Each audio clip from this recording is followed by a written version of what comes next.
Hello and welcome back to my channel. Make sure you like and subscribe to my channel. Let's begin. A new life. Ash was quite pleased with himself right now. He did enter the Kalos League to win it, but coming in second place suited him just fine.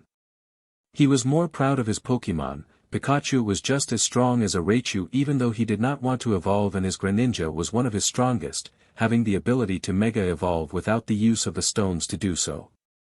There had recently been a discovery on Mega Evolution. It was an advanced stage of evolving that involved stones, a Key Stone and a Mega Stone related to that Pokemon.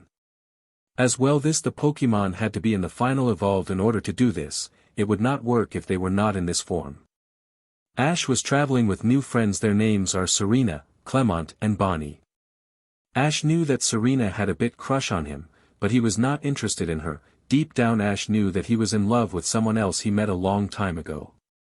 Clement was the only other male in their group. He was the geeky one of them. He was always inventing, though they did usually blew up in their faces, but he had made somethings that helped them against Team Rocket. Bonnie was younger sister of Clement and was the youngest member of the group. She loved looking after all kinds of Pokemon, including the one that she discovered herself, who she named Squishy. Ash had a lot traveling companions and he knew that he was good friends with all of them, but he did feel more comfortable with the people that he was traveling with now. Well done, Ash, that was some amazing battling out there. Bonnie yelled at him as he came back to where their group was sitting. Yeah, and Greninja looked great, too bad Alan was just that little bit more trained. Clement said, however he did not sound as enthusiastic as his sister was. I'm so proud of you, Ash. I think that was your best battle yet. Serena told him, although she too sounded a lot less happy than Bonnie had. So what is next for us? Clement asked. To Ash, the way he had said that made him think that Clement knew what he was going to say, which confused him. Well, I'm going back to Pallet Town for a bit, to see Mom and my other friends. What about you lot? Ash asked. Clement and Serena shared a look that Ash and Bonnie both noticed but did not know what it meant. Oh, just things. They both said at the same time, earning looks of confusion from both Ash and Bonnie, who did not know what was going on. Okay, well, I'm going to go pack. My boat leaves in an hour and I want to be there early, so there is no chance I can miss it. Ash said. He then rushed off to pack the things he bought while in the region and the badges that he had won as well. Half an hour later he was ready to leave. Clement, Bonnie, and Serena were not going to be walking him to the docks, so he bid them goodbye at the hotel they were staying at. He hugged Bonnie and kissed her on the cheek. He manly hugged Clement and shook his hand and gave Serena a quick hug. He then took off at a run towards the docks where people were boarding the boats. He showed the person at the plank the ticket that he had bought and then made his way to the deck of the ship, looking for the last time at the Kalos region. Ash did not see the three figures also getting onto the same boat. A few hours later Ash could see the docks of his hometown, and when the ship docked he ran of the ship and took a deep smell of the air around him. He was glad to be home. Smell that, buddy, it's home. Ash said to his starter Pokemon. Pikachu was a small, yellow mouse Pokemon. It never went into the Pokeball, it stayed on Ash's shoulder, preferring to be out of the confined space. Pikachu was the Pokemon he began with, the very first Pokemon that he got, and the small mouse had been with him ever since. Ash remembered the road home from the docks like the back of his hand. He came home after every tournament he participated in, so he had walked the path many times. He got home half an hour later to his mom cooking food and her Pokemon helping her. Hey Mom! Ash yelled out, this causing his mother to drop what she was stirring onto the floor, and her to place her hand over her heart. Ashy, you're home! His mother yelled. His mother's name was Delia. He did resemble her in the eyes, but the rest was his father, who his mother had never told him anything about. Yeah, I came second runner-up in the Kalos League, and I wanted to come for a little while before I headed out again. Ash explained. Delia looked put out about something. The smile that she wore on her face did not reach her eyes, and that was something that worried Ash. You can always come here, Ash, and well done on getting that far ahead. She said. She then looked thoughtful and turned to fully look at Ash. Why don't you head outside? There is a surprise out there for you. she said, once again the smile not reaching her eyes. Ash did not know what was going on with everyone. Okay, thanks Mom. Ash said. Pikachu hopped back on his shoulder and they headed outside, where Ash got the surprise of his life. There in front of him were all of the friends he had traveled with and most of the friends he made while on his travels. Brock, Misty, Gary, May, Max, Dawn, Kenny, Drew, Iris, Syllan, Trip and the biggest shock Serena, Clement and Bonnie as well. Guys, what are you all doing here? Bonnie, Clement and Serena, why didn't you tell me you were coming here? Ash was confused why they were all here, and was even more confused when the three friends he saw not a few hours ago were standing in front of him. Well Ash, we have all been talking to one another over the last few weeks and we have all agreed that you need to give up. Brock said. This earned him confused looks from Ash, Bonnie and Max, who had no idea what was going on. What are you talking about? Ash did not like the way that his friends were looking at him. USCK at Pokemon battling Ash. Trip, Dawn and May said together. Ash was shocked, they traveled with him and they knew how hard he worked to get to where he was. I do not SCK at something I love. Ash said. Yes you do, you have been to every region Ash and you have never won one league. Always second, or always in the top 8 and always in the top 16, you never win. Drew said to him. Ash was upset when he heard this. Yes, I have never won, but that is the point. To learn and grow stronger from the fails that you have had. Ash said. This was his dream, and this was what he believed in. He thought that they were real friends, now he wasn't so sure. Ash, all of your Pokemon here agree with us. Even your own mother agrees. Misty yelled, gesturing to the large group of Pokemon and his mother that had just came into the image. Guys, you all feel this way? Mom, you think this too? Ash was beyond upset now, he was angry. He had done so much for all of these people, saved their lives, helped them with their contests and battles, and this was how they repaid him. Yes Ash, I do. You are just not cut out to be a trainer, you could still become a researcher like Gary. Ash's mom said, this making Ash more angry.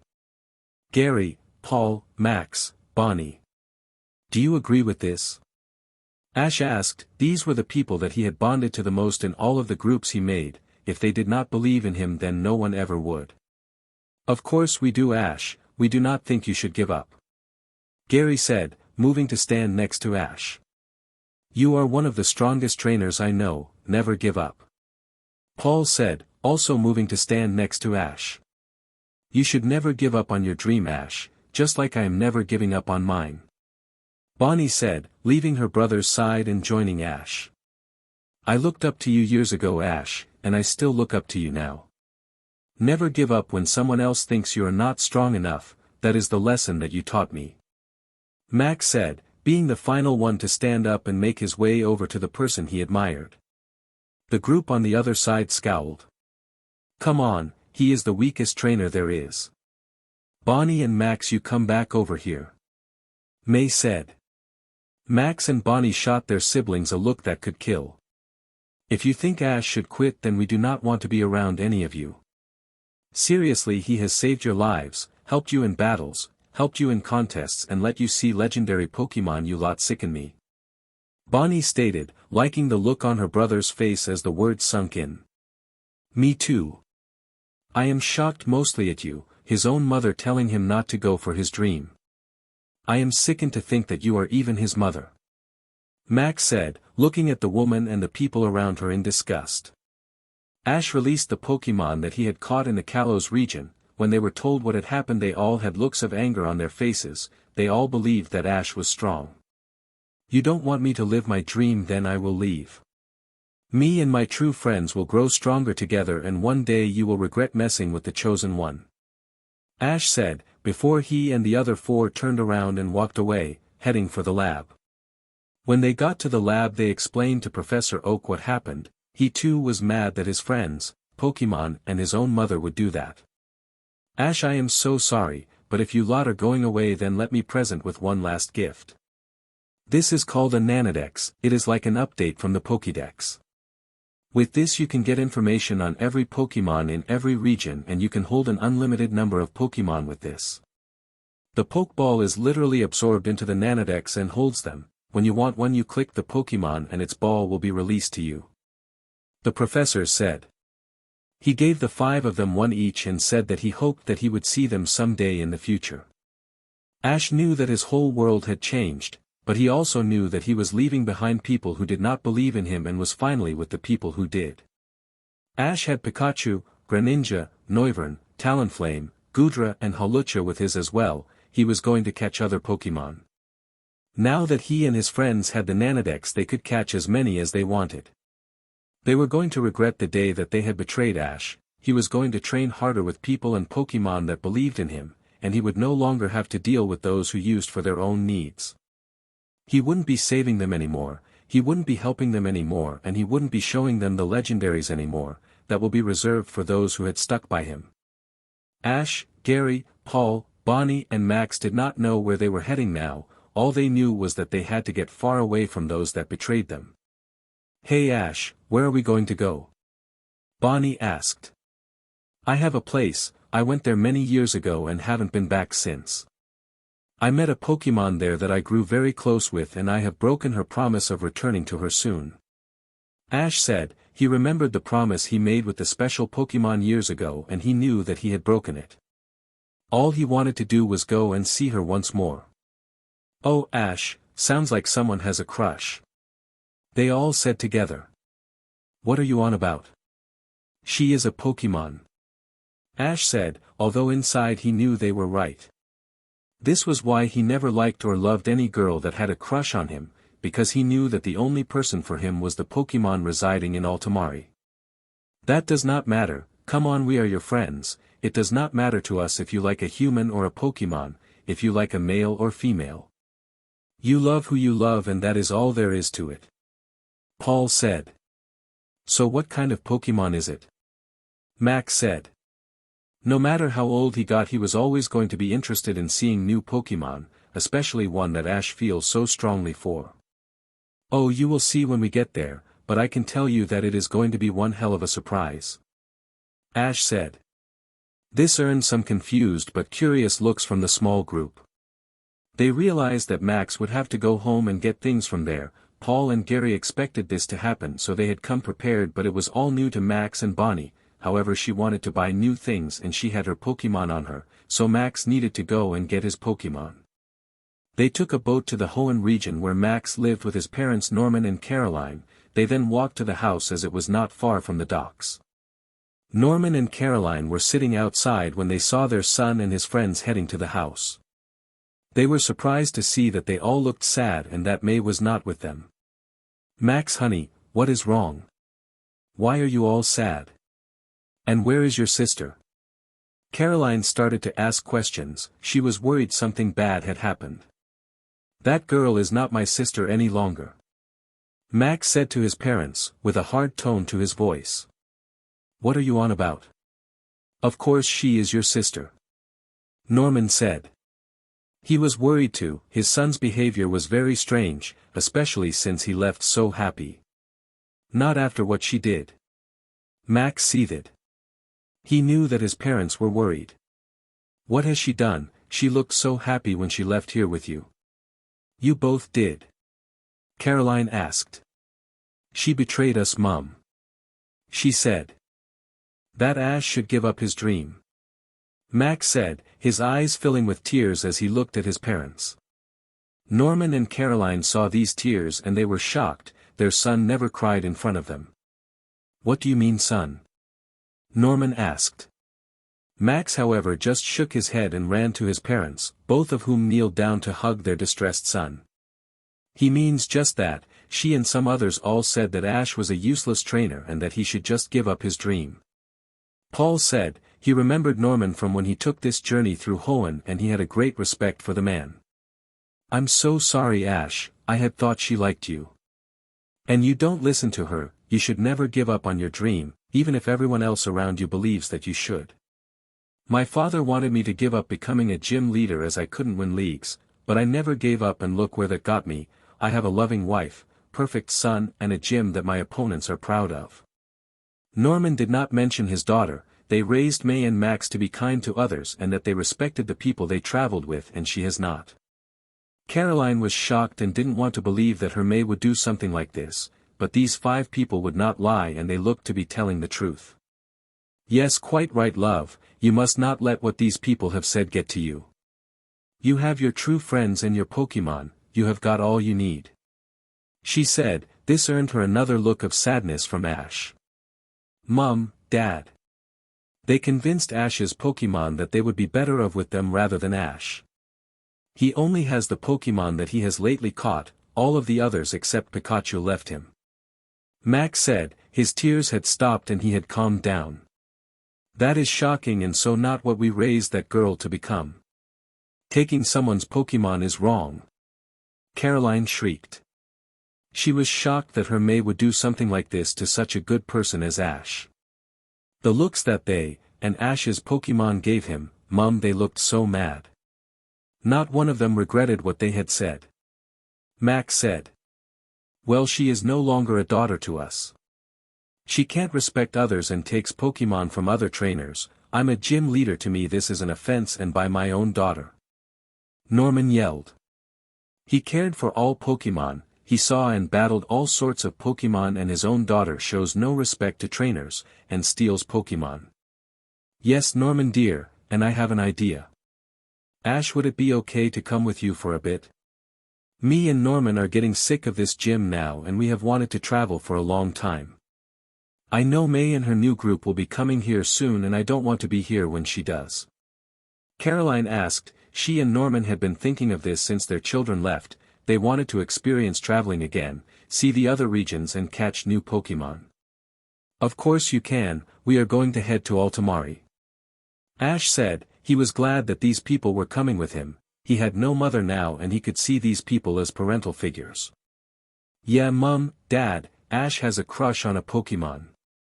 How cool is that? Max said. Ash was worried. What if they didn't accept him because he had these feelings for a Pokemon? Norman and Caroline were shocked. They were not angry, just curious. Really? Well, I think that's wonderful. There have been some reports of this happening in the past and we believe that no matter who you love, as long as you love them, you will always be happy. Norman said, his wife nodding in agreement. Thank you. Norman, Caroline, since my mum doesn't want me, would it be okay if I called you Mum and Dad? I want to have a family and I have always seen you as parental figures for me. Ash asked, blushing.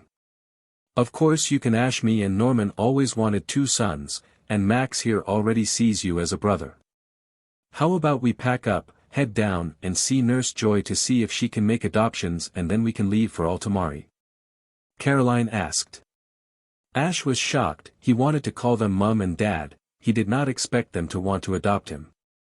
He had tears running down his cheeks and he ran to his new family. Thank you. Ash cried as the parents held him. An hour later Norman, Caroline and Max were packed and ready to set off. They walked down the road to where the Pokemon Center was located, which is where Nurse Joy works. Good afternoon, Norman, Caroline.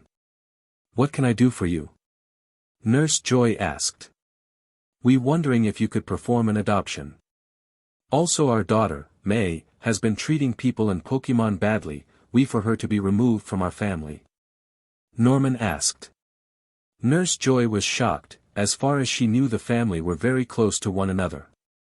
She then thought that May must have done something really bad for Norman and Caroline to want to leave her. Are you sure you want to do this? Once this is done then there is no going back. She asked. She could tell by their face that they were set on doing this, but she had to ask one time to make sure they would have no regrets.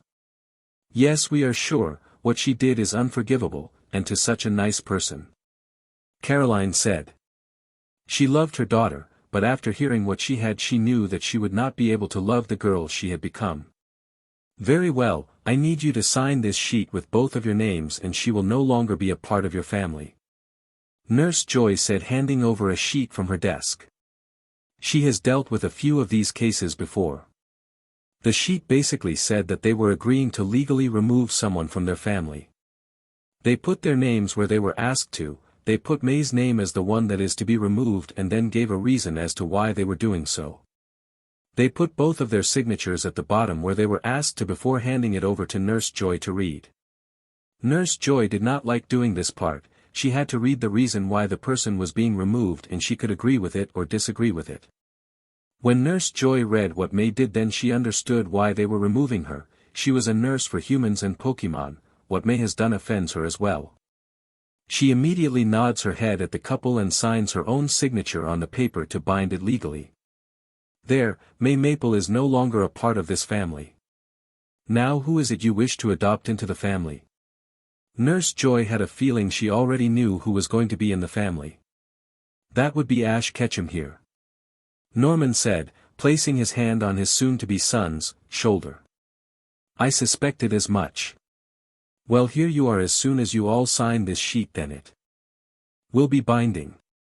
I need your friends and son to sign as well, saying they witnessed it and it was not forced. She said, to which they all nodded, and she handed over another sheet from her desk. This sheet asked the name of the couple that wanted to adopt the child. It then asks for the name of any siblings over 10, to which Max wrote his name. It then asks for a name of the person who was going to be adopted if they were over the age of 10, this is where Ash put his name.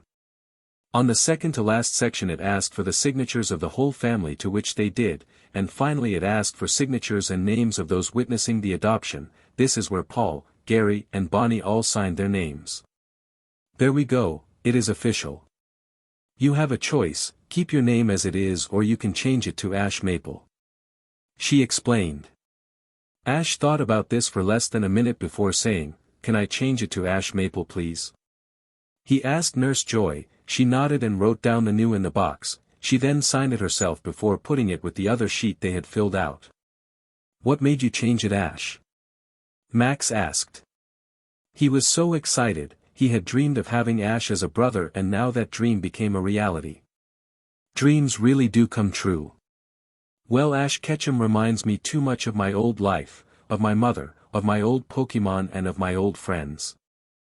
This new name is the start of something special. I know there is a fantastic journey starting for all of us and I want a fresh start. This means a new family, new friends and new Pokemon. Ash said. The others nodded at him. Well, Ash, before we leave to the boat, want to have a Pokemon battle? Norman asked. He remembered that Ash was very strong and he wanted to see how strong he was. Sure, Dad, there's a box out back. Ash said before leaving the room. Norman and Caroline liked to hear that term on the boy's lips. They had always thought of Ash as the son they were never given since meeting him, and the boy had been through so much that they were glad he was finally with people who loved him for who he was. The battle begun. Vigoroth. Norman had yelled. Hawlucha. Ash also yelled. This was when Norman realized that all of the Pokemon that Ash had left were Pokemon that he didn't know and that he had never battled. He had a feeling Ash was going to win this, but he wouldn't go down without a fight. The first match between Vigoroth and Hawlucha resulted in Ash winning. For the second match Norman used Spinda and Ash Noivern, Ash once again coming out as the winner. For the last match Norman chose Slacking while Ash chose Greninja. Ash and Greninja joined as they were able to control it now and beat Norman once again, resulting in Ash being the winner. Where did you learn to do that? Norman asked his son. Well, in the last region I visited I learned that there is something called Mega Evolution. This evolution can only take place when a Pokemon has reached its final evolution form. It involves two stones, a key stone held by the trainer, and a Mega Stone on the Pokemon. Now each Pokemon has a certain type of Mega Stone and can only do this if they have the right stone. As well as this, the Pokemon and the trainer have to be really close to one another in order for it to work.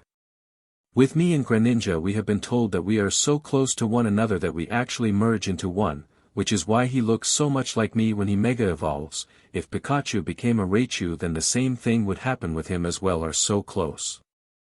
Ash explained. Norman didn't even have time to say anything as a horn went off at the docks. They bid goodbye to Nurse Joy who wished them luck, and then raced down to the banks of the dock. Norman, Caroline and Max all took one last look at the region they had never left and then boarded the boat. Altomare was not part of the regions, it was on its own, and the furthest away.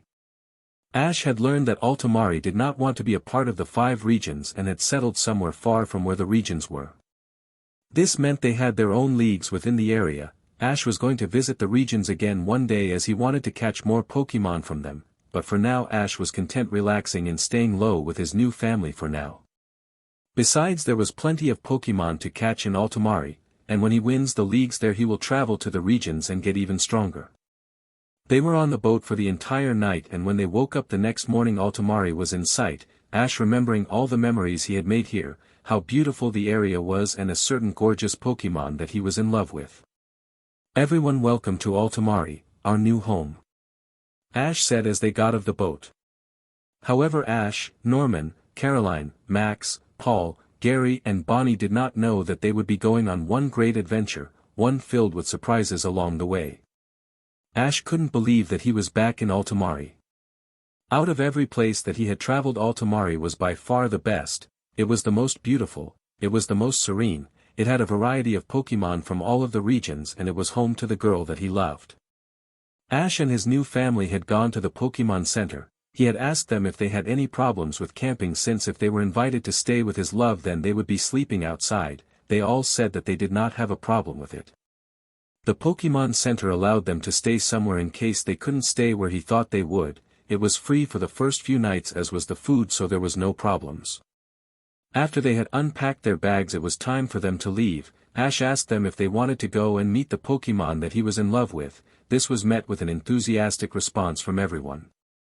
Ash did not remember where the secret room was, so he spent an hour looking for the one girl that he knew would be able to help him. "Bianca!" Ash yelled. His family noticed that a girl with brown hair and a white beanie answered the call, then looked shocked when she recognized who had called her name. "Ash?" she asked. "Yeah, how are you?"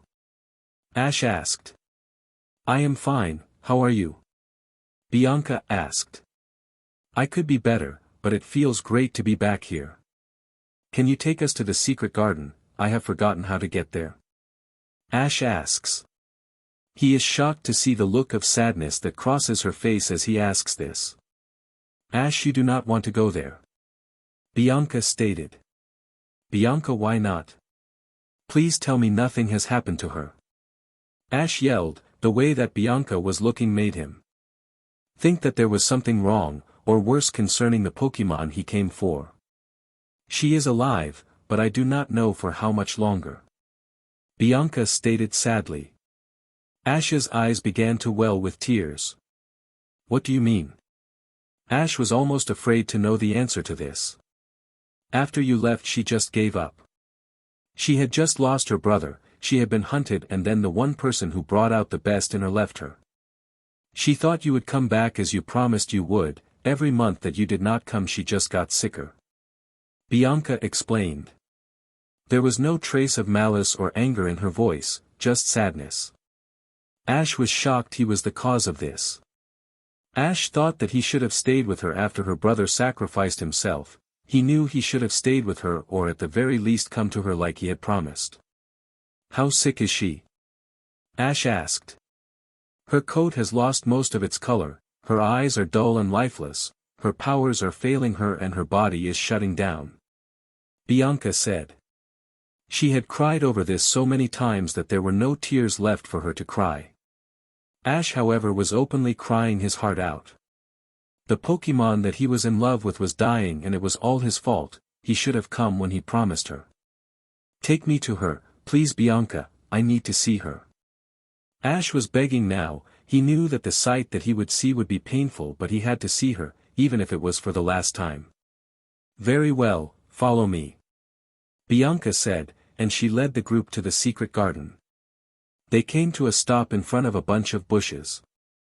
"Ash, you better go in yourself," Bianca said. Ash's family nodded, knowing that it would do him no good if they were all in there with him. Ash nodded and walked through the bushes in the beautiful secret garden. He looked around, seeing the swing that they played on together and seeing the tree that the Pokemon had put his hat in when they first came here. Then Ash saw something that broke his heart all over again. There, lying next to a pool, was the Pokemon that he had come here to see. but she was not how he remembered. Her once white and red fur was now gray and brown. She was so skinny you could see some of her bones and you could tell that she was basically powerless. By the looks of it she was asleep. He walked closer to her and knelt by her face. "Oh Latias, what have I done?" Ash asked. Latias awoke to someone petting her head. When she looked up she was expecting to see Bianca or Lorenzo, but she was shocked to see Ash. Ash had grown since she last saw him. His black hair was longer, his eyes even more brown, and she could tell that he was a lot too. "Ash?" Latias asked. Since Ash came the first time she wanted to learn how to speak telepathically, meaning that she could actually talk to Ash and he would be able to understand her. Ash was shocked when he heard that soft voice in his head and he looked to see Latias awake. He smiled as best as he could through the tears. "Hey Latias." Ash said, his voice was small and hoarse as he spoke. "At least I get to see you one last time. I know my time is coming to a close, I'm just glad my last sight will be of you." Latias said, nuzzling her head into the warm hand on her snout. "Oh Latias, don't talk like that, you're going to be fine. I'm so sorry that I didn't come back when I promised you that I would." Ash cried, a fresh set of tears rolling down his face. "Don't be sorry. You had a dream to fulfill and I was not a part of that dream, you had a life to live and I was not a part of that. You wanted to forget what transpired here and I understand that. I have never felt anger towards you for leaving me." The dragon Pokemon said softly, but her words did the opposite of what she intended them to do. "You were and still are a part of my dream Latias, you were and still are a part of my life and I never forgot this place or you. I don't know why really, I guess I was into what I was doing that I forgot to come back. And that is inexcusable." Ash said, lowering himself so he was next to Latias. "Even so I am glad that I can see you one last time, I can rest happily with my brother now, watching you from above." Latias said. She could feel her power and her life leaving her as she spoke, so she closed her eyes relishing in the feeling of Ash so close to her and his hand on her head. "No Latias, you can't leave me, I just came back for you." Ash yelled at the Pokemon, but it was too late. Latias' eyes had closed and her whole body was still, there was no movement, not even for breath. The Pokemon that he loved, the love of his life, had just died in front of him. Ash screamed at the top of his lungs. He was lucky this place was soundproof or all of his family would have heard the anguished cry of Ash. "Arceus, why did you take her? I loved her with my whole being, I wanted to be with her. Why did you take her from me?" Ash yelled into the air, he did not expect to be an answer. "Your love is not gone, my chosen one. Not yet." A male voice said from the skies.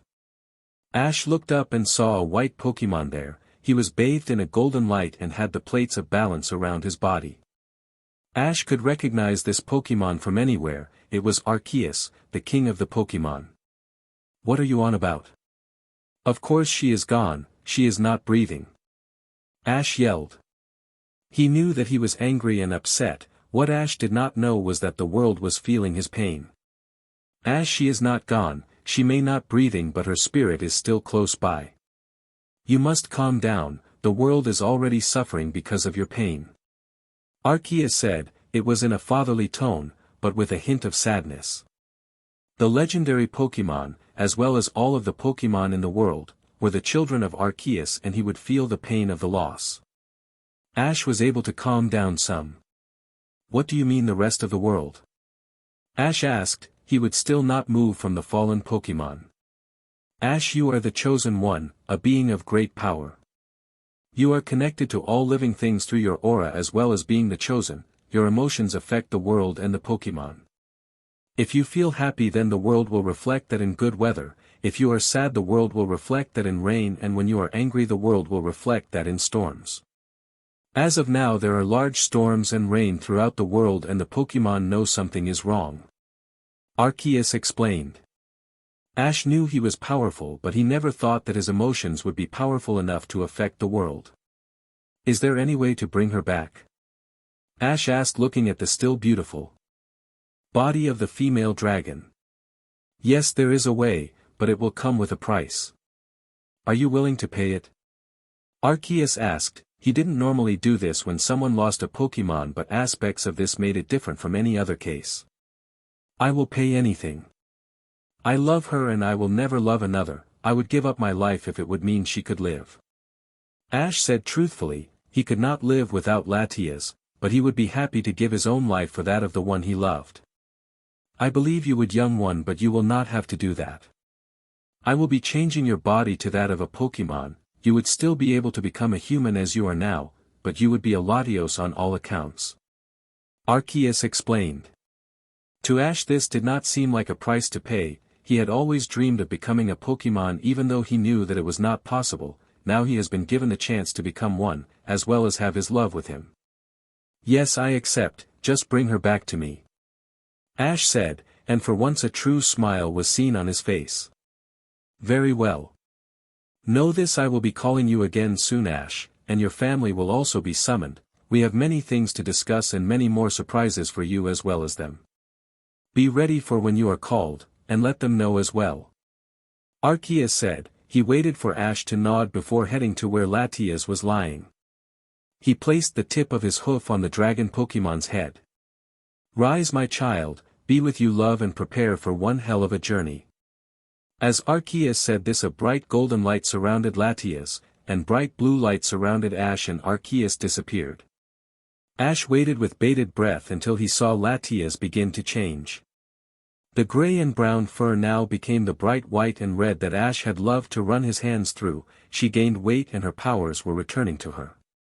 She opened her eyes and they were the same bright amber eyes he had fallen in love with, not the dull brownish color they had become. Ash, what happened? Latias asked. When she turned to look at Ash she was shocked. Ash was glowing a bright blue and he was beginning to change. The glow became so bright that Latias had to look away. A few moments later the light died down, and when she turned to look, Latias was even more shocked. Standing before her where Ash had been was a black Latios. It was slightly larger than Latias, where her fur was white the others black, where his fur was red the others was blue. She didn't think this was Ash until she looked into the eyes of the male. Ash's soft brown eyes were staring right back at her. Ash, you are a Latios? Latias screeched. Ash laughed. Yes, this was the only way to save you. Ash explained. Oh, you did not have to sacrifice yourself for me, Ash. Latias said, looking like she was going to cry. I know I don't, but I love you, Latias, and I didn't want to live without you. Arceus came and said that my love for you was true and that he would bring you back if I would do this. Also asking if I would bring my family to a meeting with him, I readily agreed. Ash explained, causing Latias to blush. You love me, Ash? Latias asked. She thought he did this because he didn't like seeing dead Pokémon and that he would do the same thing for any other. Yes, I love you. It killed me to be away from you, but I am back now and whatever comes our way we are going to face together. Ash said. Latias flew over to him and nuzzled him. I love you too, Ash. Does this mean that we are mates now? Latias asked excitedly. Yes, it does, although we are going to wait to mate. I want to spend some time with you, both in human and in Pokémon form, before we take it to the next level. Ash said, and Latias agreed with, wanting to do the same as well. Ash leaned forward and placed his lips on Latias. He had never been kissed before, so he did not know what he was doing. Latias was also inexperienced. They knew this was another thing that they were going to work on together. Ash, are you okay? A yell could be heard from outside the bushes.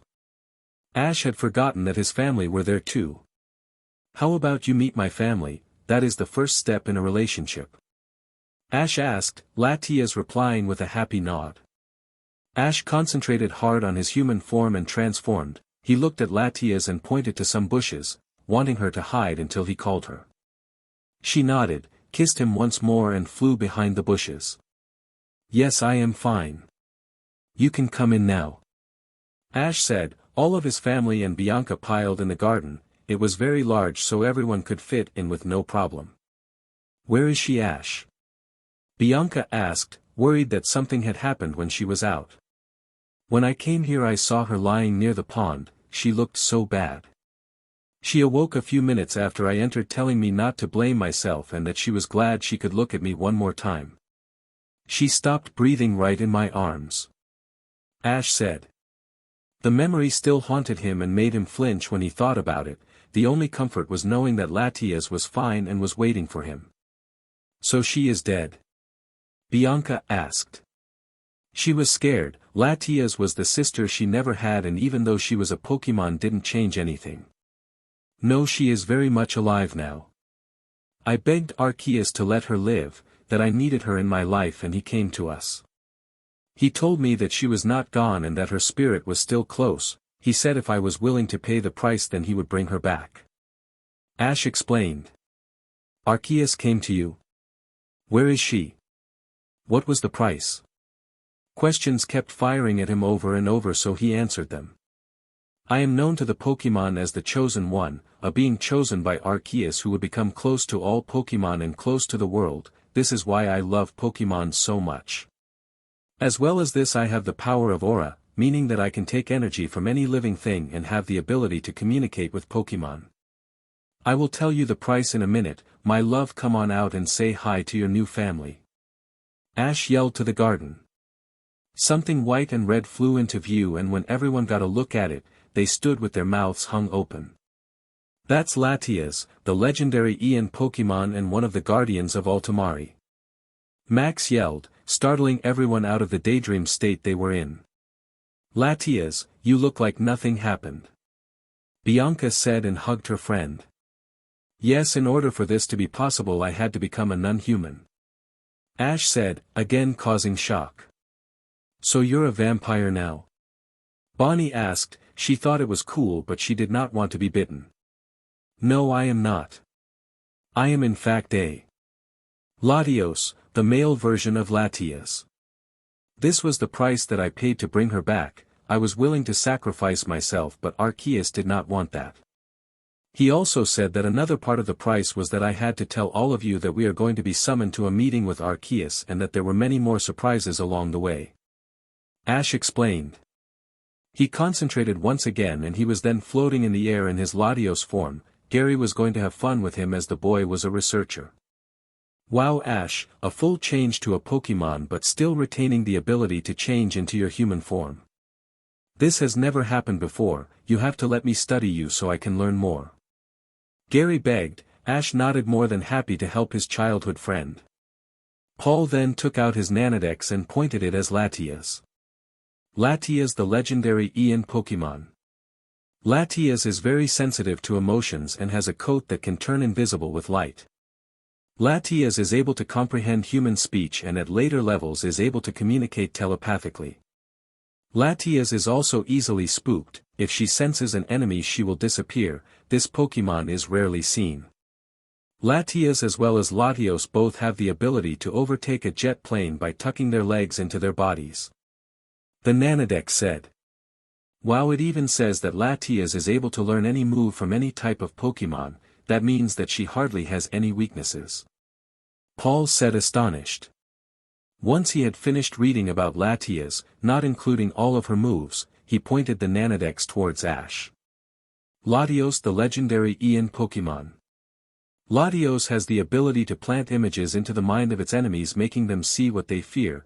It is also intelligent and is able to understand human speech, also able to use telepathy later.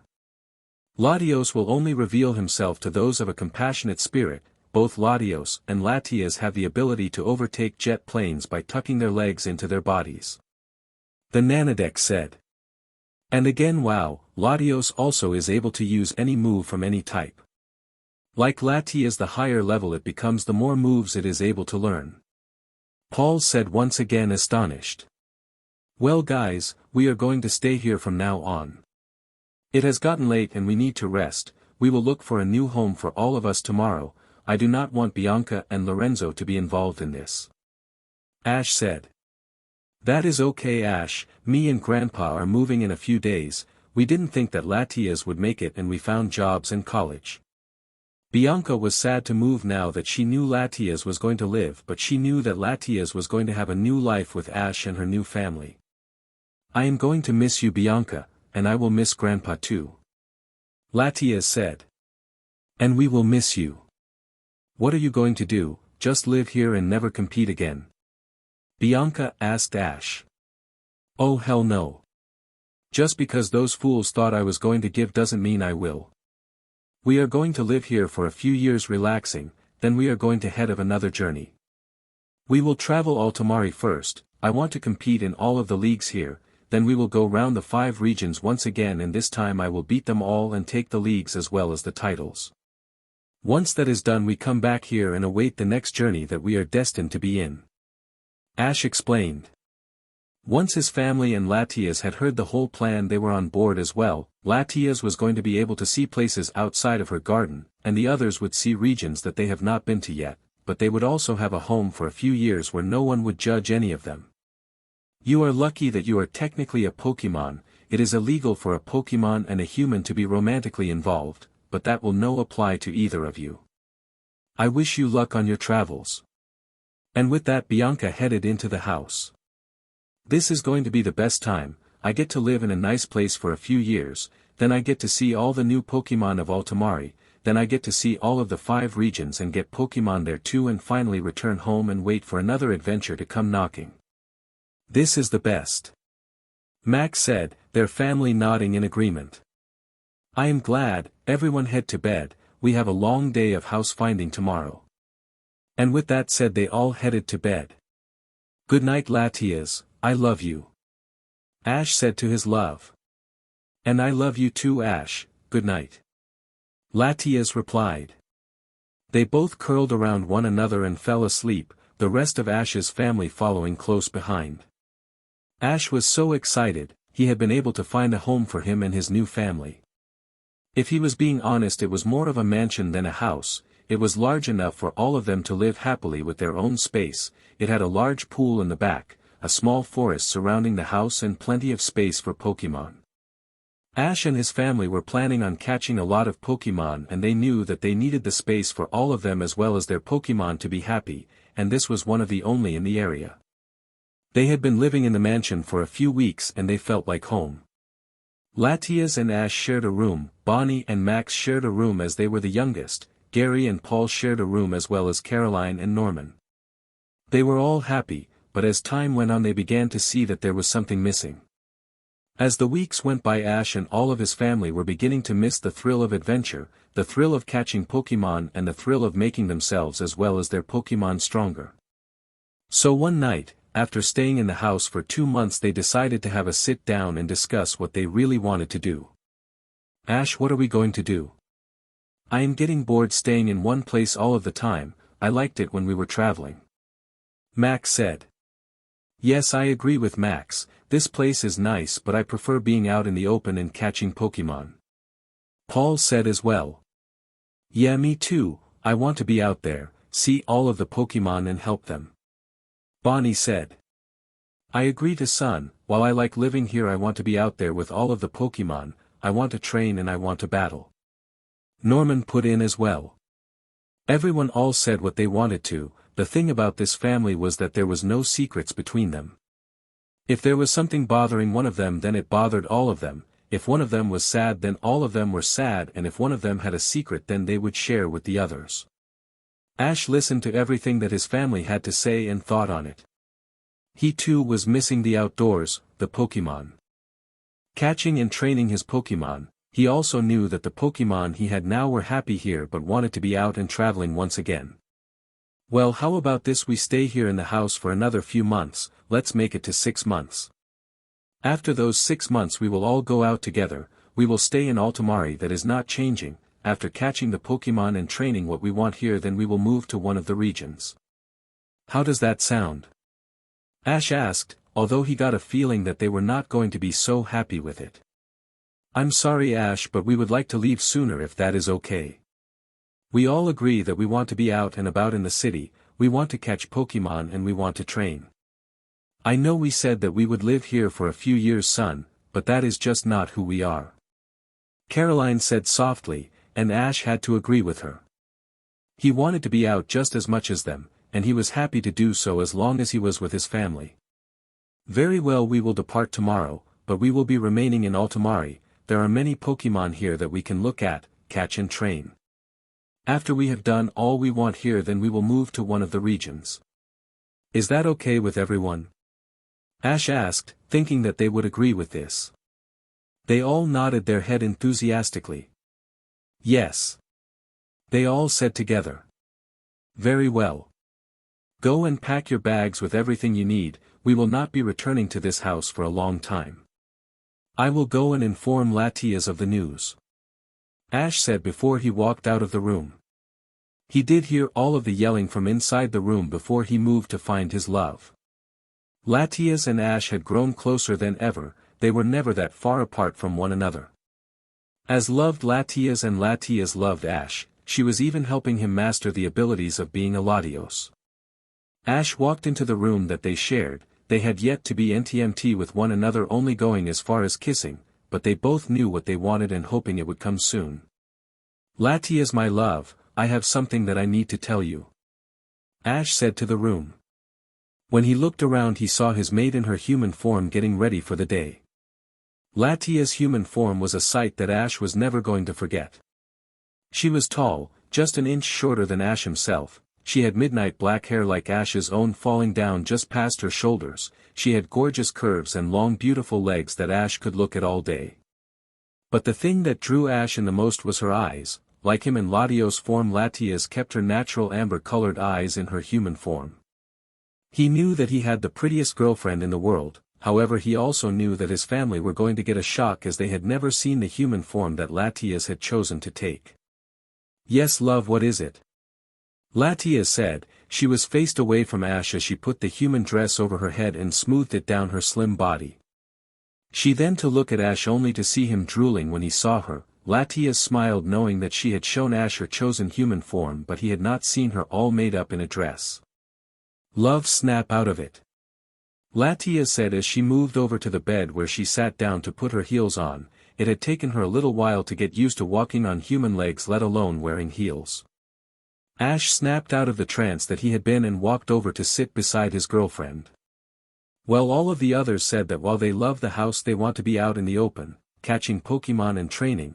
They said that that is who they are and that it is who we are as well. Ash explained. He was nervous of what she would say. He didn't want her to say no.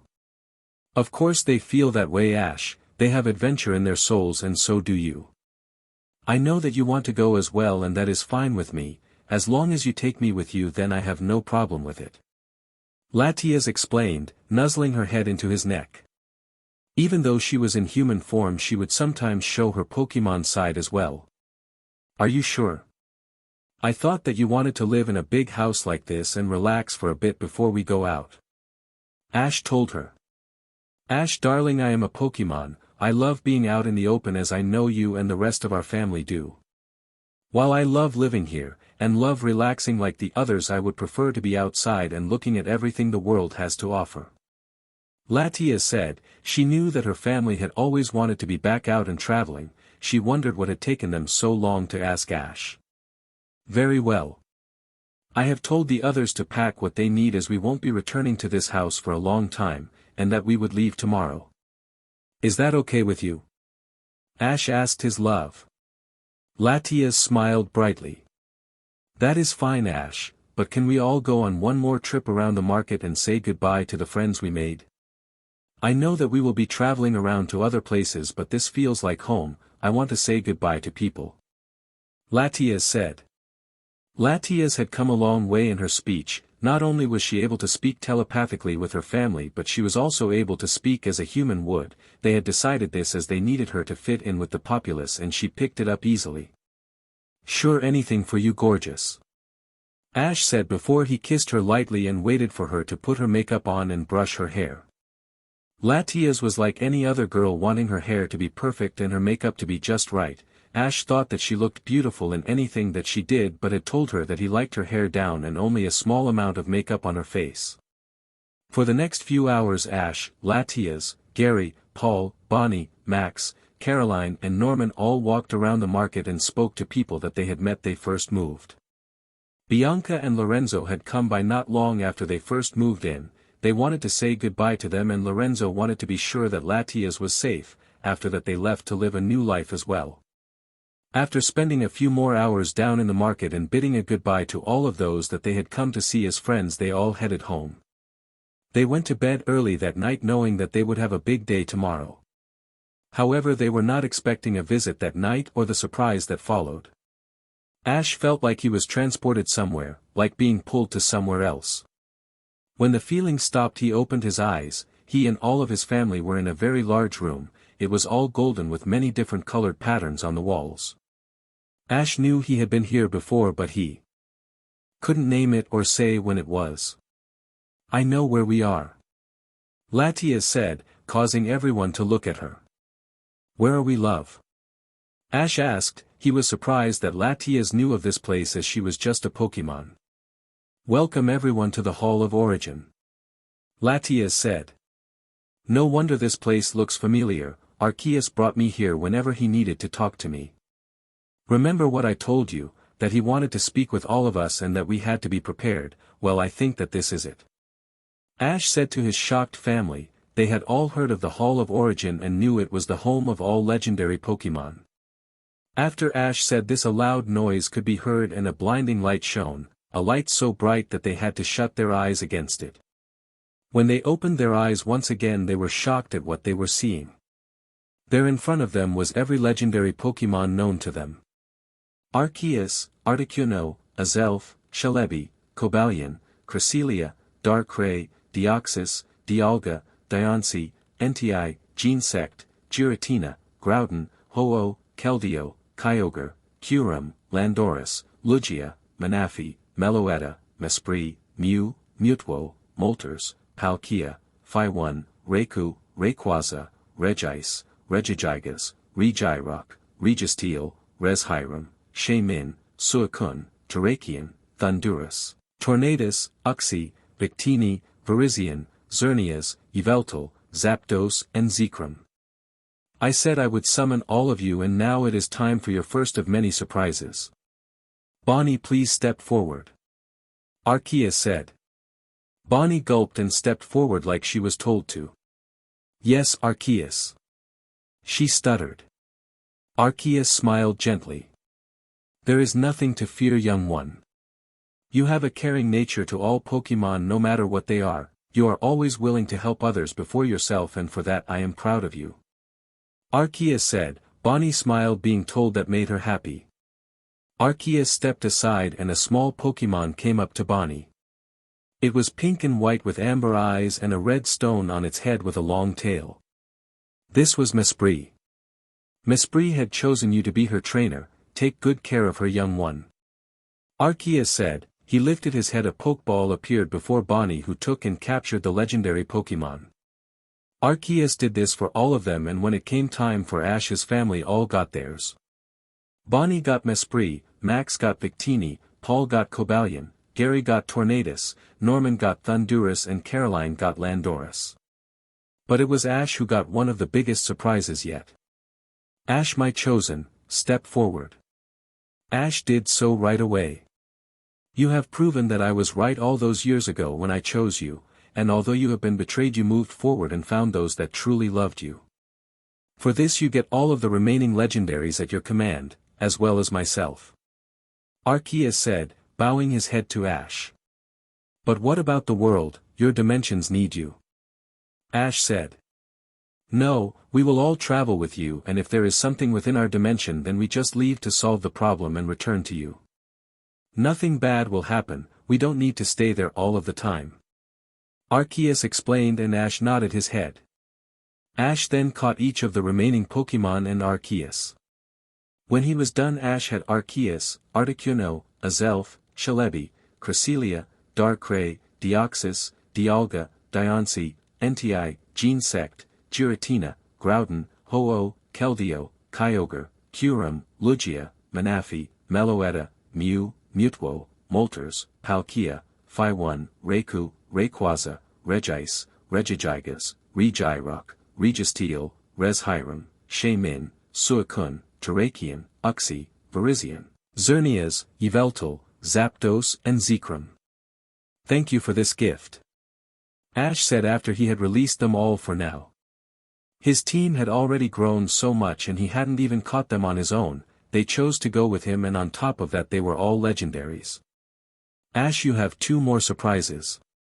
One of which is that Latias wishes to be captured too. Arceus said, this shocked Ash, who turned to look at his girlfriend. Why do you want me to do that, love? Ash asked. He didn't want to put Latias in that small ball when she could be with him. I am still a Pokemon, Ash, meaning that I can be caught and taken away from you, but if you catch me then no one else can. I will be your mate and your Pokemon, which will keep me and you protected. Latias explained. Ash nodded his head knowing where she was coming from. Another Pokeball appeared before him and he placed the front to Latias' head. A few minutes later the newly caught Latias was let back out. Ash stroked her head and waited for Arceus to speak once more. And your final surprise is 2 old friends returning to join you. Arceus said, as 2 figures entered the room. One of them was a Riolu, a small blue and black dog Pokemon that was able to use Aura like Ash was able to. The other was a Lucario, the evolved form of a Riolu. This Pokemon was just bigger than Riolu with extra ears and spikes on its body. It also was able to use Aura. Hello again, Master. The Lucario said, the Riolu running to Ash and knocking him over. It has been a long time, Master. The Riolu said.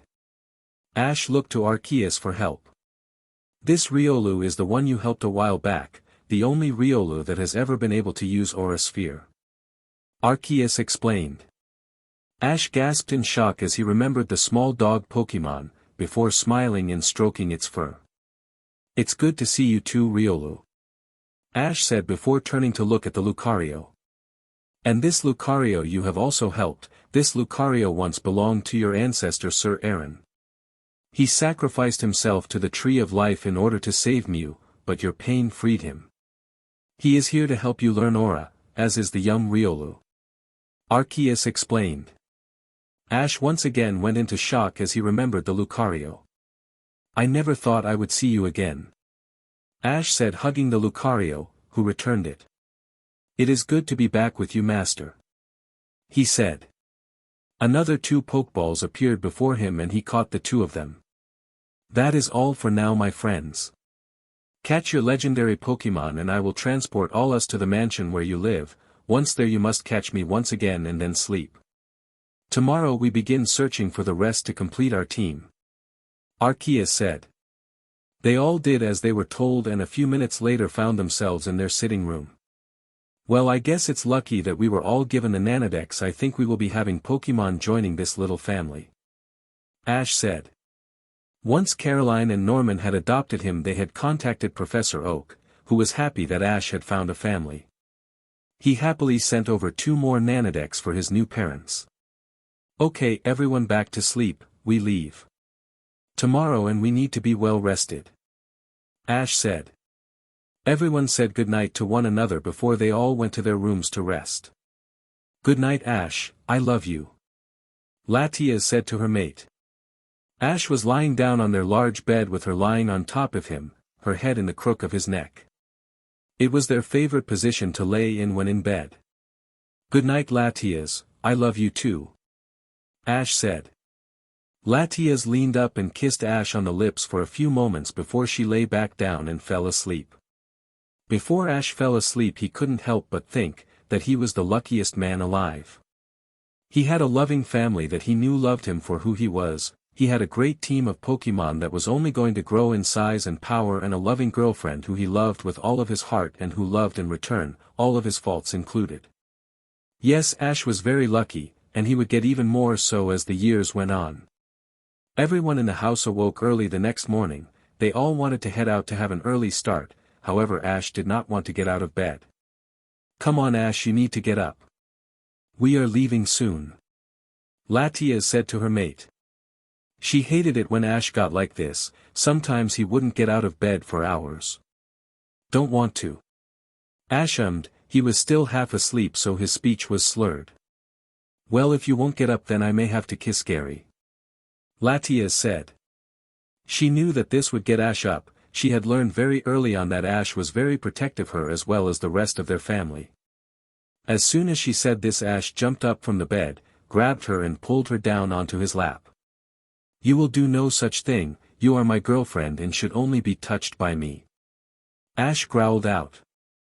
He hated it when others touched Latias. He didn't mind Gary and Paul as much because he knew that they would not try anything, but others got on his nerves. One time in the market a man came up to Latias and said that she was hot, he then slapped her behind. Ash got so mad that man had left with a broken and bleeding nose. "Ah, I love it when you get possessive. But we have to, Ash, you are leading us, remember, so hurry up." With that Latias kissed Ash quickly before getting up and leaving the room. Ash had to smile at the girl. She had adjusted to being a human very well and she had adjusted to being a girlfriend well too. He couldn't have fallen for a better girl.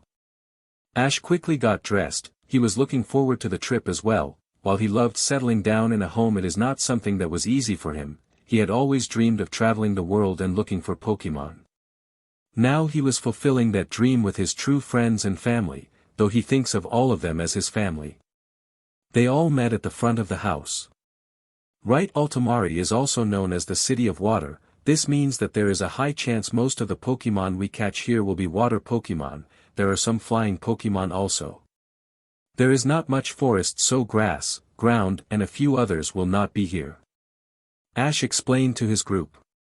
When we leave we go as a group as well as a family, wherever one goes the others go.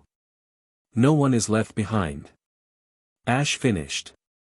Once everyone nodded their heads they headed out of the doors. Ash locked the door and walked down the drive. When they reached the end of the drive they all turned back to the house that they had bought together but only lived in for a couple of months. They headed up to outskirts of Altomare to look for Pokemon. Their first month could have gone better. It had been a while since any of them had been out in nature and they had to remember what it was like. This was how the first month was. Ash was explaining what to do and what not to do when they were out like this, what the dangers were and how to deal with them, what you could eat and what you couldn't eat, and showing Latias what everything was. Since she didn't go out of her garden much, Latias did not know what most of the things were. No one caught a Pokemon this month, though they did train with their legendary Pokemon, wanting to know more about the moves that they did, and they found this very fun to do. Ash also trained more with Greninja, trying to gain even more control with the mysterious power that they shared, but he did not favor the frog Pokemon more than any of his others. That is what was so special about Ash and his new family, they never favored one of their Pokemon above the others. The next few months were better, and all of them had at least been able to catch one Pokemon. Ash taught each of them the best way to catch their Pokemon as well as the best way to train them. Ash may not have had every Pokemon in the world, but he did know how to train them. His family all listened to him closely, knowing that he had power over every Pokemon. He would know how to catch and train every Pokemon. By the fourth month they all knew what to do and what not to do when they camped out. There was not much forest, so they spent most of their time on the coast of rivers, lakes and seas. Altomare really was the City of Water. Ash and his family now all had made lists. These lists contained all of the Pokemon that they caught, and all of the moves that they could do. There was one sheet for each Pokemon. If the Pokemon learned a new move, then that was recorded down, and if a new Pokemon was caught, then a new sheet would be used. This went for the legendaries as well, even though most of the legendaries could learn every move in the Nanodex. Halfway through the year and they had all adjusted well. Max and Bonnie were growing closer and closer. Everyone had a bet of when the two would get together. Gary and Paul also became close to one another, not in the romantic way but in the way of brothers. Norman and Caroline considered all of them to be their children, so they were close to all of them. Ash and Latias were also growing closer and their love for one another was also growing deeper. Ash thought of Latias as his soul mate and love. He saw Norman and Caroline as his parents, he saw Bonnie as his sister, and he saw Paul, Gary and Max as his brothers. Everyone else also thought of their group as a family. Another thing that felt right while traveling with this group compared to the others that Ash had traveled with was the trouble. While with all of his other companions they were in danger all of the time, they faced Team Rocket and other groups that would steal Pokemon. That had not happened. They had now been traveling for almost 9 months and not one organization had attacked them, and not one bad Pokemon had attacked them either. Ash was happy with this. he didn't want those he cared about getting hurt. On the 10th month Norman and Caroline approached their son with an important question, one that shocked Ash to the core. "Son, when are you going to propose to Latias?" Norman had asked one time. Latias was asleep in their shared tent and Paul, Gary, Bonnie and Max were out on the lake looking for Pokemon. "Mom, Dad. We have only been dating a year, I don't think I should ask her just yet. We haven't even made love yet," Ash said. This was another thing that he shared with his new parents, rather his ex-mother. He was not embarrassed to tell them anything. If there was something that he needed to say to them, no matter how embarrassing, he would always tell them. "Ash, I can tell you something right now, that the time you have been together does not matter," Norman said, looking at his wife. "Yeah, Norman is right, and it does not matter if you have not made love either. Me and Norman got married just 4 months after meeting one another. We were so sure that we were meant to be that we did not wait for anything. Also, we did not make love till we have been married for 3 months, altogether a year after meeting one another," Caroline explained. Ash looked shocked. "I didn't know that," he said. "I see the way that you look at Latias and I see the way she looks at you. It is the way we looked at one another when we got together. Why wait when you know that she is the one for you?" Norman asked his son. "What if she doesn't want to? I mean, I know we are both Pokemon now, and we are both human now, but what if she gets scared that we are found out?" This was what Ash feared, that if he asked Latias to marry him, or if she asked if they could make love, she would turn away in fear, and he didn't want to do that to her. You see, Ash had been thinking of proposing to Latias. He had been thinking this for a few months, but his mind was saying that she was not ready, that she would be too scared to, and that they had not been together too long. "Oh Ash, Latias loves you with everything she has, and I know that you love her too. If this is causing you fear, then you need to talk about this with her. Have you even thought of asking her to marry you?" Caroline asked her son. Ash blushed and reached into the bag that he always carried with him. "Yes, I have thought about asking her for a few months," Ash said, and as he did this he pulled out a small velvet box and clutched it in his hand. "Is that what I think it is?" Caroline asked, looking at the box. "Yes, I was sure in asking her at first that I got her a ring, but then my fears started and I kept it with me just in case I changed my mind," Ash explained. He opened up the box and showed his parents the ring, who gasped as they looked at it. The ring was pure silver with blue sapphire detailing around the band. But the thing that made the parents gasp was the top of the ring. There nestled in a bed of emeralds was a ruby Latias with diamond detailing and onyx Latios with sapphire detailing. They were not very stood up and they were very small, but it was easy to tell what they were. "Where did you find this? It must have cost a fortune," Caroline asked. The ring was stunning, lots of glamour, and it was perfect for the couple, but it must have cost a pretty penny. "Well, a few months ago when we went to that town, and I didn't want to leave so quickly. Well, this is why. When we were there I found this jewelry store. They were well known for their custom pieces, so I drew out what I wanted and he made it for me. He said it was one of the finest rings he had ever created. He even knocked the price a bit for it, saying that it was going to be put in the next collection. As for the money, I have a lot saved up from all of the leagues I was in, even last place gets money," Ash explained. He could hear the rest of his family heading back, so he closed the box and placed it back in his bag. "You should ask her soon, Ash. She loves you and you love her, you are both Pokemon and see one another as mates, and those Pokemon mating last forever. This would just be the human form of forever," Norman said. Ash nodded. "I will do it on the final day of our stay in Altomare. I have a special place that I want to take all of you. I will ask her right then." Ash told them. They nodded happily. He then told them that they can tell Bonnie, Paul, Gary and Max, but they could not tell Latias. He did want to do this the proper way, so he wanted to surprise her. It was not long before Ash had been secretly congratulated by his family members. It had now been 12 months, 1 year, and it was time for them to move to the first of the regions, but there was more thing he wanted to show everyone once more. Ash led his family to the tallest building in Altomare. Everyone, this is the last time we will see Altomare for 5 or more years. I wanted to bring you here to remind that no matter where we go or for how long we go, this will always be our home. Ash said as he gestured his family to look. They all gasped. It gave them the perfect view of their whole city, all of the shops, all of the buildings, the people that were out on streets and even their own home at the back. There is one other reason I brought you all here. Ash said as he walked over to Latias. He reached into his bag and pulled out a box. He then got on one knee, causing Latias to gasp. She had been taught all about human culture and she knew that what Ash was going to ask her was the human equivalent of forever. Latias, I loved you when I first arrived here years ago, I loved you throughout all my journeys and I love you now. I hurt you and yet you still took me back and you still loved me. I got a second chance with you and I don't want to waste it. You are my life now, as is my new family, so will you do me the honor of marrying me and becoming my wife? Ash asked. By now he was bright red. It was a little nerve-wracking to be doing this in front of his family. Latias gasped, this was a dream come true. Yes, Ash. Latias squealed. Ash stood up and put the gorgeous ring on her finger. Latias then jumped Ash and kissed him. Come on you two lovebirds, the boat is leaving in 10 minutes and we have to get down to the docks. Gary said, but he had a smile on his face.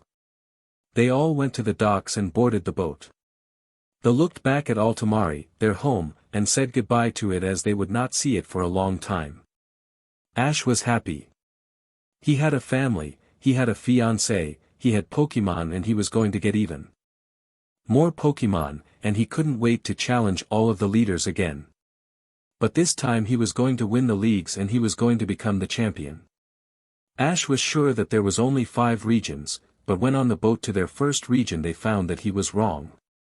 Ash, there is not 5 regions, there is in fact 6. Gary told everyone. Gary was looking at one of the charts on the board of the ship they were on. What do you mean? I thought there were only 5. Ash said, he thought there were only 5, he must have missed one. I mean that there are 6 regions. Kanto, Johto, Hoenn, Sinnoh, Unova and Kalos, which is 6. Gary said looking at Ash. Yes, I missed out Unova, that is why I thought there were 5. Ash explained, embarrassed. It doesn't matter much, Ash, that just means we have more year before we return to Altomare. Which reminds me, why are you doing the other regions before you go face Altomare? Paul asked. This had been bugging him as he didn't think it made sense. What do you mean by that, Paul? Latias asked. I mean that we were in Altomare for 1 year and now we are traveling to Kanto. But there are battles that Ash wants to do in Altomare as well. I'm just wondering why he wants to go through all of the regions before battling there. Paul explained. There is an easy answer to that, I want more Pokemon. The Altomare competitions are fiercer than those in the regions, more Pokemon are used and most of them are fully evolved. I want to catch all of the Pokemon I can before partaking in that tournament. If I win all of the other competitions and become the champion of the regions, then I will have no problem becoming the Altomare ace. Ash explained, earning nods from the rest of the group. So love, which region are we going to first? Latias asked. We are going to Kanto, it is where I lived with my ex-mother. Now there is a high chance that she will still be there, the others as well if they have not left on another journey. I want to go here first because it brings back bad memories. I wanted to get this place done and over with as soon as possible so that I never have to return here again. Ash explained to his family, who nodded their understanding. And what of your name, son? If you say that you are Ash Ketchum, or even Ash Maple, you will be recognized. Norman asked. Ash had thought of this too. I looked it up, the outside world only need to know a name, the only people who will know my real name will the Nurse Joys that I sign up with. There have been challengers and champions who have a different name in the public than their real name, it is a way to keep the identity secret so people would not bother them. Ash told them. He had thought his name would be familiar if he was announced as the champion of somewhere, so he thought of a way to compete but the traders would not know it was him.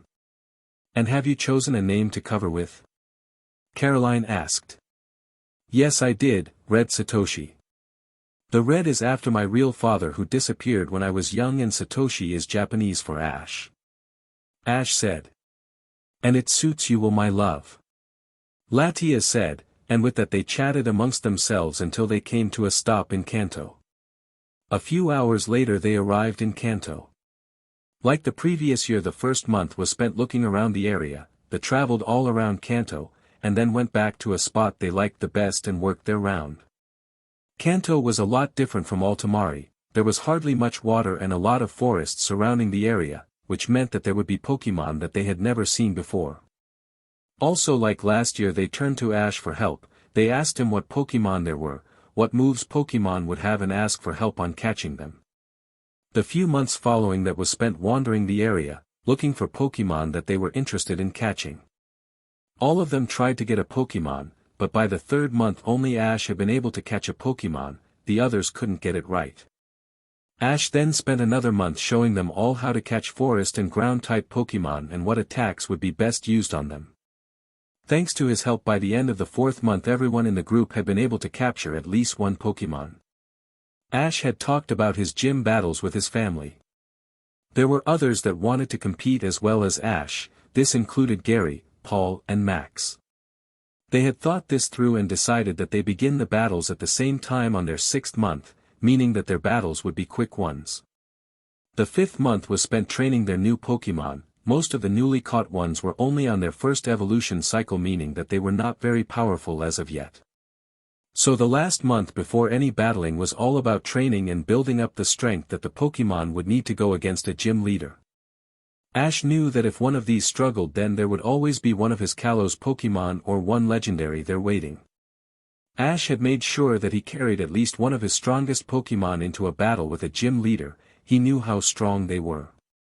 Some gyms allowed 6-on-6 Pokemon battle, but others allowed a 3-on-3 battle. Either way, he always had one of his strongest Pokemon just in case something went wrong. By the end of the fifth month most of their newly caught Pokemon were strong enough to go into battle with someone, and so they headed up to the first gym. So Ash, what is the first gym that we will be going to? Max asked as they were walking towards it. He was excited for not only his battle but watching Ash, Gary and Paul battle, all of whom had a lot of experience with battling. The first gym is the Pewter Gym and Brock is the gym leader.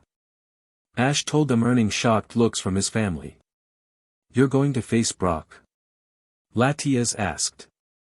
She was worried that one of the traitors would disrupt her mate's mind, meaning that he would not be focusing on the battle. There is nothing to worry about, love.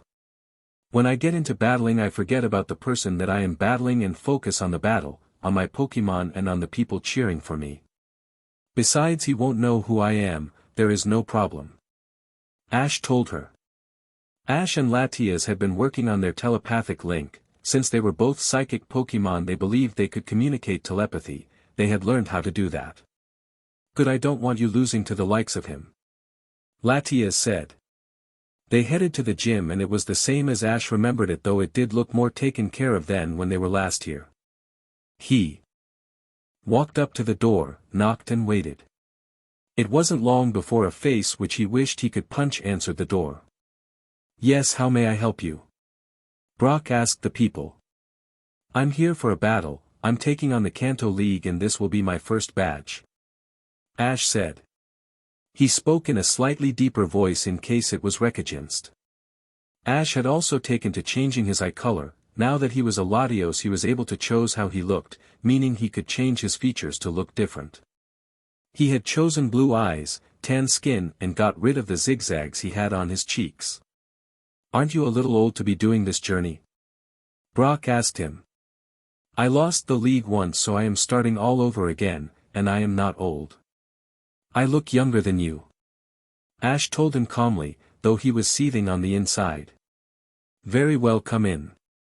Brock said, opening the door so they could enter. Your family can wait in the stands. You will stand on the far box and I will take this one. Brock told him. Ash didn't question it. He just wanted to battle and get his badge, then leave fast. Right, this will be a 3-on-3 battle, no substitutions. When one Pokemon is unable to battle you choose your second and so on till you run out, then you lose. If you win the badge is yours, this is a rock gym. Are you ready? Brock asked. Yes. Ash said simply, he didn't want to talk to Brock any more than he had to. Brock's first choice was easy, he chose Onyx, a large snake-like Pokemon made of rock. He had faced this the first time he had battled here. Ash's choice was Noivern, a Pokemon from Kalos that Brock had never seen. What is that? Brock asked the boy. This is Noivern, a Pokemon native to the Kalos region. I may have lost in the leagues, but I did catch some amazing Pokemon.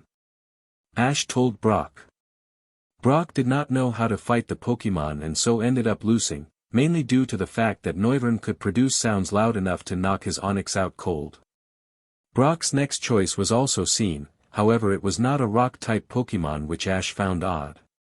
If the gym is a specific type, then that person must stick to that type of Pokemon. Croagunk was not a rock Pokemon, it was a poison Pokemon. Ash still won anyways, though Noivern did collapse afterward. Croagunk was a strong Pokemon and it had exhausted Noivern. So Ash's second Pokemon was Hawlucha, also native to the Kalos region, and he was facing a Geodude. This posed a problem for Brock, though he did not know it. Hawlucha was most known for its Flying Press, a move devastating to rock-type Pokemon. When Hawlucha practiced this on a rock they found in the woods, the rock split in two. Ash did not want to kill the Geodude, so he told Hawlucha to tone it down. He did, and it once again took only one hit to knock it out. Brock had been shocked, no one had ever beaten him that quickly before. What is your name? Brock asked. Red Satoshi. Ash replied. Well done, no one has beaten me that fast before. I present you with the Boulder badge, you will need 8 badges to compete in the league. Brock told him.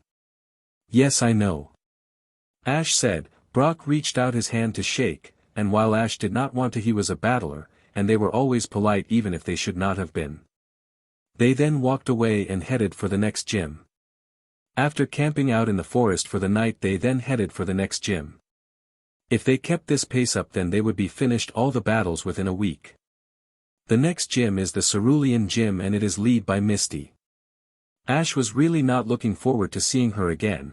That girl had always gotten on his nerves when they were traveling. Always whining about speed, always whining about the bugs, and always whining about everything. There were times he had wanted to hit her. Once again Ash met her with a blank stare and talked to her simply. He really didn't want to take to her more than he had to. Misty's gym was a water one and he had the perfect Pokemon to deal with that, chose Staryu for her first Pokemon, and it easily fell to the fire type Ash was using. Gyarados was harder to beat but also came down easily. Misty's final Pokemon was Psyduck, who fell too easily. Misty had been shocked, most trainers used at least 2 Pokemon when battling her, this boy only used 1. I present to you the Cascade badge.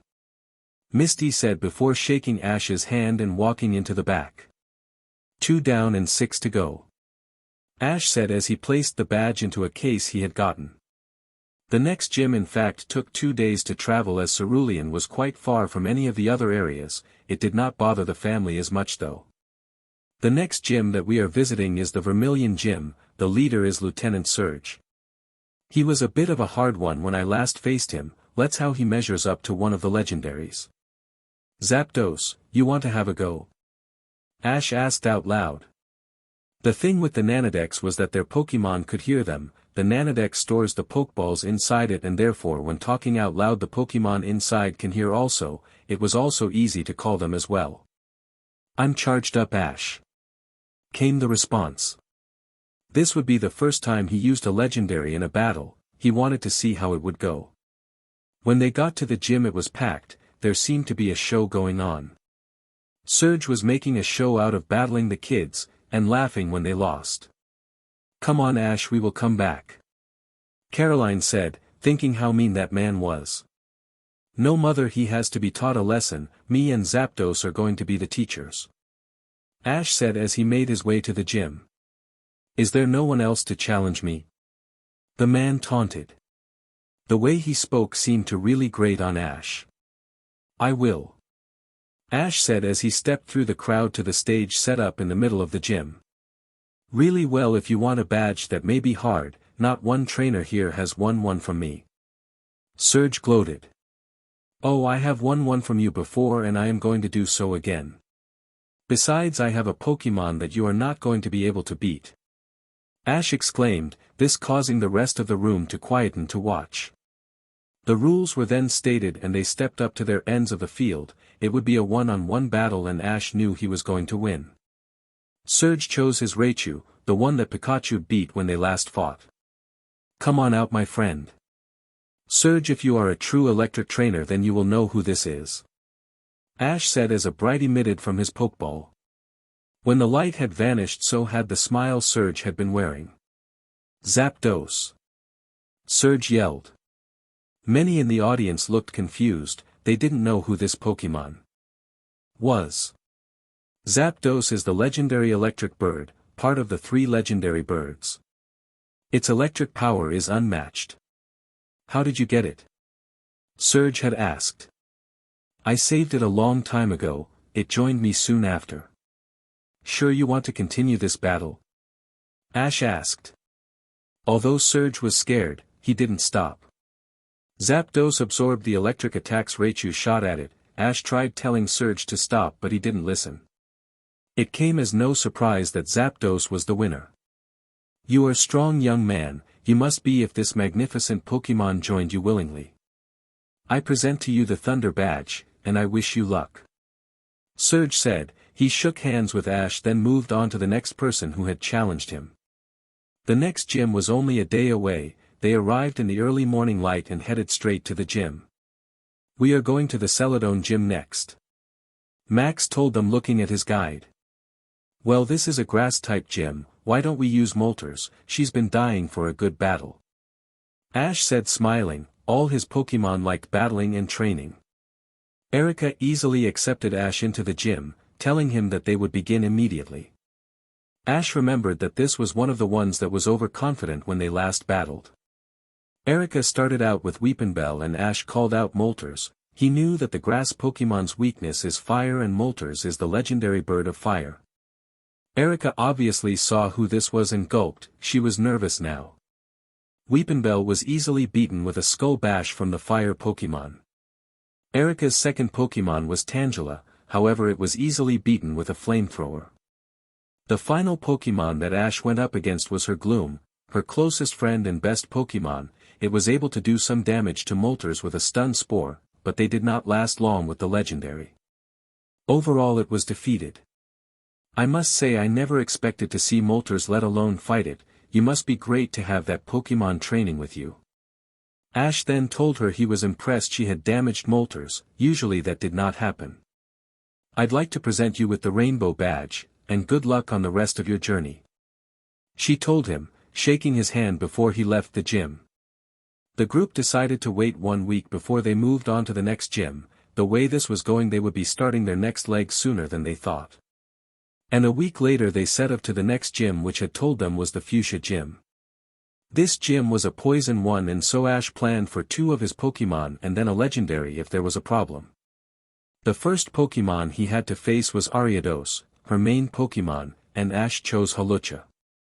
Ariados was unable to fly, meaning that Hawlucha had the height advantage, which Hawlucha was poisoned with a poison dart. He was still able to win the match, however he fainted a few moments later. The second Pokemon he had to fight was Forretress. Even though it was not a poison Pokemon, Ash chose to use Goodra, who beat the hard-shell Pokemon with a strong Dragon Pulse.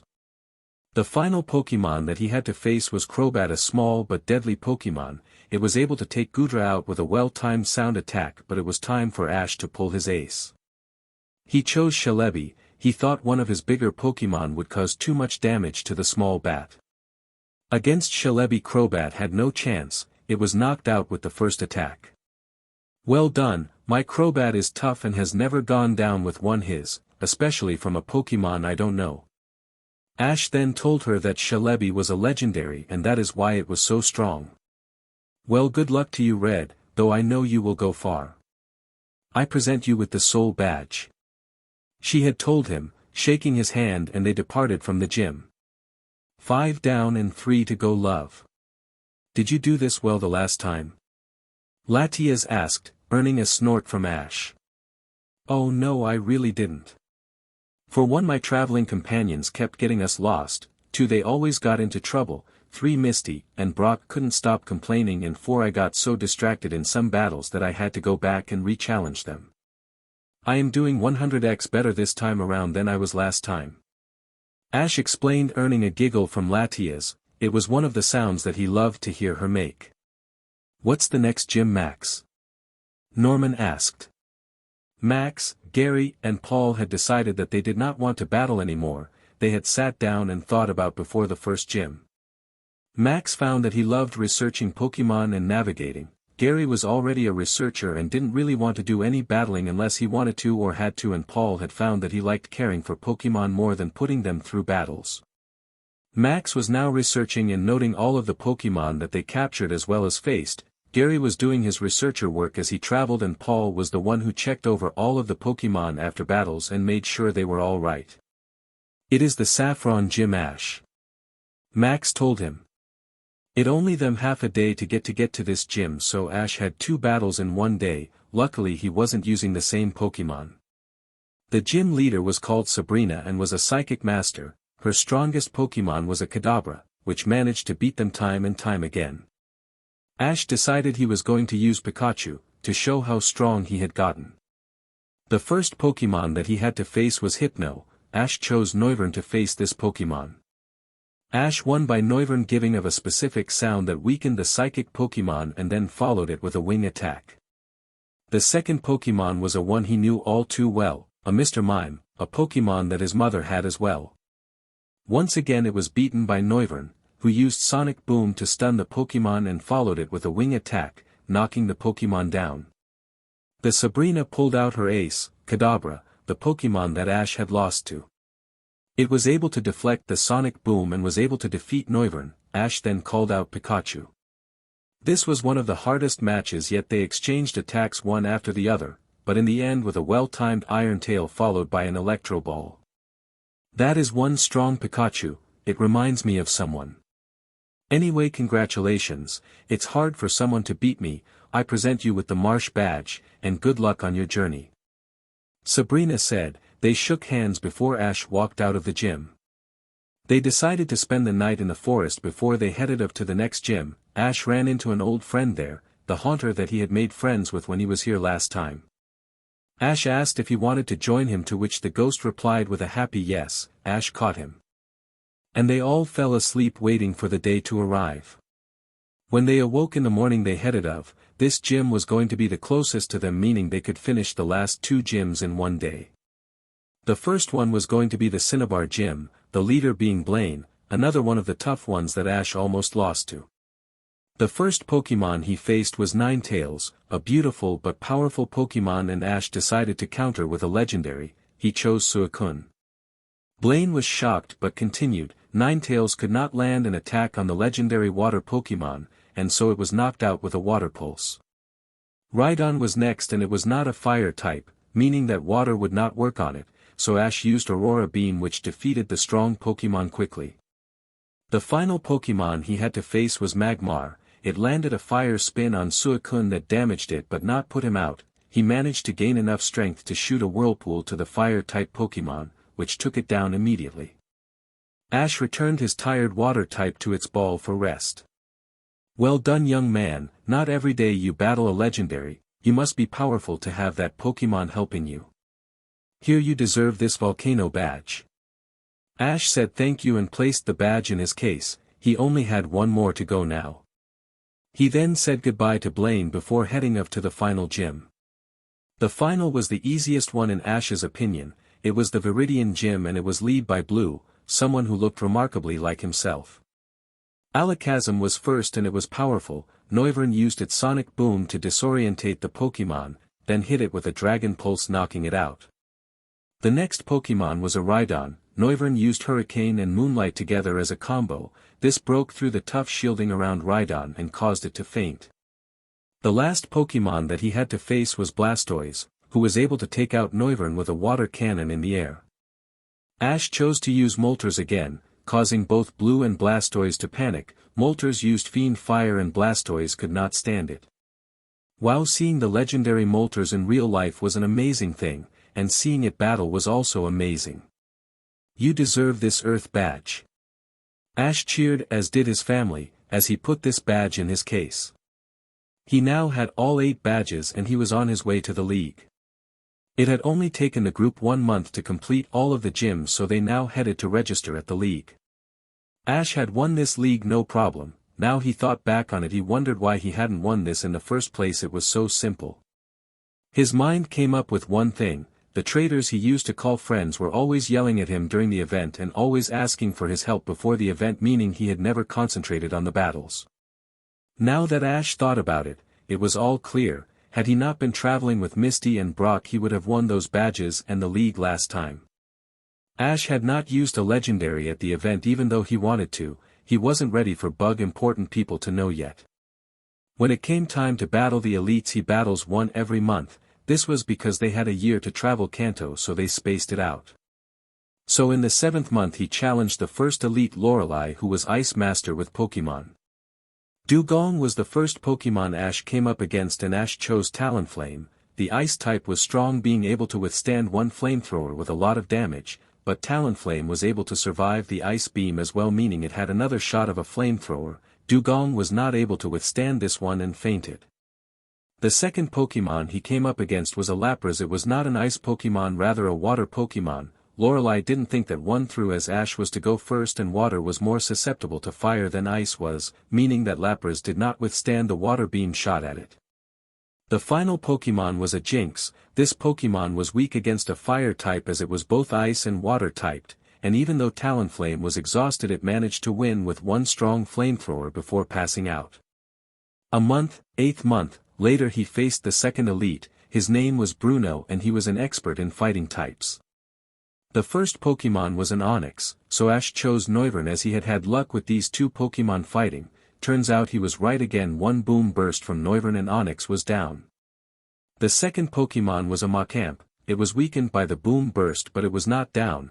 It hit Noivern with a flying kick that damaged one of the wings. However, Noivern was able to give a Dragon Pulse that sent Machamp into a faint, soon following. And the final Pokemon was a Hitmonlee. Ash thought about this one and decided to use Lucario, another fighting type. They were both ordered to kick and punch at one another. Since they were both fighting types, they had mostly the same moves, except Ash asked for an Aura Sphere that knocked the Pokemon out and causing him to win. On the 9th month he challenged the third elite, a woman named Agatha who was a specialist in ghost types, the one Pokemon that Ash did not have a lot of.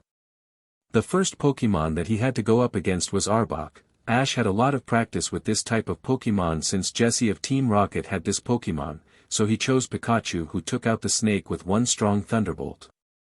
The second Pokemon was a Crobat. Again, this one was easy with Pikachu, who stunned it with a Thunderbolt and then jumped into the air and delivered an Iron Tail, causing the bat to faint also. The final Pokemon that he had to fight was one of the toughest ghost Pokemon there was, Gengar, a naughty Pokemon that would prank anyone.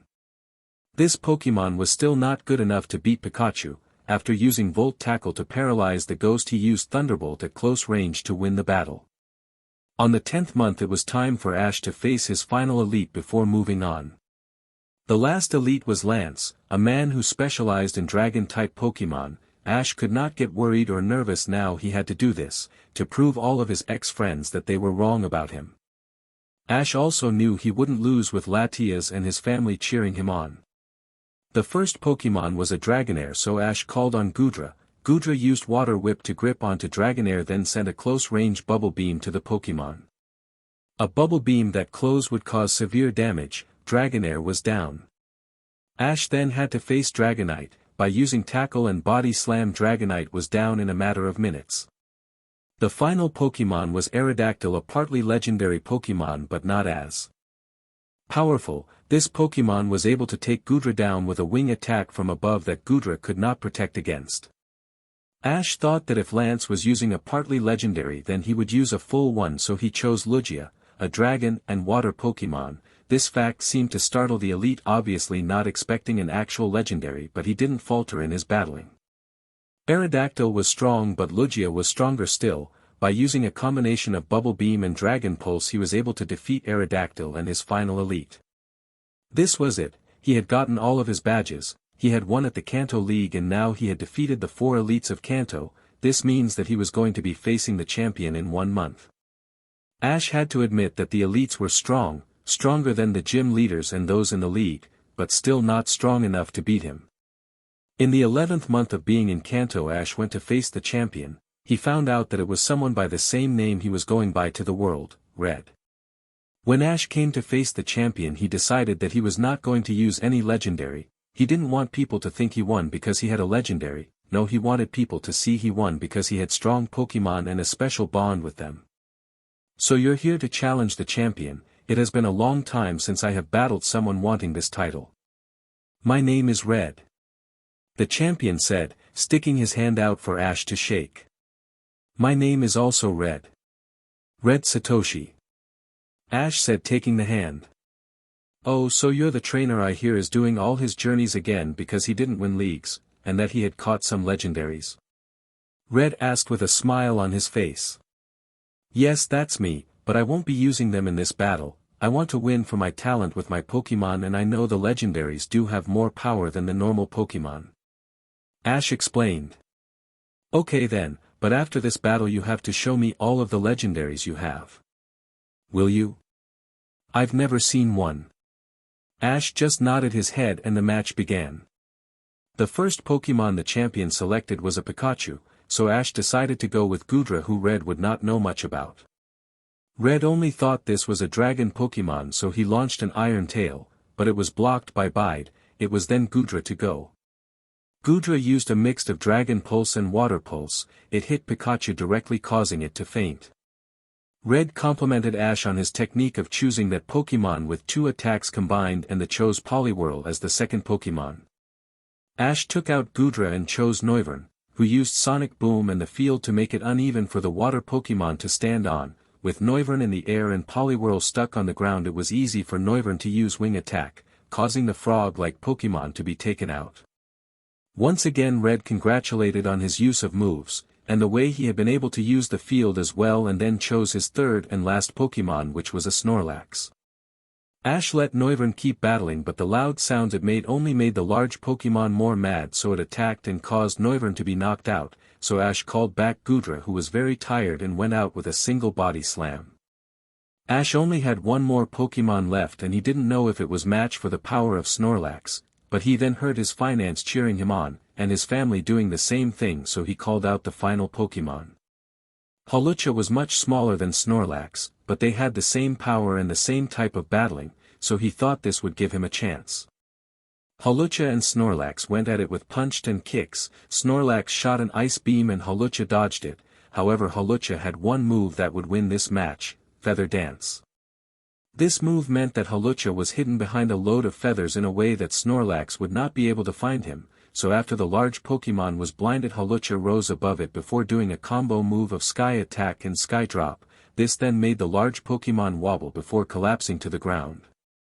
Wow, Red, I am impressed. There is no more deserving of this title than you. Red said as they shook hands. What Ash had failed to notice was the press all around the room waiting to see if they would have a new champion. This would be in all of the regions in the next few days. Now I think I promised you to let you see the legendaries. Ash said, making the boy smile and nod his head. So for the next few hours Ash's family showed each of their legendaries one by one, and then Ash showed him his. This took a really long time considering how many Ash has. Red was impressed that someone had nearly all of the legendaries and that his family had the ones he didn't. He knew that no one would be getting the title of champion from this boy for a long time. After the shock died down a bit, Ash and his family spent the last month relaxing after all of the excitement they had been through, and Ash all of the battling he had to do. But he had done it. He was now the Kanto champion and all of the regions knew it now. He had already proven his friends wrong. 1 down and 6 more to go. Ash said to his group as they relaxed in the forest. They would be leaving tomorrow to head to the next region, and Kanto will be finally out of his system. He knew he had already proven the traitors wrong, that he was already more powerful than they thought he would become, but the fact remains. He is not done yet. Ash and his family had relaxed for 1 month now after Ash defeated Red in Kanto. They had decided to stay in contact with one another as they had a lot in common. Ash did not want Red to know who he really was just yet, but he thought that in the future he would be able to share it with the ex-champion. "You did it, love, you are now the Kanto champion." Latias squealed. Ash however felt bad. It had been a year since he had proposed to the dragon Pokemon and they had done nothing for it. Ash had been so focused that he hasn't made love with his girlfriend and they haven't even talked about their wedding yet. "Latias, I'm sorry that we haven't talked about the wedding," Ash said. "Oh, don't worry about it, Ash, I know this is important to you." Latias explained. She didn't mind as much that they had not talked about this, but there was a part of her that wanted to be married to Ash sooner rather than later. Latias must have forgotten to close her mind as Ash heard everything she was thinking. She didn't mind that they had not talked about it, but she did want to be married soon. He understood that feeling. Wherever they went, the males all stared at Latias like they wanted to jump her. He wanted to marry her, so she was his and only his. "I promise, during the first couple of months we will talk about this wedding, okay? At least then we would have an idea," Ash said to his finance, who smiled and nodded her head happily. A few days later and they were on the boat to Johto, and Ash couldn't be happier that he was leaving Kanto. "I'm glad we are out of that region," seeing those two brought back bad memories. "So are we going to stick to our routine then? In the first few months we spend looking around the area getting to know it. Around the 3rd to 4th month we will start catching Pokemon, and then in the 5th month we will train them and then head up to the first gym in the 6th month. Ash asked his family. He always asked them what they wanted to do before they got to their destination. He wanted to make sure that everyone was happy and that everyone was comfortable with what they were going to do. Everyone nodded their heads at him and he nodded back. They were on the boat only a few hours this time as Johto was close to Kanto, and when they got off the ship they immediately went on their journey. Like the previous 2 years they spent the first month traveling around, going to every area that they could in the Johto region. Johto was one of the bigger areas with small islands surrounding it. They also explored all of these too. The next 2 months were spent by Ash telling them all about the area. This was one place that none of them had ever been to before, so they relied on Ash to tell them what was good and what was bad. Ash also went through the Nanodex after asking to see a list of all of the Pokemon available in the Johto region. That was another good thing about the Nanodex. If you ask it about Pokemon in a certain region, then it will bring up a list of all of the known ones, which made it easier to look for the Pokemon that interest you.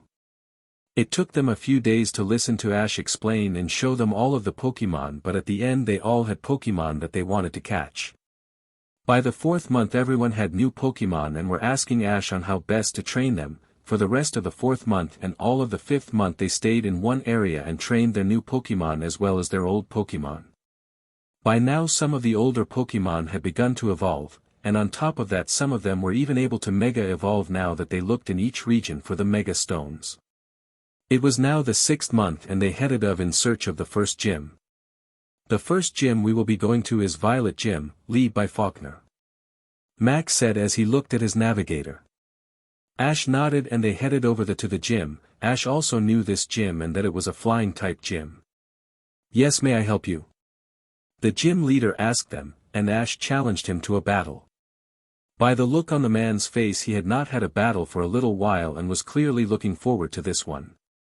Ash remembered that he won the battle with this gym leader the first time, and he was hoping to do so again. The first Pokemon that he had to go against was Hoot Hoot, a Pokemon that he once had as well, so Ash chose to go with Noivern, who was also a flying Pokemon. It was a tough battle because both of the Pokemon were fast flyers, but ultimately it was Noivern who won with a Dragon Pulse aimed at the right time. However, Hoot Hoot was falling to the floor and Noivern saved it, or it would have been severely hurt. The next Pokemon that he had to face was Dodrio, so Ash took out Noivern and replaced it with Pikachu, who had won the battle with this Pokemon the last time he was in battle with this leader. Pikachu won this match too with a well-timed Thunderbolt followed by an Electro Ball. This knocked the Hoot Hoot out right away. The final Pokemon that he had to face was Pidgeot, another Pokemon that Ash had also once had. Pikachu was tired and the flying-type Pokemon took him out easily with a wing attack. Noivern also fell to this Pokemon also.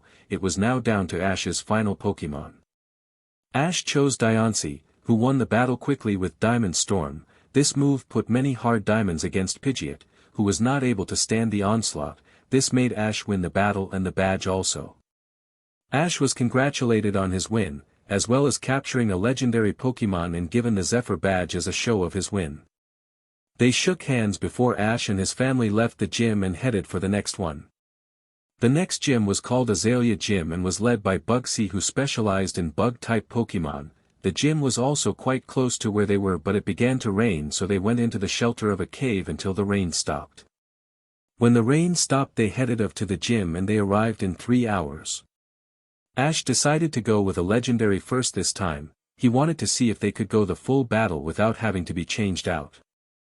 Spinarak is the one that Ash is up against first, so he chooses Yveltal. This Pokemon is the destruction Pokemon, so it should do well against the bug type. Yveltal used Oblivion Wing to attack the bug. It was not able to withstand such a strong attack. The next Pokemon they had to face was Metapod, which was a cocoon. Yveltal used Hurricane to attack this Pokemon and it blew off the floor of the field. It hit trees and other objects as it was spun around. This caused it to faint without even throwing out an attack. Ash knew the last Pokemon that he was going to face was Scyther, the strongest Pokemon that Bugsy had. It put up a good fight, even managing to land a few hits on the destruction Pokemon, but ultimately it lost to Yveltal using Dragon Rush head-on. He was awarded Hive Badge before they left. This happened for every one of the other gyms. Ash was winning his battles with no problem. It was confusing how he was doing so well now when he was struggling the last time he faced all of these trainers. The next gym that they went to was called the Goldenrod Gym and it was led by Whitney, a trainer who specialized in normal-type Pokemon. The first Pokemon that she chose was Clefairy. Ash remembered that this Pokemon was her ace and seemed to be the one favored by her. Ash decided to go with Pikachu. The Fairy-type Pokemon was very strong and put up a good fight, but ultimately it was Pikachu who won with a Volt Tackle followed by a Thunderbolt.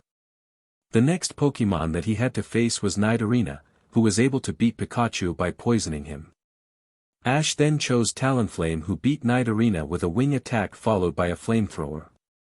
The final Pokemon that Ash had to face was Miltank, a Pokemon that he remembered beat his team with the use of Rollout. Ash had chosen the perfect Pokemon to beat this in Talonflame, as it was a flying Pokemon, meaning that Miltank was not able to perform Rollout. Talonflame won this battle by using Brave Bird, which Miltank was not able to dodge. This earned Ash the Plain Badge. Ash was congratulated, shook hands with Whitney and then left the gym, asking Max which the next one was. The next gym is the Acritique Gym, which is led by a man named Morty and he specializes in ghost-type Pokemon. Max said, as they walked the short distance to the gym, they got there in 2 hours and were met with a welcome into the gym. The first Pokemon that the Ghost Master chose was Gengar. Ash chose Goodra, who was able to defeat it after hitting it with a Dragon Pulse. Gengar had got some damage into Goodra and the Dragon Pokemon was a little bit tired now. The next Pokemon that Morty picked was Ghastly, the first evolved form of Gengar, who was the final evolution. Goodra was too tired and it collapsed after one attack called Nightshade. Ash chose to go with Talonflame, who was able to scorch the ghost Pokemon into fainting. The final Pokemon that Ash to face was Haunter, who was able to use Hypnosis followed by Shadow Punch to knock Talonflame out. Ash had a surprise for his final Pokemon. If he was a ghost trainer, why not show him the ghost legendary? Ash chose Giratina. After Morty got over that fact, the battle continued. Ash won greatly with Giratina using Ominous Wind, which blew Haunter around and hitting many objects. Giratina caught it before it crashed into the ground. This made Ash the winner and he was awarded with the Fog Badge. Ash was congratulated on getting the badge and on getting the legendary before they headed up for the next gym. The next gym that they headed to was the Cyanwood Gym, which was led by Chuck, who was a fighting-type Pokemon master. They had decided that this would only be a 2-on-2, as that is all the Pokemon Chuck had on him at the time. The first Pokemon that Ash came up against was the strong Machoke, while Ash went with Greninja. Machoke was good, but Greninja was faster. Greninja used Water Shuriken to win the match. Chuck then chose Poliwrath, who unfortunately did not match up to Greninja when it leveled up. The shurikens that he throws when leveled up were almost double the size of the water-type Pokemon. So this meant that Ash won the Storm Badge. Once again Ash was congratulated on winning the match as well as the powerful Greninja that he had. They shook hands before they parted ways and Ash moved on to the next gym. The next gym on the list was going to be the Olivine Gym, which was run by Jasmine, who was a Steel-type trainer. The first Pokemon was a Steelix, one of the strongest Steel Pokemon there was. However, Ash chose Pikachu, who used a combo of Iron Tail and Volt Tackle to defeat the large Pokemon. Jasmine chose Ampharos next, who went by the name of Sparkle. Ampharos and Pikachu clashed with their Thunderbolts and Iron's Tails, but Pikachu was able to dodge all of the attacks and get chose enough to shoot a Thunderbolt that knocked the Pokemon out cold. The final Pokemon that Jasmine chose was Magnemite, but that also lost with a Volt Tackle and an Iron to it, which caused Ash to win the Mineral Badge. After being congratulated on winning with just one Pokemon defeating 3 of hers, and given his badge, they shook hands and Ash left for the next gym. Ash had realized that this journey was taking a lot longer than the one that they did in Kanto, and he had a feeling that they would not get the month's rest at the end of this journey like they did in the previous. The next gym was the Mahogany Gym, and it was run by Price, who was an Ice-type gym leader. This made Ash a bit nervous, as the only Fire-type Pokemon he had was Talonflame. This was only going to be a 2-on-2, so Ash thought that his Pokemon was going to be able to handle it. Anyway, the first Pokemon that Ash had to go up against was Piloswine, one of the largest Pokemon there was, and Ash chose Talonflame. Piloswine was very slow due to its size, and it made an easy target. It was also hard to hit Talonflame as it was flying around and making the Ice-type dizzy. There was a clash of Ice Shard and Flamethrower, but because Piloswine was so dizzy it couldn't hold the attack, which made the Fire-type the winner.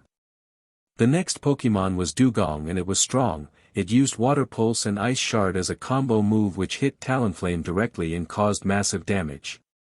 Ash withdrew his Pokemon, not wanting it to get more hurt. The only other Fire type he had was Moltres, and he played it. Once Price got over the shock, he fired at it and fired, but the large bird was able to dodge all of them. One Fiend Fire from the legendary and the Seal Pokemon was down and out. Ash had won the Glacier Badge.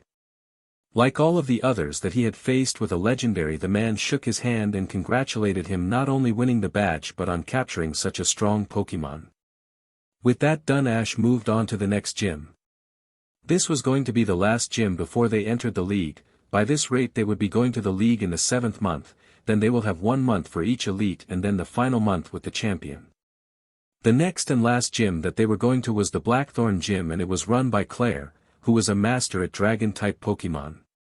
The first Pokemon that Ash had to go up against was Dragonair, and Ash chose Talonflame, who was able to defeat the Dragon-type Pokemon with a Flamethrower followed by Brave Bird.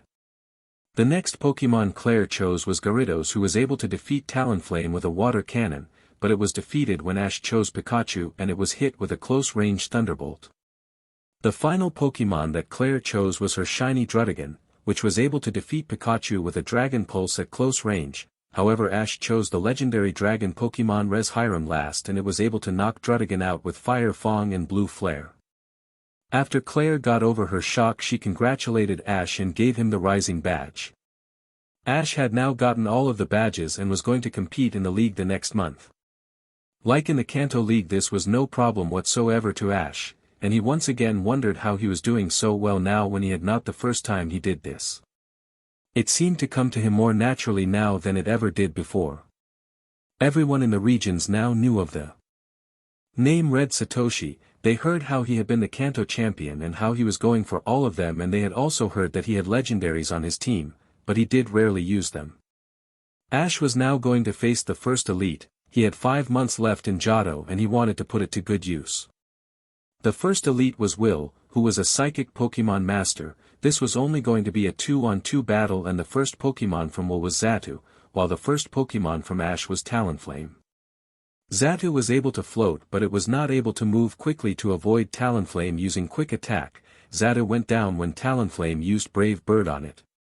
The final Pokemon that Will had was Executor, who was also taken down with a Brave Bird. Will was shocked that the boy had beaten him so fast. No one had ever that easily defeated him. They shook hands with one another and but their goodbyes, while wishing Ash luck when he came to face the others. A month later, 9th month, they faced the second elite, who was named Koga. He was a master with the Poison-type Pokemon. The first Pokemon that Koga chose was Venomoth, and the first Pokemon Ash chose was Talonflame.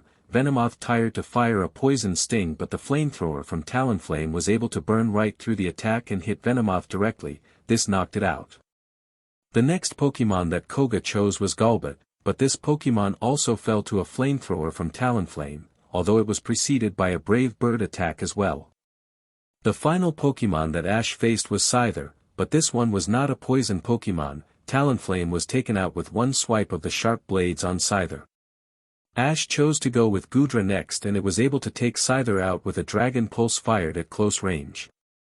Once again the Elite had never been defeated that quickly, and therefore congratulated Ash on such a quick but excellent battle. The month after this, 1th month, Ash was going to be facing the third Elite, who was named Bruno, and he was a master with the fighting-type Pokemon. This was also going to be a 2-on-2 battle, as that was all the fighting-type master had.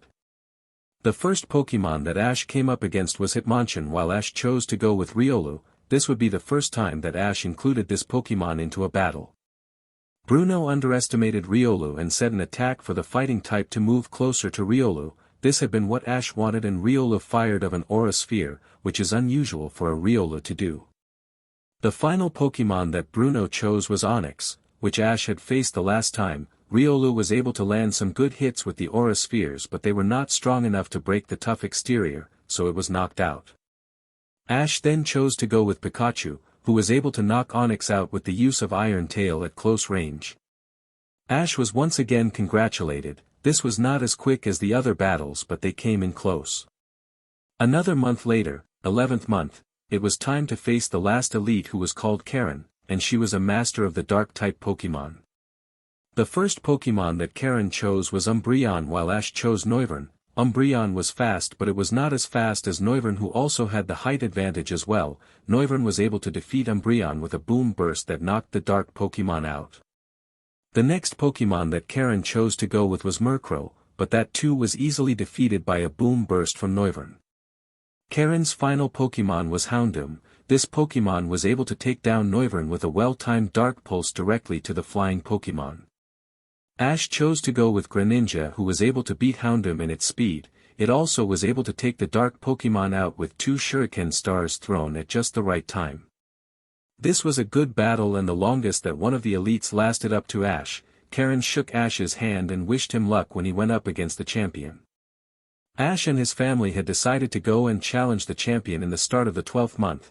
This meant that after beating them they would be able to relax a little before they had to go on the journey. Ash found out that the name of the champion was Lance and that he specialized in Dragon-type Pokemon, and since this was someone challenging the champion, loads of people were there to see the battle. When he first arrived, people seemed to recognize the person and name, and all were asking him questions. After he answered some of them, not wanting to give away too much, he then went and met the champion for their battle to begin. Like the other champion that he faced, this was going to be a 3-on-3 battle. "You will not find me so easily beaten. I want you to use one of your legendaries. I think that you have used the few you have," Lance told him as they got ready for the battle. Ash thought about this. If he was going to use a legendary here, he would want to use Reshiram, as it is a dragon legendary, but she had been called away to her dimension.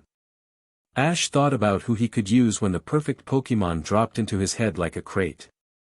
"Actually no, I haven't used them all. You are about to see a new one," Ash said mysteriously. Lance looked shocked from that, but he called Dragonite as his first Pokemon. Ash smiled and brought forth Darkrai, a Pokemon that could make a human soul turn cold if it is on the wrong side of the Pokemon. Lance had been expecting Reshiram, a Pokemon he had used before. "Where is Reshiram?" he asked. "Oh, she is in her dimension solving a problem. You see, all the legendaries I carry have jobs to keep the world in balance. If they feel that something is wrong, then they are able to go to their dimension, fix the problem, and then return to me. Sometimes I do not even know when they go and when they come back," Ash said. He just wanted to continue the battle. Lance nodded and the battle begun. Darkrai started by using haze to cover the field. Darkrai was able to see through this, but Dragonite was not. Darkrai then used Dark Void followed by Dark Pulse, and the orange dragon was knocked unconscious. Lance was beginning to think he had doubted the boy. For his second Pokemon, Lance chose Gyarados, but it also fell quickly to the Dark Pulse shot from Darkrai. For the final Pokemon of the battle, Lance called forth his strongest Pokemon, another Gyarados, except this one was a shiny and red in color. Ash remembered this, he had been a part of helping it. This Gyarados had been experimented on by Team Rocket when he came here the first time. It went on a rampage throughout the region. When they calmed it down, it decided to stay. With Lance, Ash was glad that it looked well after all these years. This Gyarados was strong and it put up a good fight, but Darkrai used a new move called Dream Eater. This put the Water Dragon Pokemon to sleep and he used Dark Pulse to knock it out. Congratulations, young man. I underestimated you and your Pokemon. You deserve to be the champion of Johto. Lance said as he smiled and shook Ash's hand. This was one thing Ash loved about gym leaders, elites and the champions. It was that even when they lost they were always encouraging and always continue with what they want. Since Lance was no longer the champion, he may go on another journey, or he may try going through the elites and challenging Ash one day. Latias ran up to him. Well done, honey, you are now the champion of Kanto and Johto. 2 down and 4 regions to go, then you face Altomare. Latias said. She was happy and exited for her fiancé. There was still 2 weeks left in Johto before they had to leave for the next region, and Ash couldn't be happier just sitting and relaxing with his family. He was out traveling, he was battling, he was catching new Pokemon, he was training new Pokemon, and he was with people who loved him and he loved in return. During these 2 weeks break, Ash and Latias spent the time discussing wedding plans. They had decided that they were going to have it after all of the battling was done. Ash would go to all of the regions and become the champion of each, then he would go and face Altomare and become the champion there, and then they would get married after all of that. Both Ash and Latias, as well as their family, knew that there was a high chance that there was going to be another adventure after that. They knew that they would never have a relaxing life, and that did not bother them at all. In fact, it made them happy. They agreed that they would get married as soon as he won at Altomare, just to make sure that there would be no unexpected journeys or adventures before they got married. The rest of family agreed with this. And after 2 weeks of relaxing in the forests, and catching even more new Pokemon. When the 2 weeks ended, they couldn't wait to be on the boat and heading to the 3rd region that they would battle. And Ash knew one thing. He was going to take it by storm. Ash and his family were now in Sinnoh, starting their 4th year on their journey together. New Pokemon, new gym leaders, new elites and a new champion. I can't wait for this. Max said excitedly. Max, you say that before every region that we visit. Ash said to his brother. This was very true before the previous 2 regions. Max would also say something along this line. Going to somewhere new with new Pokemon always got the boy excited. I know, but it's the idea of meeting new Pokemon and watching you in new battles. The gym leaders, elites and champions all do the same thing, but they have different ways in which they do it. It's fascinating to see it. Max explained. Yes, I know how you feel. Ash said. He knew that feeling he also got in whenever they went to one of the next regions. So are we going to stick with our normal routine? Ash asked.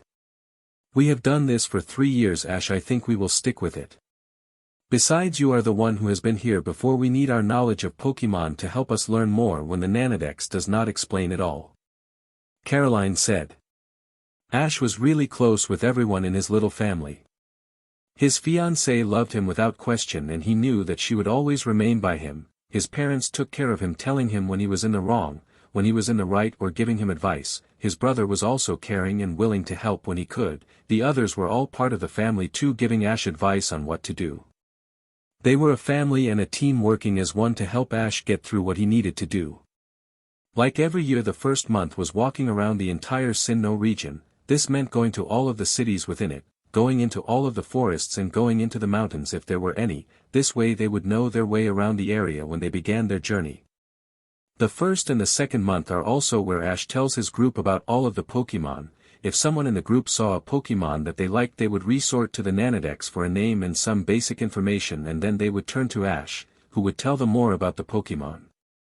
The third and fourth month was for catching Pokemon. During these 2 months the group had the chance to get all of the Pokemon that they wanted. While they could get any Pokemon they wanted after the second month all the way to the end of the year, it is suggested by Ash that the majority are caught in the 3rd to 4th month. This is so they can be trained and get used to everyone. people and Pokemon alike. The 5th month is the time for the group to train their new Pokemon as well as their old. Ash trains all of his Pokemon, new and old, as one big group so that the newer ones can see some experience and learn from the older ones. This was how all of them trained their Pokemon. Since Max and Bonnie did not have any Pokemon before this journey started, they began newly. However, they were both becoming strong trainers and Ash couldn't be more proud of them. The 6th month is when the group head out so Ash can challenge the first gym. The first gym is in Orberg City and it is led by Rourke, who is specialist in rock-type Pokemon. Max had told them, with this piece of information they headed off to the first gym. The Orberg gym was only a day away and when they got there they were immediately brought in. Latias, Max, Paul, Gary, Norman and Caroline all went to the stands to watch the match, while Ash made his way to the front of the stage where he would be battling. "Are you the trainer I have heard so much about?" Rourke asked him, though he knew the answer. "The one who is a champion in 2 regions and has legendary Pokemon?" He finished. Ash nodded his head. "Yes, I am, though I don't like using them too much, it makes me feel like I have an unfair advantage." Ash explained. "You shouldn't. In order to catch a legendary you must be a good trainer as well as a good person. I say use them as much as possible, it will show everyone how strong you have become." Rourke said and Ash nodded his thanks, he would take that into account. Rourke released his Pokemon first and it was Geodude, so Ash chose Pikachu. Geodude was strong as it was a rock type and it did manage to trap Pikachu a few times, but it was ultimately defeated by Pikachu's powerful Iron Tail. The second Pokemon that Rourke chose was Onix, but he too was also taken down with a few Iron Tails one after the other. The third Pokemon that Rourke chose was Rampardos, but because of this Pokemon's strong head and body it was able to throw the Iron Tail and defeat Pikachu with a Zen Headbutt, so Ash recalled Pikachu and chose Diancie. Ash explained to Rourke that these two would get along as Diancie is a rock-type Pokemon. Throughout the battle Rourke was impressed with the small but powerful Pokemon he was facing. Diancie was able to win with a Diamond Storm aimed right at Rampardos when it was not paying attention. Ash was congratulated by Rourke, who even said that the Pikachu he had reminded him of someone he had once known. Ash was upset with himself. He knew there were still people who cared about him out in the regions, not his family and old friends but the people he had come to meet on all of his journeys. It is from Sinnoh, Hoenn, Unova and Kalos that he made friends with and he knew that they were hurting because he had left. They may not know why he did but he left without saying anything to them. From Kanto and Johto he didn't really make new friends. "Rourke, if I tell you something will you keep it secret unless I tell you to say anything?" Ash asked the man. He had decided that all of his friends that he made would know who he is, what happened to him and what he was going to do. "Yes, of course." Rourke said, this was new to him. "You said this Pokemon reminded of you someone, who was it?" Ash asked. Rourke gave a sad look. "His name was Ash Ketchum, one of the strongest trainers I faced. During our time together I became his friend as well as gym leader. But he just disappeared with no trace, his friends didn't give me anything on him. That Pikachu is a lot like his, not wanting to go into the Pokeball and being so strong," Rourke said. Rourke Ash Ketchum left because he was betrayed. His friends told him to give up on his dream, that he was a weak trainer and that he had no place. How Mother agreed with them. His Pokemon then turned their backs on him also, except those that he caught when in Kalos. He left after that and has since met up with new people who stick with him no matter what. Ash explained. Rourke smiled. "How do you know all of this?" he asked. "I am Ash Ketchum, though I go by Red Satoshi now," Ash said. "But you look nothing like Ash," Rourke told him. "Yes, I know I do not. But when I first headed out with my new family I wanted to return to Altomare where I found the girl of my dreams, who turned out to be the Pokemon Latias. Soon after I realized my feelings I had to leave and it hurt her, she was dying, in fact she did right in my arms. But I begged Arceus to bring her back and since I am his chosen one he did just that, though I had to become a Latios for it to happen. I can change my form to look how I want." Ash explained. Rourke looked over to the girl with the strange amber eyes and saw her shimmer before becoming a dragon Pokemon. Once Rourke got over this, he said it was good to see Ash again and that he was proud of the person Ash had become as well as how strong.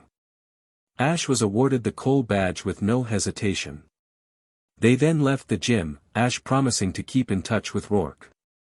Ash explained his friends to his family and they agreed that if Ash could trust them then he could reveal his identity to them if he wanted.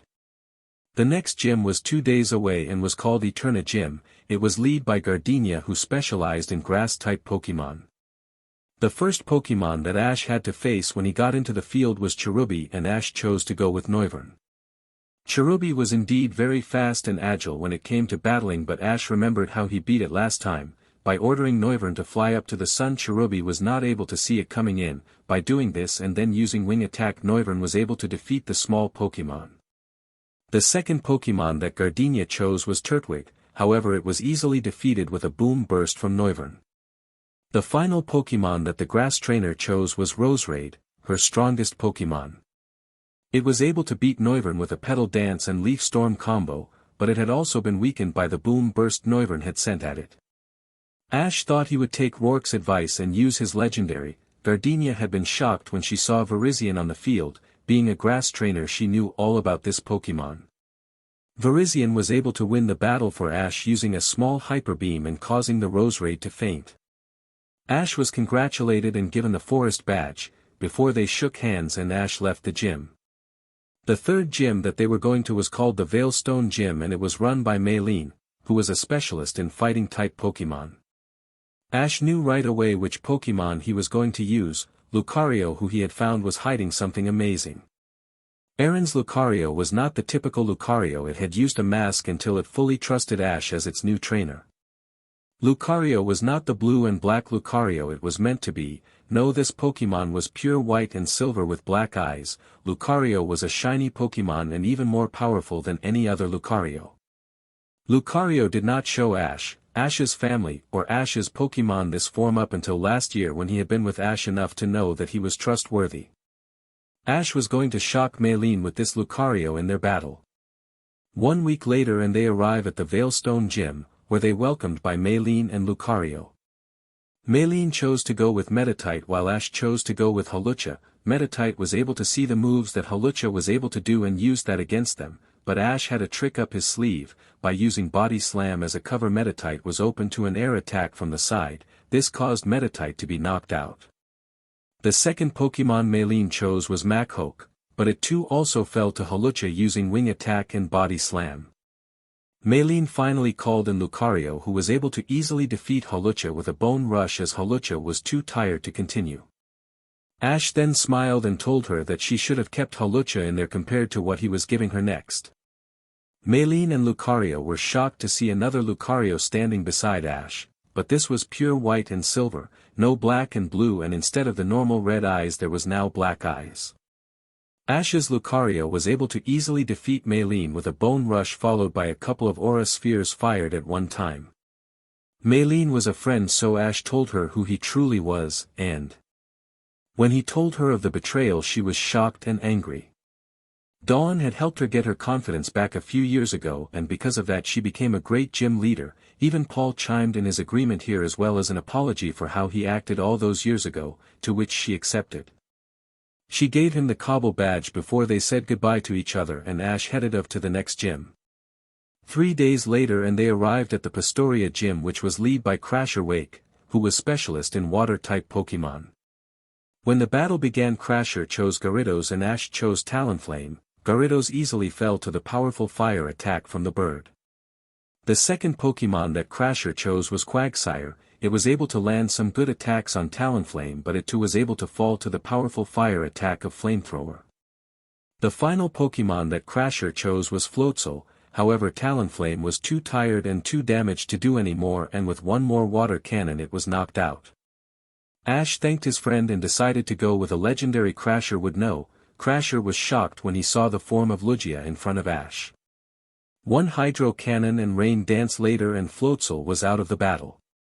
Crasher had also been a friend to Ash, so he also learned the truth. What he heard shocked him, but he was proud of Ash for doing what he was doing. Ash was presented with the fun badge before they bid goodbye and moved on to the next gym. Ash had thought about this and he had decided that he would only tell the gym leaders, elites and champions that he trusted who he was. He couldn't tell anyone else about this. The next gym was the Heart Home Gym, which was led by Fantina, who was an expert in ghost-type Pokemon. Ash decided that he would use one Pokemon for this battle and one Pokemon only, and this would be one of his legendaries. The first Pokemon that Fantina chose was Mismagius, and Ash released his legendary. Fantina was shocked to see the legendary ghost Pokemon Darkrai floating before her, and she realized that this was the boy who was powerful and had the legendary Pokemon. Mismagius fell to Darkrai's nightmare attack. Fantina then chose Drifblim, but it fell to Darkrai using Ominous Wind. The final Pokemon that Fantina chose was Gengar. It was able to land some good Dark Pulses onto the legendary, but it too was defeated thanks to Darkrai using Dark Void. Fantina was also told the truth, and she, like the others he had told, were shocked, angry and disgusted at the people who had called themselves his friends. She gave Ash the relic badge smiling. They bid goodbye before Ash moved on to the next gym. The next gym was the Canalave Gym run by Byron, who was an expert in Steel-type Pokemon. Bastiodon was the first Pokemon that Byron chose, and Ash chose Pikachu, who was able to defeat the Steel Pokemon with an Iron Tail. Byron chose Bronzor as his second Pokemon, but it too was defeated by Pikachu using a powerful Thunderbolt at close range. Steelix was the final Pokemon that Byron used, and it was able to defeat Pikachu with a Rock Tomb it had mastered, but it fell to Talonflame using Flamethrower when Ash called it as his second Pokemon. When Byron was told the truth, he too was angry and disgusted with those that betrayed Ash. He gave Ash the Mind Badge. They said their goodbyes and Ash went on his way to the next gym. The next gym was the Snowpoint Gym, and it was run by Candace, who was an expert when it came to Ice-type Pokemon. Abomasnow was the first Pokemon that Ash went up against, and so he chose Talonflame. While Abomasnow was strong, it was not fast enough to launch attacks at the fast-flying bird. It also was too slow to dodge the flamethrower that Talonflame fired that knocked it out. Sneasel was the second Pokemon that Candace chose, but it too was sent out by Talonflame using Wing Attack and Brave Bird on it. The final Pokemon that Candace chose was Metacam. This Pokemon was able to beat Talonflame by luring it close and using a high jump kick on the tired Pokemon. Ash then chose Articuno, who Candace knew about, and was able to defeat Metacam by using Icy Wind to freeze the Pokemon. Candace too was told the truth, and she felt as the other gym leaders did. She gave Ash the Icicle Badge, bid him goodbye, and Ash moved on to the final gym. The final gym that Ash was facing was the Sunnyshore Gym, which was run by Faulkner, who was an expert in Electric-type Pokemon. Raichu was the first Pokemon that Ash had to face, and he chose Pikachu to battle it. Raichu may be the evolved form of Pikachu, but Pikachu was faster and landed more hits on Raichu. This caused Raichu to faint. Faulkner then chose Luxray to have a shot. This fell to Pikachu, who used Iron Tail and a close Thunderbolt to knock the Pokemon out. The final Pokemon that Ash had to face was Electivire. This Pokemon was able to take out Pikachu because the mouse Pokemon was too tired. Ash then chose Greninja, who was able to take out Electivire thanks to a Water Shuriken. Ash did not tell Faulkner who he was, but he was congratulated and given the Beacon Badge. Ash placed the badge in his case, bid goodbye to Faulkner and left the gym. Ash had now challenged all of the gyms and he had obtained all of the badges for the region. This trip took them almost 1 month, so they decided to wait a little before going to the league. In the 7th month of the trip they went to participate in the league. Ash flew by the qualifying round, defeated all of his opponents quickly and then went on to the semi-finals. He won here too and he moved on to the finals. The other who Ash had to face was strong and he put up a good fight, but he lost when Ash decided it was time to use combo moves that he had never thought of before. Ash does not normally do combos as he thinks they are more for contests than for battles, but after using one in a gym battle early on he realized that each of the attacks used boost the power of the other attacks, making the combo so powerful. The person Ash was facing must have been someone just starting out, as he did not last as long with Ash. However, he did last longer than anyone else Ash had battled in the league. The league took them just over 3 weeks, so they had a few days rest before they headed up to the first elite. The first elite that Ash had to face was Aaron, and he was a bug-type Pokemon expert. The first Pokemon Ash had to face was Beautifly, who Ash remembered finding with Aaron. Ash then chose to go with Talonflame, who was able to take Beautifly out with a flamethrower, even though the bug-type Pokemon had landed a wing attack on the fire-type.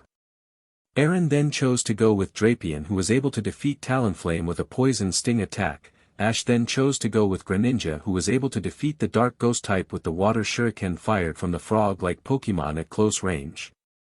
Aaron's final Pokemon was one of his strongest, and it was called Vespiquen. The bug type was able to weaken the frog-like Pokemon, but that was not going to happen on Ash's watch. Ash knew that all of his Pokemon would be able to do what Greninja does with him when he got even closer to them and when they reached their final forms, but for now Greninja was his ace. Ash and Greninja transformed and became one, thus making the water Pokemon look different, making it stronger and making it faster. When in this form, Ash was able to take down the large wasp-like Pokemon with the large water shuriken that Greninja kept on his back. When the battle was done, Ash came out on top once again, but this time he decided that Aaron would be told the truth. After all, they helped one another when it came to when he was last here. After Ash had told Aaron his story, the bug-type expert was angry beyond belief. He thought that Ash was one of the best trainers he met, and he knew that he was going to change things for the world, but he didn't even think that his friends would do something like this to the loving boy he had met years ago. Ash then showed Aaron his legendaries, which shocked the bug-type even more, but he was happy that Ash was happy. He was even more happy for Ash when he found out that he was in love and engaged, though it did shock him when he found out that it was Latias he was marrying. They bid one another goodbye, and Ash promised to keep in contact with the bug-type trainer. This battle only took 1 day, and so they had the rest of the 8th month to relax.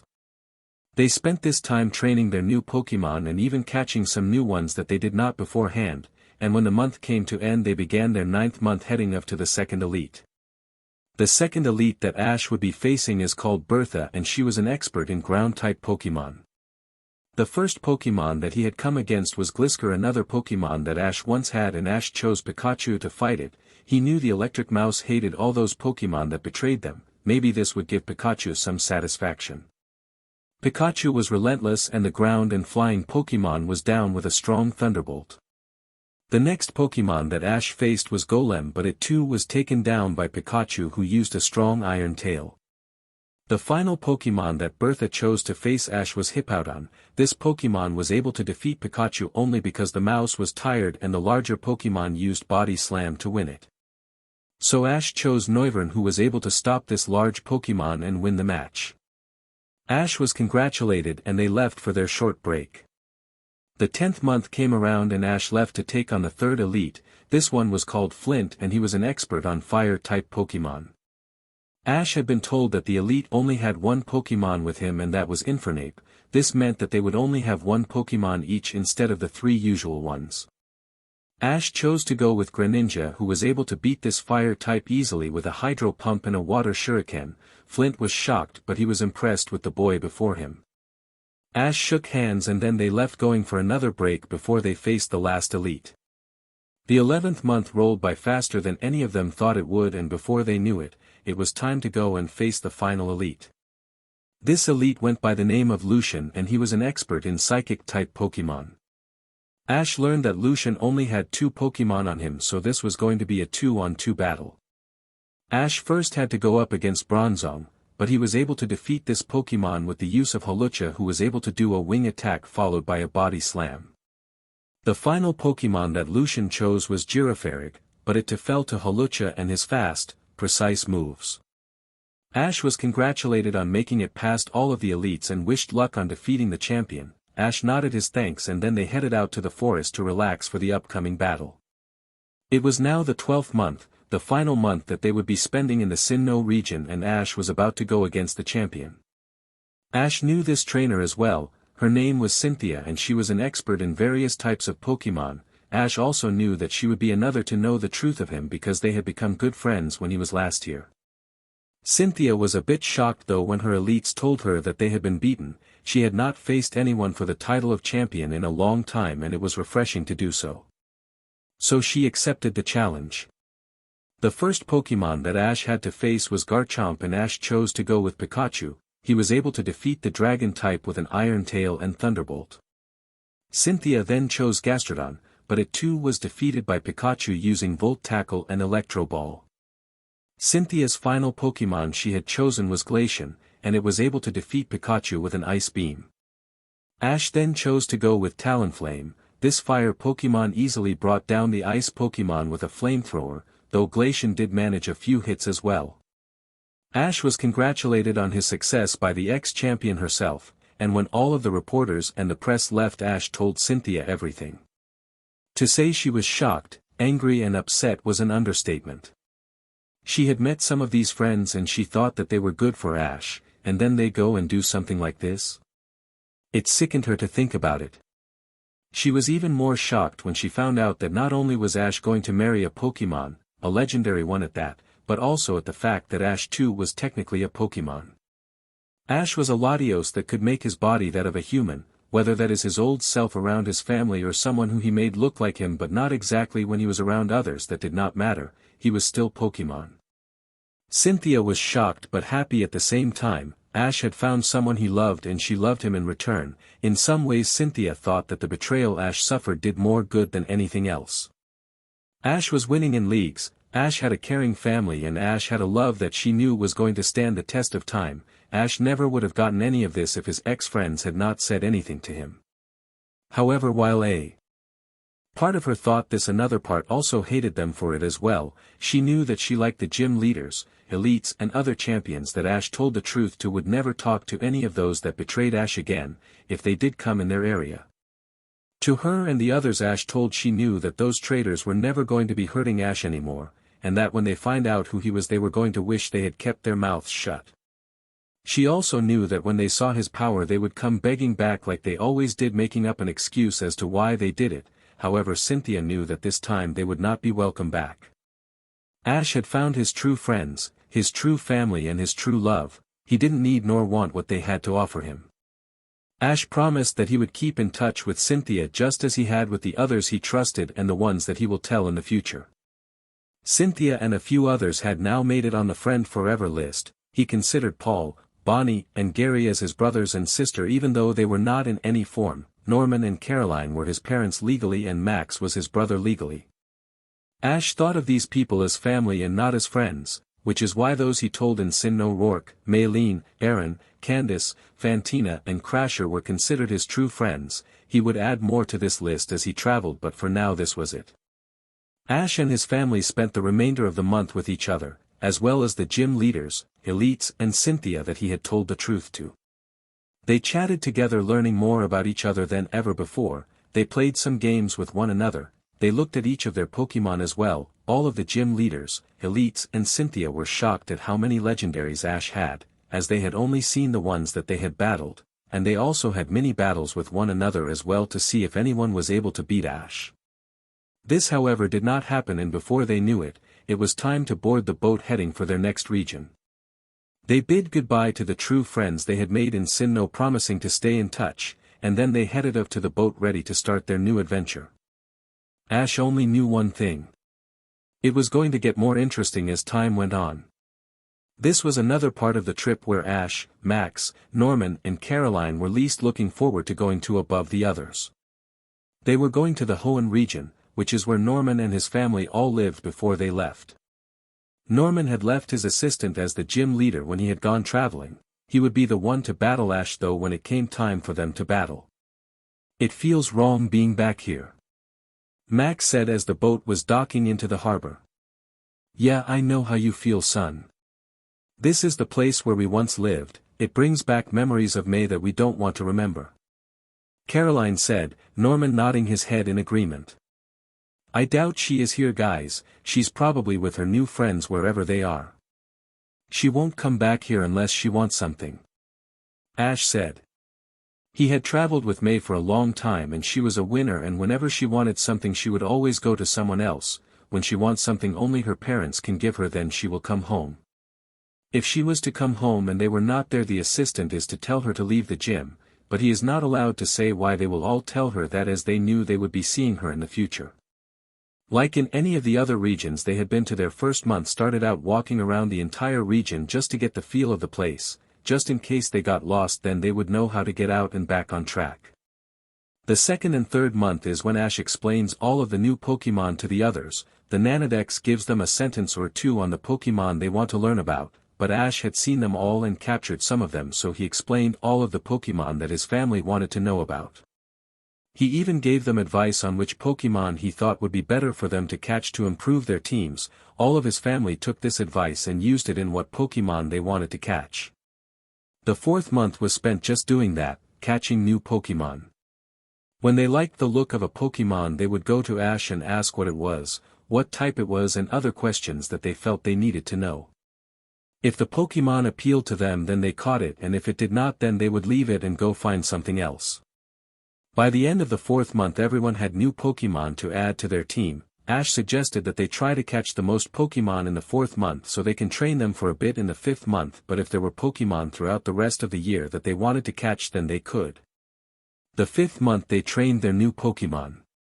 Ash knew that he would not use any of his new Pokemon in any of his battles. He was only using the Pokemon he caught in the Kalos League last time and his legendaries. He wanted to wait until he had gotten Pokemon from all of the regions. He wanted to wait till all of these Pokemon evolved, and he wanted to wait till later to use them. This did not mean that he loved the Pokemon he used more than his new ones. No, he loved them all equally. He just wanted all of his Pokemon to get to know one another before the newer ones were used. On the sixth month it was time for them to leave for the first gym, and the fourth part of Ash's journey had gotten started. The first gym that is on their trip is the Rust Borough, which is run by Roxanne, who is an expert when it comes to rock-type Pokemon. This was going to be a 2-on-2 battle, as Ash had been told that she only had these Pokemon with her, and the first Pokemon that he was going to be facing was Geodude. Ash went with Pikachu, who was able to take out Geodude quickly using a powerful and well-timed Iron Tail. The second Pokemon that he had to fight was Nosepass, and this Pokemon was Roxanne's strongest. It managed to encase Pikachu in its rock tomb, but with the help of Iron Tail Pikachu was able to get out of it. Pikachu then used a couple of Iron Tails one after the other on the feet of Nosepass. This meant that it was not able to move. Pikachu then used a powerful and close-range Iron Tail in the face of the rock type, knocking it out. Roxanne was considered a friend to Ash. After she had helped him with Team Rocket and helping him with Iron Tail, Ash now considered her a friend. So she was told the truth.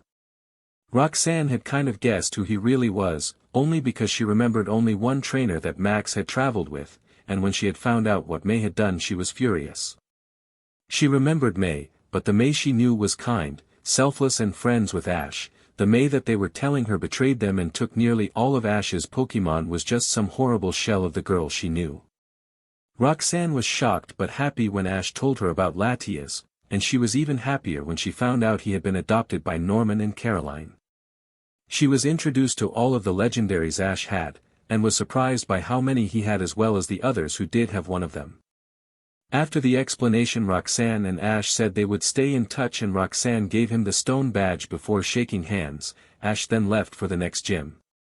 The next gym that they were going to was called the Dewford Gym, and it was led by Brawly, who was an expert in fighting-type Pokemon.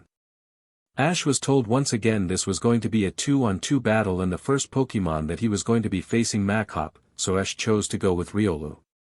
Riolu was able to throw Aura Sphere, but they were weak, not like the ones that Lucario can throw. Halfway through the battle, Riolu was able to throw a powerful Aura Sphere, stronger than any other it had thrown. Riolu began to evolve, and when the bright light died down, there stood a Lucario, blue and black in coloring with red eyes. Lucario was then able to defeat the other fighting Pokemon with ease. The next Pokemon that Brawly chose was Hariyama, who was one of the strongest of the fighting types. It was able to take out the newly evolved Lucario with a body slam. Ash then called out his main fighting type Pokemon, the Lucario that once belonged to Sir Aaron. Brawly was shocked when he saw the pure white and silver Lucario standing in front of him. He knew that they were black and blue in color, so seeing this Pokemon was a shock. The Aura Sphere on this Lucario was even stronger than the newly evolved Lucario, and it was able to push back the large Pokemon, knocking it out with a Bone Rush to finish. Brawly had helped Ash a lot when he was last here, telling him how to train in a way that he was able to beat the fighting type trainer. Without that training he would never have gotten that badge last time he was here.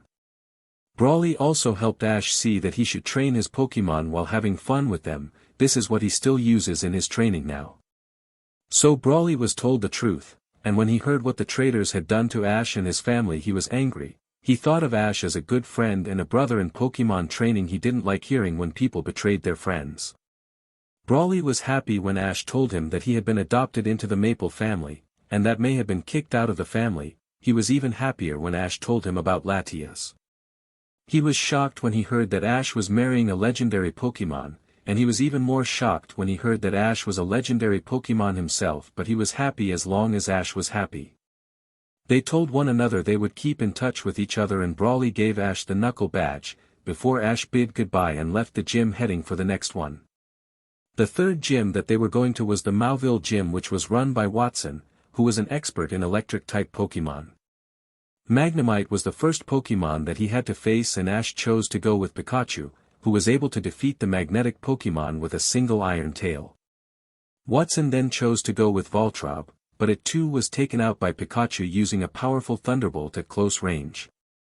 The final Pokemon that Watson went with was Manectric, who was able to take out Pikachu with a Thunderbolt followed by an Iron Tail. Ash chose to go with Zapdos, a Pokemon that Watson would know all about. When Watson got over his shock, his Pokemon started firing every move that it knew, but Zapdos took them all and absorbing the power from the electric-type moves. Zapdos gave the electric-type a Thunderbolt that was so powerful that it knocked the dog-like Pokemon right out and down. Watson was also a friend to Ash when he was last here. After Ash defeated him the first time, he was a little guilty that he had taken the badge without knowing Pikachu had a power upgrade due to Team Rocket. After all of that, Ash was awarded the badge anyway with no need for another battle.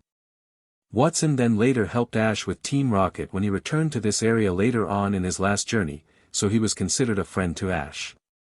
Therefore he was told the truth. Watson was shocked and angry when he heard what Ash had to go through, but he was happy for Ash when he was told about Latias, his new family, and the fact that he was a Pokemon as well.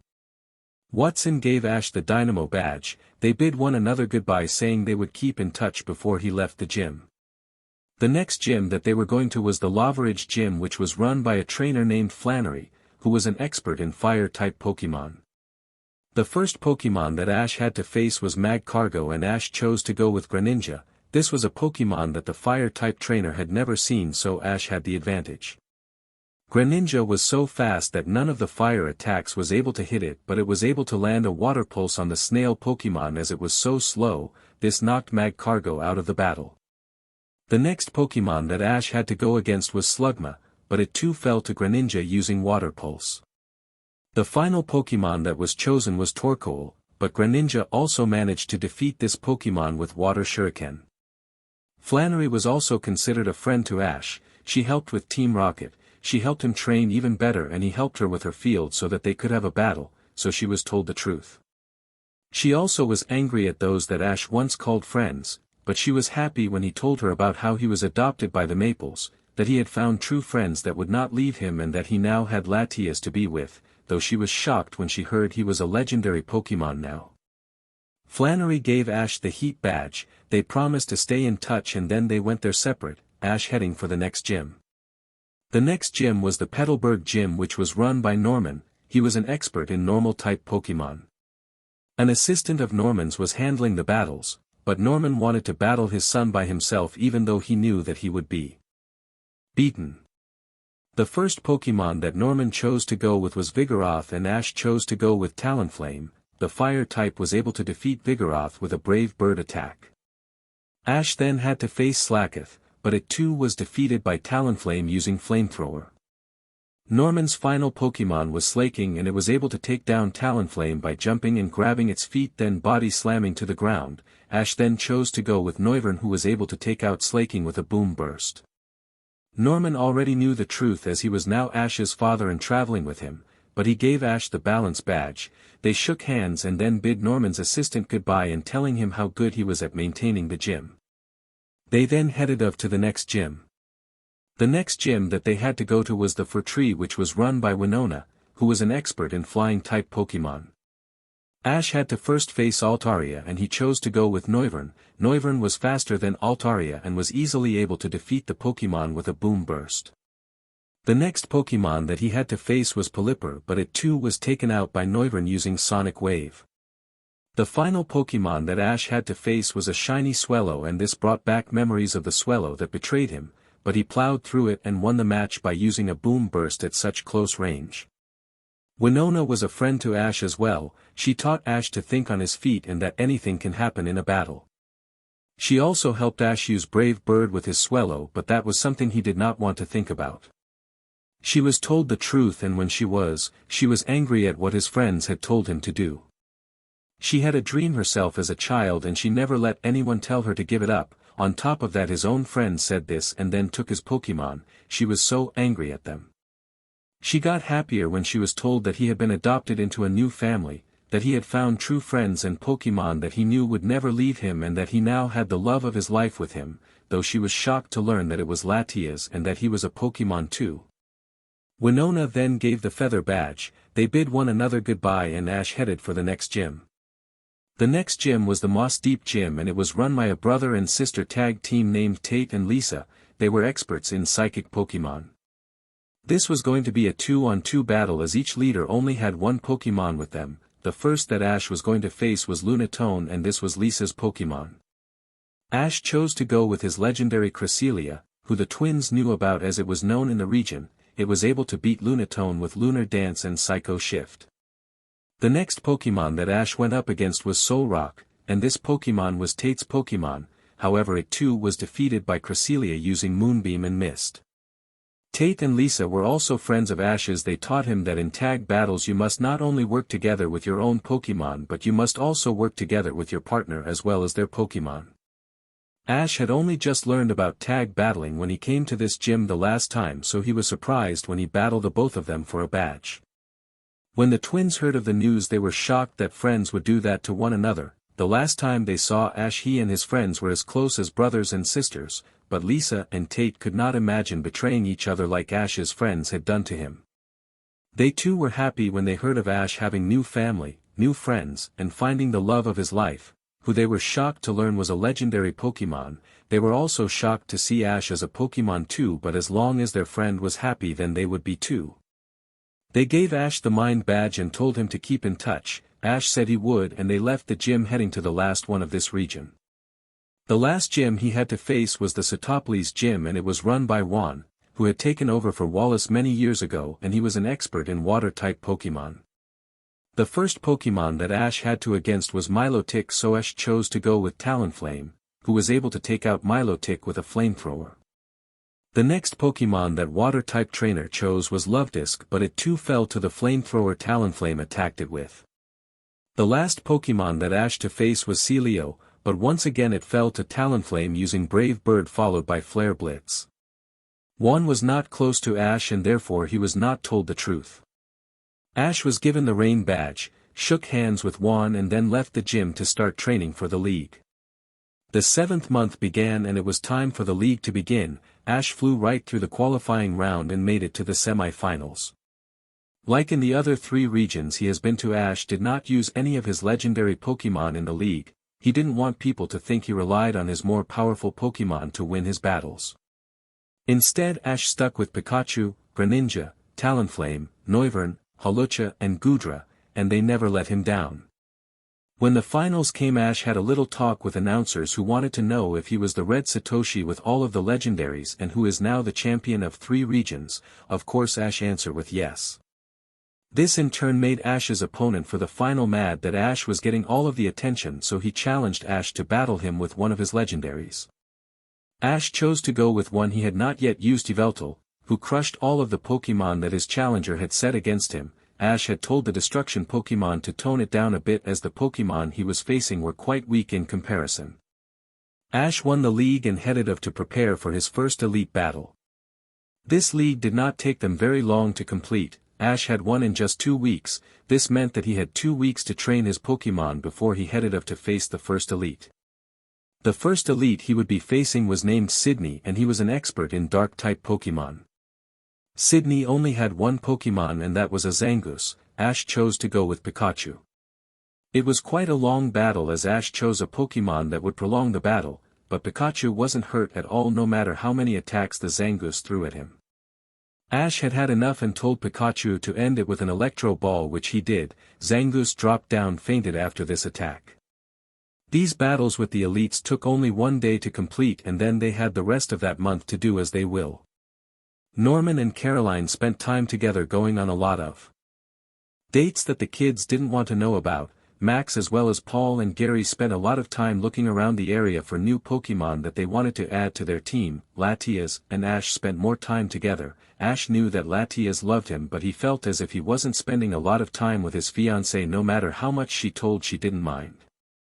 They spent their time on dates too, but they also discussed their wedding. They knew they would not hold it until they got back to Altomare, but they wanted it to be planned before they got back so they knew what they were doing. As well as this, they all spent time training their Pokemon, new ones and old ones. There was never one or more Pokemon favored in the team than the others. They were all treated, trained and loved equally. Ash by now had so many Pokemon he was glad he had the Nanodex, as he wouldn't have been able to carry if he didn't have this. While all of the others did not have as many as Ash did, they still had a lot of Pokemon, and they also still had 2 more regions to go to as well. Doing this meant that the time passed by quickly, and before they knew it, it was time for them to press on and move to the next elite. This elite was called Phoebe, and she was an expert in Ghost-type Pokemon. However, she too only had one Pokemon, so this would just be a one-on-one battle. Phoebe chose to go with Dusclops as it was her only Pokemon, and Ash chose to go with Greninja. Once again Ash and his Pokemon toned it down so the battle could last longer, but it too got boring part way through it, so Greninja finished it with his Water Shuriken. So they left this elite and prepared to against the third. The third elite was called Glacia, and she was an expert with Ice-type Pokemon, and the first Pokemon that she chose to use was Glalie, while Ash chose to go with Regice. This would be the first time that Ash had used a legendary with an elite here in the Hoenn region. Glacia was shocked when she saw this Pokemon, as if she had known it. She explained that a long time ago she and the other elites as well as their champion temporarily had the legendary Pokemon to control, but it had ran away after their champion Steven Stone dies. Ash then went on to saying that Steven had not died and that he had seen Steven when he was on his journey. He was traveling the world looking for rare rocks and new Pokemon. Glacia was happy, but she settled down and finished the match. Regice was able to take out Glalie and Spheal, who Glacia had called out when she lost Glalie, as well as Snorunt, who she had called as her last Pokemon when she lost Spheal. Ash bid a thank you and goodbye to the Ice-type trainer and then left the area, going to prepare for the final elite. Once Ash and his family had relaxed and trained, and the month was over, they headed for the final elite, who was called Drake. He was an expert when it came to Dragon-type Pokemon. Shelgon was the first Pokemon that Drake chose to go with, and Ash chose to go with Goodra. It took Goodra a very powerful Dragon Pulse to pull of knocking out Shelgon, as its shell was so tough, but Goodra did not want to fail, and no matter how weak it got, it put all of its power into the Dragon Pulse. It did knock out the shell Pokemon though. The second Pokemon that Drake used was Altaria. This Pokemon was able to defeat Goodra with a Dragon Pulse itself because Goodra had gotten too tired and too weak from putting all of its power into the Dragon Pulse used to take out Shelgon. Ash then chose to go with Talonflame, who was able to take out Altaria with a Brave Bird and Flare Blitz attack. The final Pokemon that Ash had to face was one of the strongest Dragon-type Pokemon, Salamence. However, it fell to Talonflame using Razor Wind and Flame Charge. Ash remembered that Drake was the only elite he ever battled. It was not for him to continue to take on the champion. No, Ash had ran into the man when coming of the boat and asked to have a battle with him, but he lost the battle. It was only after the battle did Ash find out he battled an elite. Drake had congratulated him and told him many things about him, about his Pokemon and ways to make Ash's own Pokemon stronger. He had taken what Drake had told him and put it into the training he did with all of his past Pokemon as well as the new ones he had caught recently. So Drake was told the truth. He was shocked that the little boy he had met so many years ago had grown into a powerful and caring young man. He was angry at what his friends had done to him, but he knew that without that then Ash would not be where he was now. They bid goodbye to one another, promising to stay in touch, and then Ash headed out with his family to prepare for battling the champion. The 12th month started, and it was the last month that the family were going to stay in Hoenn. It was also time for Ash to face the champion of Hoenn, who he had learned was an old friend. The champion used to be Steven Stone, but he disappeared a long time ago, traveling the world, and Wallace had taken his place, who was an expert in water-type Pokemon. Wallace only had one Pokemon that he used now, and that was Milotic, so Ash chose to do something new. He chose to go with a legendary. This would be the first time he has used a legendary with a champion. Ash chose to go with Manaphy, the legendary water Pokemon who was able to defeat Milotic with a single aqua ring around the snake-like Pokemon. Where did you get that Pokemon? Wallace had asked Ash when he had returned Milotic. This is Manaphy. I saved him a long time ago and he recently joined my team. Ash explained. Ash knew Wallace was a friend, so he would tell him the truth. Wow, the only person I know who was close to Manaphy was Ash Ketchum. Wallace said sadly. He must have heard that Ash was missing. Ash concentrated on his form and said, I am Ash Ketchum.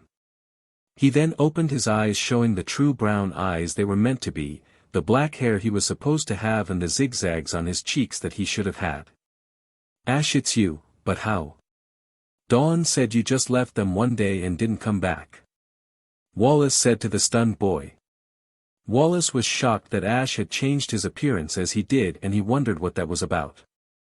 That lying beach. She lied to you. Ash yelled, his eyes glowing blue. Ash was a descendant of Sir Aaron, who was an Aura Guardian, which meant that Ash was 1-2 and a very powerful one at that. If Ash got too emotional, then he could destroy many things, which was another reason why Lucario and Riolu, now Lucario, had been brought to him, so that they could help him control the power he had inside. The two Lucario had felt their master beginning to get, so they came out of their Pokeballs and surrounded Ash, but it was not working. Ash began to change his form without knowing, and he was becoming a Latios. Lucario then told Latias to change and stand close to Ash so he could smell her. When she did this, Ash finally seemed to calm down. What the hell was that about? Wallace asked when he saw Ash was good enough to start talking. That is what I was going to tell you. I was betrayed by Dawn and most of my other friends. They told me to give up my dream and give them my Pokemon. I refused. Turns out they had convinced all of Pokemon that I was a bad trainer, and they stayed with the traitors, leaving me with the few I caught in Kalos. I left them and came to find these people who became my new family. We are traveling around, but we went to Altomare first. There is where I first met Latias years ago, but she was dying because I had left her. I begged to Arceus to let her live and he did, but I had to become a Latios so she could live. I did it without hesitating. We got together not long after that and then left on the journey we are on now, with the legendary Pokemon that we have been given. Ash explained to the shocked Wallace. Wallace then asked to see all of the legendaries. He was shocked to see how many Ash had been given. He was angry at the traitors. He remembered Dawn and he knew that she was going to be a great contest champion. He even gave her some his moves. He did not think she was able to do this to one of her friends, but on the other hand he had to thank them as well, because if they had not done what they did, then Ash would not be standing in front of him with a family, fiancé, and Pokemon that would never leave him. Ash and Wallace said that they would stay in touch with one another before they bid each other goodbye, for now. You did it, love. You are now the champion of Kanto, Johto, Sinnoh and Hoenn. I'm so proud of you. Latias said as she kissed Ash on the lips. Ash cuddled into the girl as they kissed before they separated so Ash's other family could congratulate him. They spent the rest of that 7th month just as a family. They managed to get even more Pokemon as they knew this was going to be their last few weeks catching them for this region. They spent time together as a family and then they also spent time as lovers. Caroline and Norman went of their own to dates quite often. Bonnie and Max were often alone together, getting to know one another more than they did, as well as Ash and Latias, who spent their time discussing wedding plans, family plans and training Pokemon. Before they knew it, it was time for them to get onto the next boat that was going to take them to the 5th region in their journey. They were looking forward to the rest of their journey, and Ash couldn't wait to get back and get married. Everyone knew that their journey was not going to end after the 6th region, or after Ash had competed in Altomare. No, they could all feel that something else was coming after that, something that was going to give them the revenge that they wanted so badly, as well as the knowledge that they were going to prove people and Pokemon wrong about Ash. They also knew that during that time Ash was going to be revealed for who he really was and not who he made people believe him to be. However, there was one thing Ash and his family knew, and that was that they were going to get their revenge. Another region where one of the traders live. Max said as the boat they were on pulled up to the docks in the Unova region. Which one lives here, Ash? Paul asked. Actually 3 of them live in this region. Scylla is a gym leader here, Iris lives in the village of dragons here, and Trip was my rival when I was here last time, but I do not know where he lives. Ash explained. What if we run into them? Gary asked. Well, I doubt Iris, Scylla and Trip are here. They will be with their new friends doing whatever they are doing. Max said. Ash nodded his. Yeah, we saw the same thing with May, they will stay with their new friends. Misty and Brock were only there because they had to run the gym on their own till someone else came to take over for them. Ash explained to his friends. They all nodded and then they walked onto the boardwalk. As they did with all of the new regions that they go to, they spent their first month going around the area. This meant to all of the cities in the region, all of the forests in the region, all of the caves in the region, and they even went on to as well as into the rivers and lakes within the region.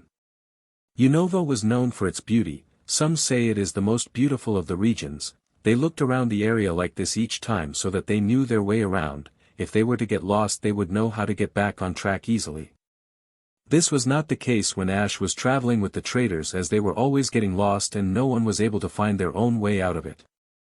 The second and third month as usual was spent listening to Ash talk about all of the Pokemon. Unova was widely known for its dragon Pokemon. Even though there were other types living here, it was mostly known for the dragon Pokemon. This was why there was a village of dragons in the region.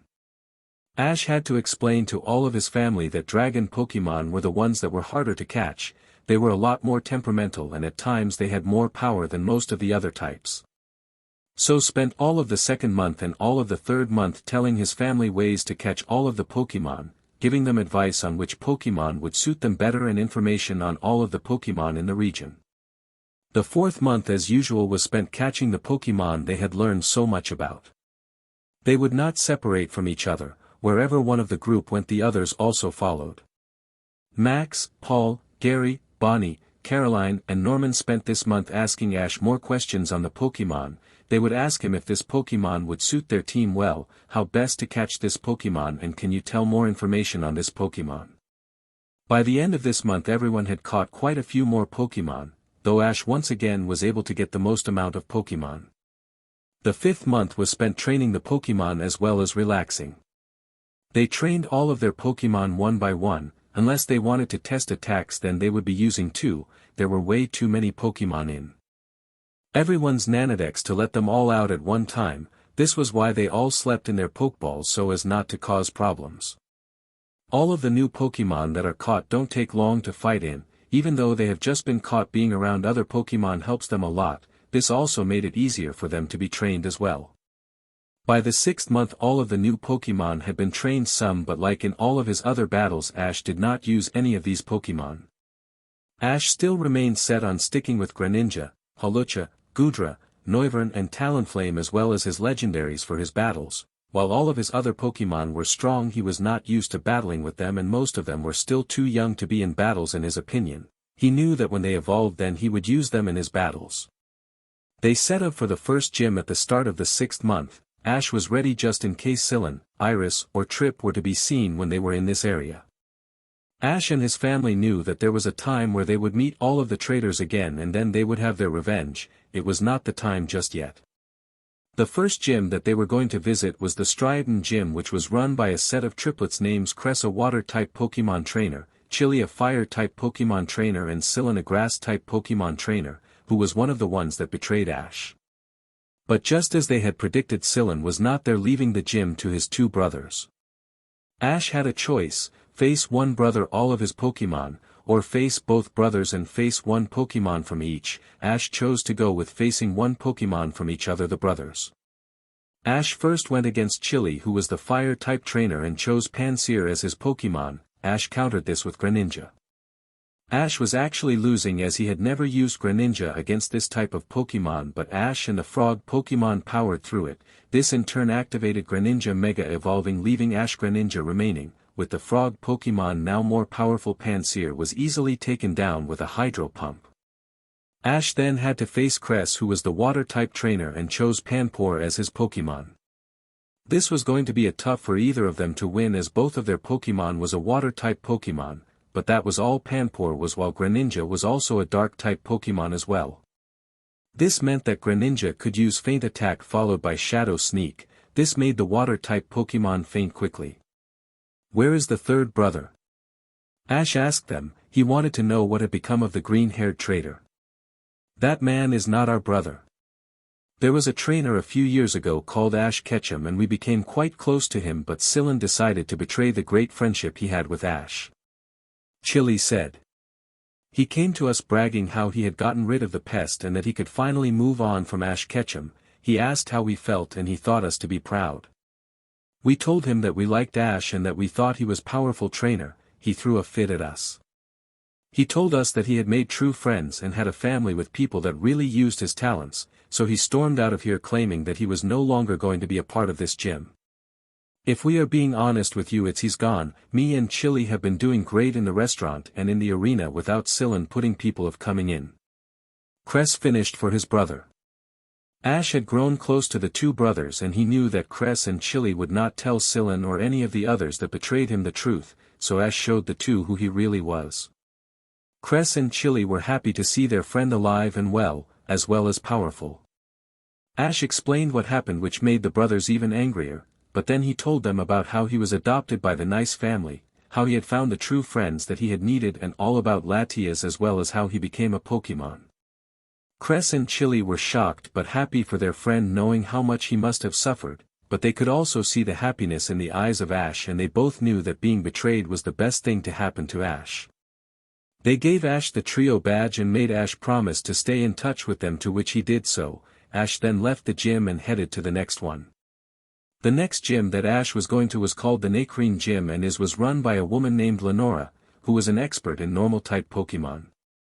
The first Pokemon that she chose was Watchog, while Ash chose to go with Hawlucha. Hawlucha was able to beat Watchog as it was not very fast and was not able to fly, meaning Hawlucha won with a body slam. Lenora then chose to go with Lillipup, which was able to land a Shadow Ball to Hawlucha causing a light injury, but Hawlucha was still able to defeat the pup by using Flying Press. The pup was too small to withstand the attack. The final Pokemon that Lenora chose was Herdier, but that too was taken down by Hawlucha using High Jump Kick followed by a Sky Drop. Once again the Pokemon was too small for it to withstand the attack. Lenora was a little close to Ash, but he remembered that she was much closer to Iris than she was him, so he did not tell her the truth about himself. She gave him the basic badge, she shook his hand and then he left the gym to head to the next one. The next gym that they headed to was called the Castalia Gym and it was run by Berg, who was expert with bug-type Pokemon. The first Pokemon that he chose to go with was Levany, while Ash chose to go with Goodra as he had not battled in a while. Goodra was able to take down Levany with a Dragon Breath attack. This took out Levany. The second Pokemon that Bug Specialist chose to go with was Dwebble, who managed to get a good hit in with Stone Edge, but was ultimately taken out by Goodra using Dragon Pulse. The final Pokemon was Whirlipede, who hit Goodra with a Poison Sting. Goodra by this point was tired and weak from beating the other two Pokemon and taking so much damage, so it fell to this one hit.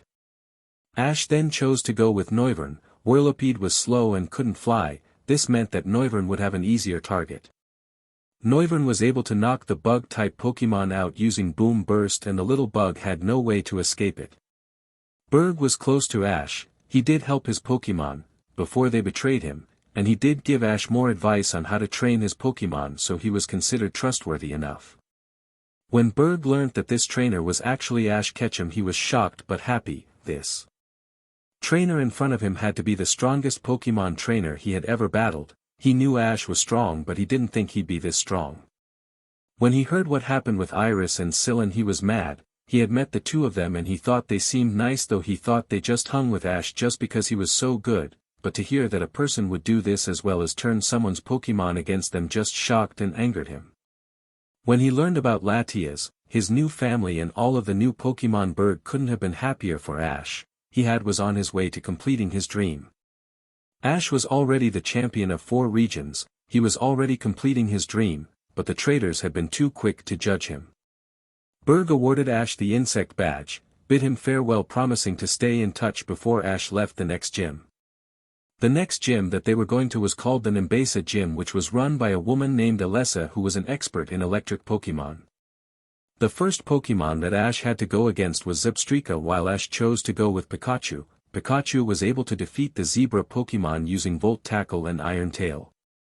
Alessa then chose to go with Emolga, but it too fell to Pikachu using Volt Tackle followed by a close-range Thunderbolt. The final Pokemon that she chose was Tynamo, but Pikachu was tired from beating the other two Pokemon that he collapsed after one tackle. Ash then chose his first legendary of this region, and it was Zapdos, a Pokemon that Alessa knew all too well. Tynamo fell from a single Thunderbolt of the giant Pokemon. When Alessa was told the truth, she was so mad at the people that Ash had called friends. She liked Ash and she thought he was a good kid as well as a good trainer, and based on what she had seen of Ash in battle she knew that they had missed terribly on this. She awarded Ash with the Bolt badge and then he left heading up to the next gym. The next gym that Ash had to go against was called the Drift Vale, and it was run by Clay, who was an expert in ground-type Pokemon. The first Pokemon that Ash had to face was called Krokorok, while Ash chose to go with Noivern. Krokorok was indeed a powerful Pokemon, but it was very susceptible to loud noises as it was a ground-type Pokemon. This meant that the Boom Burst Noivern attacked it with knocked it out of the match. The next Pokemon that Ash had to face was Palpitoad, but it fell to Noivern using Hurricane. This picked up the small Pokemon and flew it into the side of the field, which knocked it out. The final Pokemon that Clay chose to go with was Excadrill, but it was also taken out by Noivern. The drilling Pokemon was able to hide from Noivern for a short time, but by using its heightened senses, then using Boom Burst on the ground followed by Dragon Pulse on the Pokemon when it was brought to the surface, Noivern turned out to be the winner. Clay was not told the truth, but Ash was still presented with the Quake badge to show his victory. Ash bid the trainer goodbye before they left for the next gym. The next gym was called the Mistralton Gym, and it was run by a girl named Skyla, who was an expert in flying-type Pokemon. Swoobat was the first Pokemon that she chose to go with, while Ash chose to go with Hawlucha, who was able to take out Swoobat with a Sky Drop and Body Slam when it hit the ground. The second Pokemon that Skyla chose was Unpheasant, and this Pokemon was able to defeat Hawlucha with a wing attack. Ash then chose to go with Greninja. He knew he was at a disadvantage since his opponent was in the air, but he knew his friend could handle it. The frog Pokemon did. By using his amazing jumping, Greninja was able to get above Unpheasant and use Aerial Ace to knock it out of the battle. Swanna was the final Pokemon that he had to face before he got the badge. However, Swanna also fell to Greninja, who used Water Cannon on the flying Pokemon to take it out of the battle. Skyla was also not told the truth of Ash, but he was still given the Jet badge to show his victory. He bid the leader goodbye before he and his family moved on to the next gym. The next gym that Ash was going to challenge was called the Iciris Gym, and it was run by Brycen, who was expert in Ice-type Pokemon. Beartic was the first Pokemon that Ash had to face, so he chose to go with Talonflame, who was much faster than the larger Pokemon. Beartic fell with one Flare Blitz attack. The next Pokemon that Brycen chose was called Vanillish, but it fell to a Flamethrower from Talonflame. The final Pokemon that Brycen chose to go with was Cryogonal, but it too went down from a Flare Blitz attack. Brycen was also not told of the truth, but Ash was given the Freeze badge to show his victory at the gym. With the goodbyes said, Ash and his family headed up to face the last gym. The final gym was the Oplucid Gym, which was run by Drayden, who was a Dragon-type master and also a mentor to Iris as well. Ash was told this was going to be a 2-on-2 battle as he only had two of his Pokemon with him, and the first Pokemon that Ash had to face was Haxorus, while Ash chose to go with Goodra. Haxorus was tough, and it did take a few Dragon Breaths and Dragon Pulses for Ash to take out the tough Pokemon. Drayden then chose his strongest Pokemon to battle last, and it was called Druddigon. This Pokemon was able to take out Goodra, but it fell to a Sonic Wave from Noivern after Ash had called it. Drayden was then told the truth, and he was shocked at what he was hearing. He had known Iris since she was a small girl, and he didn't think that she could do that to a friend, but he knew that Ash was telling him the truth. Drayden told Ash that there was no place for a person like that in the Village of Dragons, and also told him that Iris would no longer be welcome to their home. After Ash had asked the man to reveal anything, he had told him he was given the Legend badge and then left the arena. The next month, 7th month, Ash went into the league, breezing through all of the rounds up till the final. It seemed that his opponent in this round was cheating, but using plants and chemicals in a certain way it can boost the power of a Pokemon. This is what the other finalist was using. Ash was finally able to defeat the girl, and then he reported what she had been doing during the match, which in turn got her disqualified from any more battles for a PRD of time. In the 8th month Ash went up against his first elite, and her name was Chantel, and she was an expert in ghost-type Pokemon. Jellicent was the first Pokemon that she chose, but it fell to Ash using Hawlucha. It was not fast enough to dodge the flying kick that the bird threw at it. The Chantel chose to go with Golurk, but it too fell to Hawlucha using Skydrop and then Body Slam. The final Pokemon that she had chosen was called Chandelure, but once again it was too slow to dodge the fast attacks aimed by the flying Pokemon. It in the end fell to a high jump kick aimed at close range. In the 9th month Ash faced the second elite by the name of Marshall, who was an expert when it came to fighting type Pokemon. Throw was the first Pokemon that Ash had to face, but when Ash chose Noivern he knew this battle was won. Throw was not able to dodge nor withstand the hurricane wind that Noivern had created. It was knocked out when it was slammed into one of the beams of the area. The second Pokemon did not do much better. It was called Sawk, and it fell to Noivern using Supersonic and then Hurricane to take it out of the battle. Marshall was down to his last Pokemon and he chose to go with Minsheo. However, it fell when it was concentrating on a move. It had taken it too long and Noivern moved. It attacked using Supersonic, which took out the fighting Pokemon right away. On the 1th month Ash was going to be facing his third elite, who went by the name Grimsley, who was an expert with the Dark-type Pokemon. This was only going to be a one-on-one battle, as it was the only Pokemon that the elite had won him. If Ash was being honest, he was disappointed with the fact that most of the trainers, elites, and even some champions did not have a full team of Pokemon on hand. The Pokemon that the elite had was called Bisharp, while Ash chose to go with Talonflame, who was able to take out the dark Pokemon with Brave Bird and Wing Attack. On the 11th month Ash was facing his final elite, who went by the name Caitlin. She was an expert in Psychic-type Pokemon. When they arrived she started to flirt with Ash, but he told her sternly that he was engaged to be married and nothing was going to be changing that, so she should stop wasting her time and his. She then went on to say how she was probably better looking and would be a better catch. She believed this until he called over Latias and saying this was who was marrying and very much in love with. When she saw how gorgeous Latias was, she dropped the subject and focused on the battle. Once again another elite who did not have the full team of Pokemon, as she only had one for Ash to face. She chose Gothitelle. Ash decided to go with Azelf, one of his legendaries, only because she insulted Latias and he wanted to pay her back. Gothitelle was taken down quickly as its psychic powers was not able to match up to those of the legendary. By using Detect and then Imprison, Ash was able to defeat the final elite. Just like with all of the other elites, they still 3 weeks to do as they wanted till they had to move on, and they spent their time like they always did. Gary and Paul were always training and battling one another get stronger. The others would sometimes join them if they were not doing other things. Norm and Caroline spent most of their time together as usual. Bonnie and Max were spending all of their time together as well, so were Ash and Latias.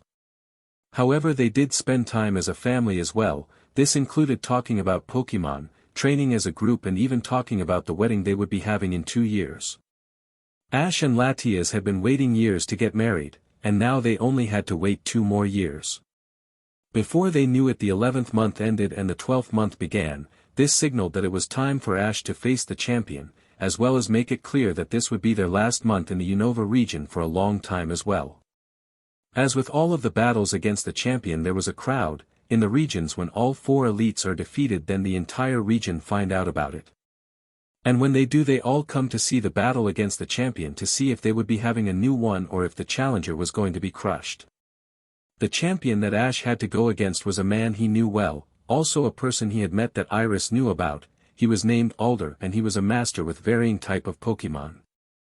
However, Ash had been told that all of his other Pokemon were not there at the moment, so he would only be facing one. This once again annoyed Ash. He had thought the champion would have more Pokemon on hand in case he was challenged. To Ash, these battles did not seem like a challenge, as he always won within half an hour. The Pokemon that Ash had to face was Bouffalant, so Ash chose to go with Goodra. Goodra did have a bit of a wobbly starting point as he did not move as fast as some of Ash's other Pokemon, and Bouffalant was a lot faster than it looked.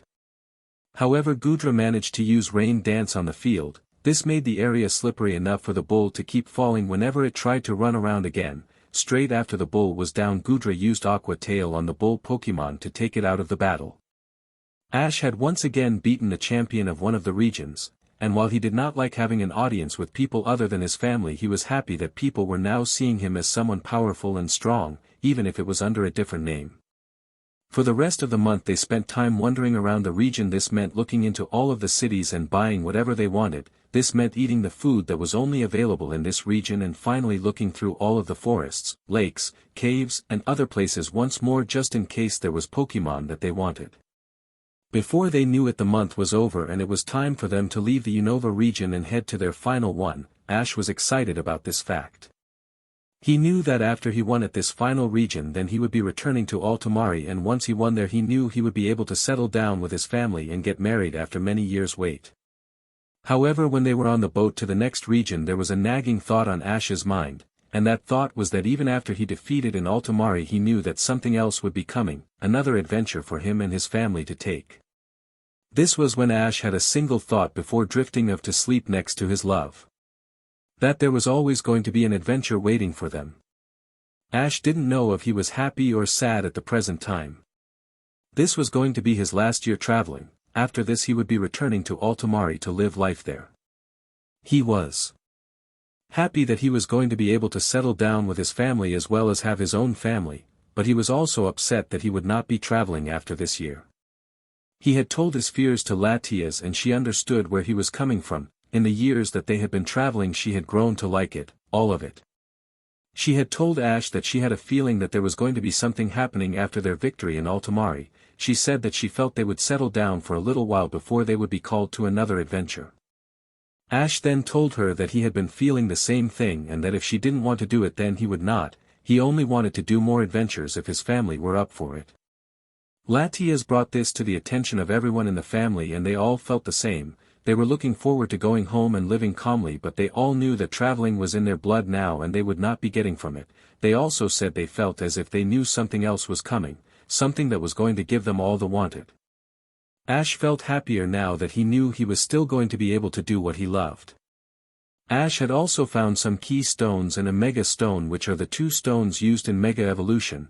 Only one mega stone is needed by the trainer, but the key stone had to be specific to the Pokemon that is using it.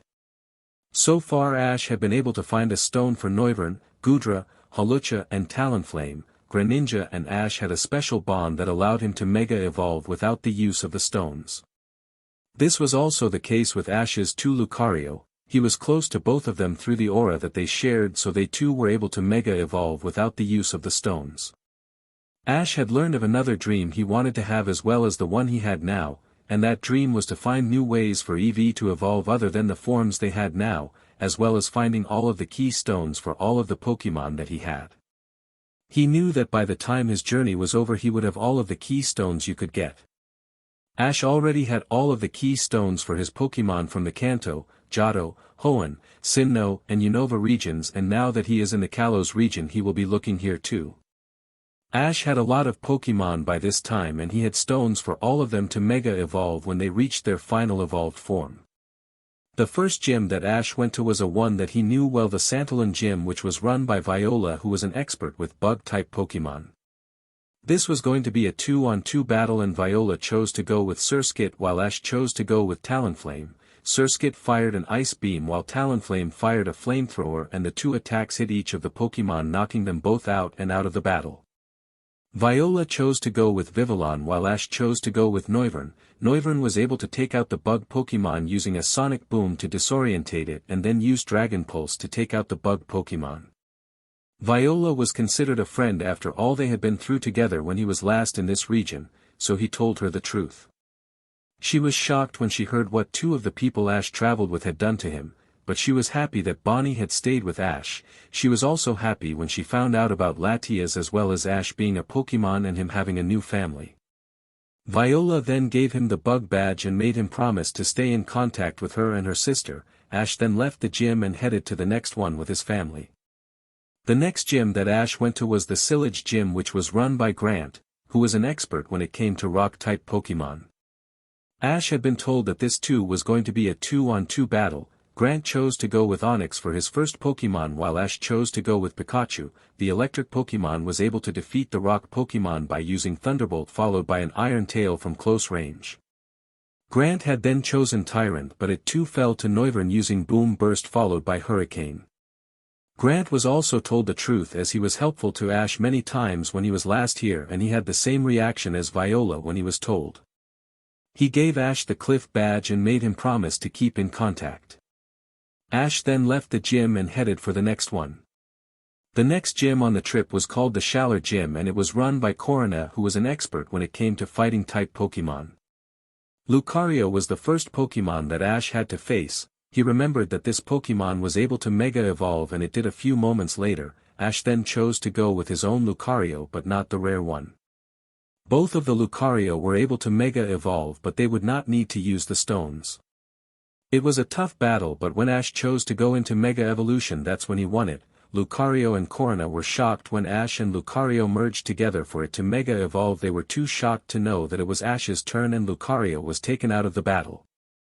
Ash then had to face Meanful but this Pokemon was able to take out Lucario with a Mach Punch. Ash then chose to go with his rare white and silver Lucario that belonged to Sir Aaron and now him. This Pokemon was able to take down Meanful with an Aura Sphere followed by Bone Rush. Machoke was the final Pokemon that Ash had to face and it was taken down by Lucario using Power-Up Punch in close combat. Corona was also told the truth as they helped one another when he was first here a few years ago. She was angry that his friends could do that to him, as was the Lucario who was listening from Coronis. They knew Clement and Serena and they were shocked that they could do something like that to Ash, but they were happy when they were told Bonnie had joined Ash. They were also happy when Ash told them about his new family and about Latias. After getting over that shock as well they were also when Ash told them he was a Pokemon. Corona gave Ash the Rumble Badge and made him promise to keep in touch with them. After doing so Ash then left to head to the next gym. The next gym that Ash had to go to was called the Coumarine Gym and it was run by Ramos, who was an expert when it came to Grass-type Pokemon. The first Pokemon that the older man chose was Gogoat while Ash chose to go with Talonflame. The Fire-type Pokemon was able to win the battle with a wing attack followed by Flamethrower. Ramos then chose to go with Jumpluff but it too fell to Talonflame using Flare Blitz. The final Pokemon that Ramos went with was Weepinbell but it also fell to Talonflame using Razor Wind and Ember. Ramos was not told the truth as he seemed to be closer to Serena than he was to Ash, but he was still given the plant badge before he left for the next gym. The next gym was called the Lumiose and this was a gym that none of them wanted to go to. This is because it is run by Clement who is an electric trainer and one of the people that betrayed Ash. Ash knew that Clement was going to be at the gym as there was no one else to run it, but he was going to beat the boy with one Pokemon, a Pokemon that he should know.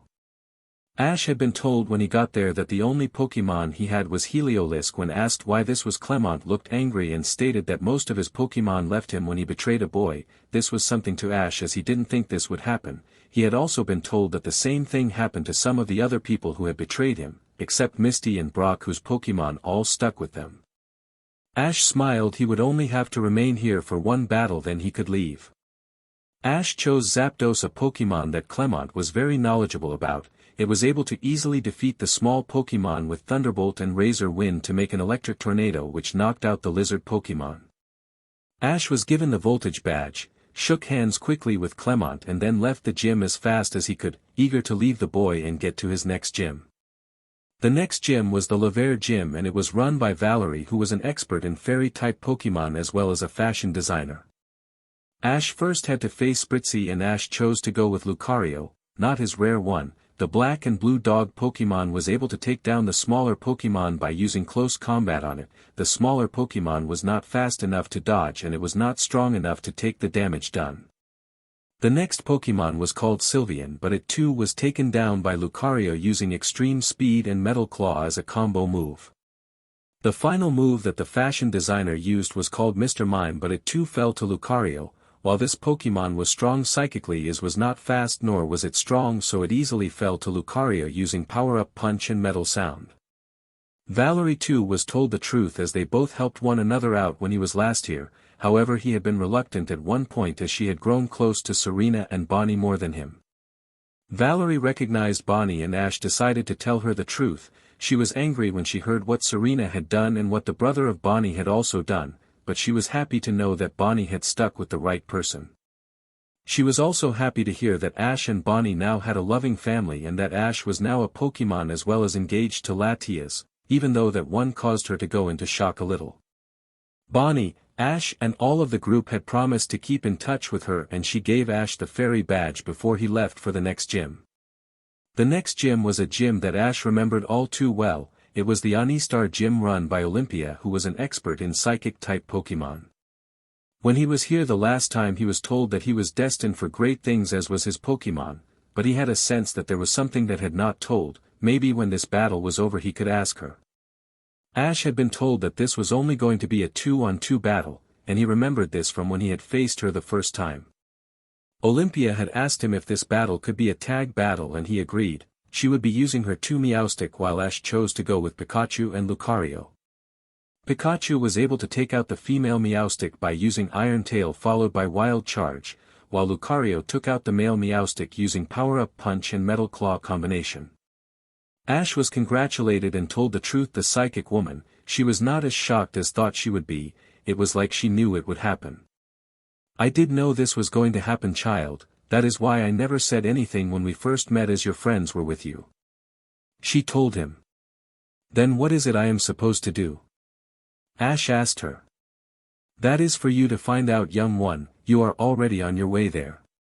But I can tell you this: when you complete this region and when you defeat the Altomare ace you will relax and you will have the family you want, but I also say that this will not last, for not long after you are wed you will be called forth again and you will meet old friends. You must face this with your family and Pokemon together as a united front. She explained to him. What do you mean I will be called again? Ash asked. It means that you, nor your family and Pokemon, can stay away from a journey for a long time. There is a tournament that all of the great Pokemon trainers in the world compete in: trainers, gym leaders, elites and champions. Though you can change this. You have become the champion of almost all of the regions. When you do so for the Kalos region you can remove all of the current elites and replace them with your chosen 4. The challenger will be able to choose which title they will go for, but they cannot go for all 6, this will make things easier for you. The elites and the world already know this is possible, though it has never been seen until now. That is for you to decide it. Olympia told him. Ash looked thoughtful and then nodded his head. I think I will do that. When I defeat the champion of Kalos I will go to see the Pokemon government, as Charles Goodshow is president and a friend of mine. He will allow this to happen and then I will choose my elites. No one will get past them. Ash said, and Olympia smiled. I can see your future, Ash, and it is a bright one. You will achieve your dreams, you will get the family you have earned for, and you will get revenge on those who hurt you. Your family and Pokemon will help you on the way to that greatness. Olympia told him. What about the gym leaders? Ash asked out of the blue. You will not be able to change the gym leaders, nor the league. Challengers will still 8 badges and still win the league in order to face your new elite. Mr. Goodshow will inform you when a trainer has won a league and what league it was. Then your elites will face the challenger. If the challenger beats all of the elites then they will face you. When that happens you will know what league they won and know what region they want to challenge you for. That is how it works, though I know that no one will be able to get past you, Ash. Olympia said, and Ash nodded his head. Thank you, Olympia, that makes me happy knowing I have my dreams in the future. Ash said, and Olympia smiled. It was my pleasure, young one, and also before I forget, when you get back to Altomare look for key stones there. Altomare is the only place where the key stones for the legendary Pokemon are located. On one else knows this, but I know they are there and that they belong to you. Remember to search for them. Olympia told him. This shocked Ash. He didn't think that the legendaries could evolve from what they were now, but he nodded his head and promised himself that he would look for these. Now take these. This is a silver feather. It is very rare and one of the most powerful things in the Pokemon world. You will know what to do with this when the time is right. And the psychic badge also. Olympia said, handing Ash the 2 objects. Ash put the badge in his case with the others and looked at the feather. It was a lovely shade of silver, the same silver that his Lucario was. It had blue and green speckles all over it and he could feel the power radiating of the silver object. He gently placed it in his bag before bidding Olympia goodbye and leaving for the next gym. This was the final gym that Ash would have to visit, and he also remembered this place as well. It was a gym where he had to come back for a rematch in order to get the badge. It was called the Snowbell Gym and it was run by Wulfric, who was an expert in Ice-type Pokemon. Ash had to face Abomasnow first, so Ash chose to go with Moltres, who was able to take down the Ice-type with Heat Wave Hurricane, trapping the Ice-type in a heated tornado which knocked it out. Wulfric then chose to go with Avalugg, but it also fell to Moltres using Fire Spin and Air Slash. The final Pokemon that Wulfric had stood no chance against the legendary bird Pokemon, and the Ice-type master knew that also, but he was not going to go down without a fight. He chose Bergmite. This small Pokemon was able to land a ice attack on Moltres, which did in fact weaken him, but all it took was a single flamethrower from Moltres to take the small Pokemon out. Ash congratulated the small Pokemon on aiming that attack to Moltres and landing it with such power to weaken him that much. Bergmite cheered up after hearing that praise, and watching the legendary bird Pokemon bowing his head at it made it feel even happier. Wulfric was told the truth and was also mad at the traitors for doing that to such a good trainer, but he told Ash to keep in touch with him and then gave him the Iceberg badge, before Ash left the final gym. Ash waited a few weeks to digest what he had been told and what he had seen, but when he thought about it he didn't mind it as much. He wanted to do more traveling with his family after all of this was over with, and he was happy that they felt the same. He wanted to settle down, marry Latias and have a family, but he knew he would not be able to do that for a long period of time. Ash and Latias had talked about this. When Ash won in Altomare they would settle down for a short while until they were called to this tournament. When this tournament was over they would return to Altomare, where they would settle down for another short time and then they would do more traveling. This means that they settle down for a short while resting and relaxing, then they go on a journey for however long, and when they come back they rest and relax some more. When this was brought to the rest of the family they agreed that this was what was best. It joined what all of them wanted to do instead of doing one thing and leaving others miserable. Ash was happy that he had such an understanding family. It was then the 7th month and it was time for Ash to go into the league. Like in all of the leagues Ash took part, he flew through all of the rounds. Even though he did struggle in the semi-finals, the trainer he was facing was a lot older and more experienced than he was, so he was able to land some good hits on Ash's Pokemon. But like in all of his other battles, Ash came through strongly, finishing with a bang and advancing to the finals. The finals was easy compared to the semi-finals. This was the trainer's first time in a league and she was nervous. Ash did take it easy on the girl, but he still won overall. This had taken place in 2 weeks, meaning they still had 2 weeks until they had to go to face the first elite. They spent this time looking for other Pokemon they wanted, looking for key stones, the couples spending time with one another, as well as Ash and Latias discussing wedding plans, and before they knew it, it was time for them to head to the first elite. It was the 8th month and Ash was going to face the first elite, who was named Malva, and she was an expert on fire Pokemon. This was going to be a one-on-one battle as she only had one Pokemon and that was Houndoom, so Ash chose to go with Greninja, who was able to defeat the dog Pokemon with a water shuriken. Malva was not told the truth as Ash had never even spoken to her before, so he bid her goodbye before heading off. The family then spent 3 weeks wandering in one of the many forests where they saw as well as caught many more Pokemon. As well as this, Ash also got a surprise. Ash ran into Alan, a trainer who he had battled multiple times while in the Kalos region the last time, and a person Ash considered to be one of his closest friends. Ash at first didn't know if he should tell Alan, but he decided he would do so, and he did not make a mistake. Alan was angered at how those people could treat Ash as they had. He may have been once on the opposite side to Ash, but the boy was able to show him true friendship and convinced him what he was doing was wrong. In the end, working together as a team, they were able to save everything and everyone. When asked what happened, Alan became even madder. He thought it was so wrong for people to tell you to give up your dreams. As well as this, they took his Pokemon away from him. That was a crime to Alan. Ash then told Alan all about his new family, his new Pokemon, the legendaries, the key stones that he had found, and all about Latias as well as himself being a Pokemon. When Alan had digested this information and got over the shock, Alan asked them if he could join them. He explained that he left the organization he was with because of what Ash had told him, but the little girl he was so fond of decided to stay there, so he knew what type of betrayal Ash had gone through. Ash spoke to his family and they immediately said he could join them, Bonnie one of the first as she remembered all they had done together when they were last in the region. They spent the last 2 weeks of the 8th month catching up with Alan so they could hear what he had been doing, and Alan asked questions on what Ash had been doing. Alan was very proud of Ash going through all of this again to prove himself to his friends even though he didn't have to. In the 9th month it was time for Ash to head up to the 2nd elite, but this time Alan had joined their small family.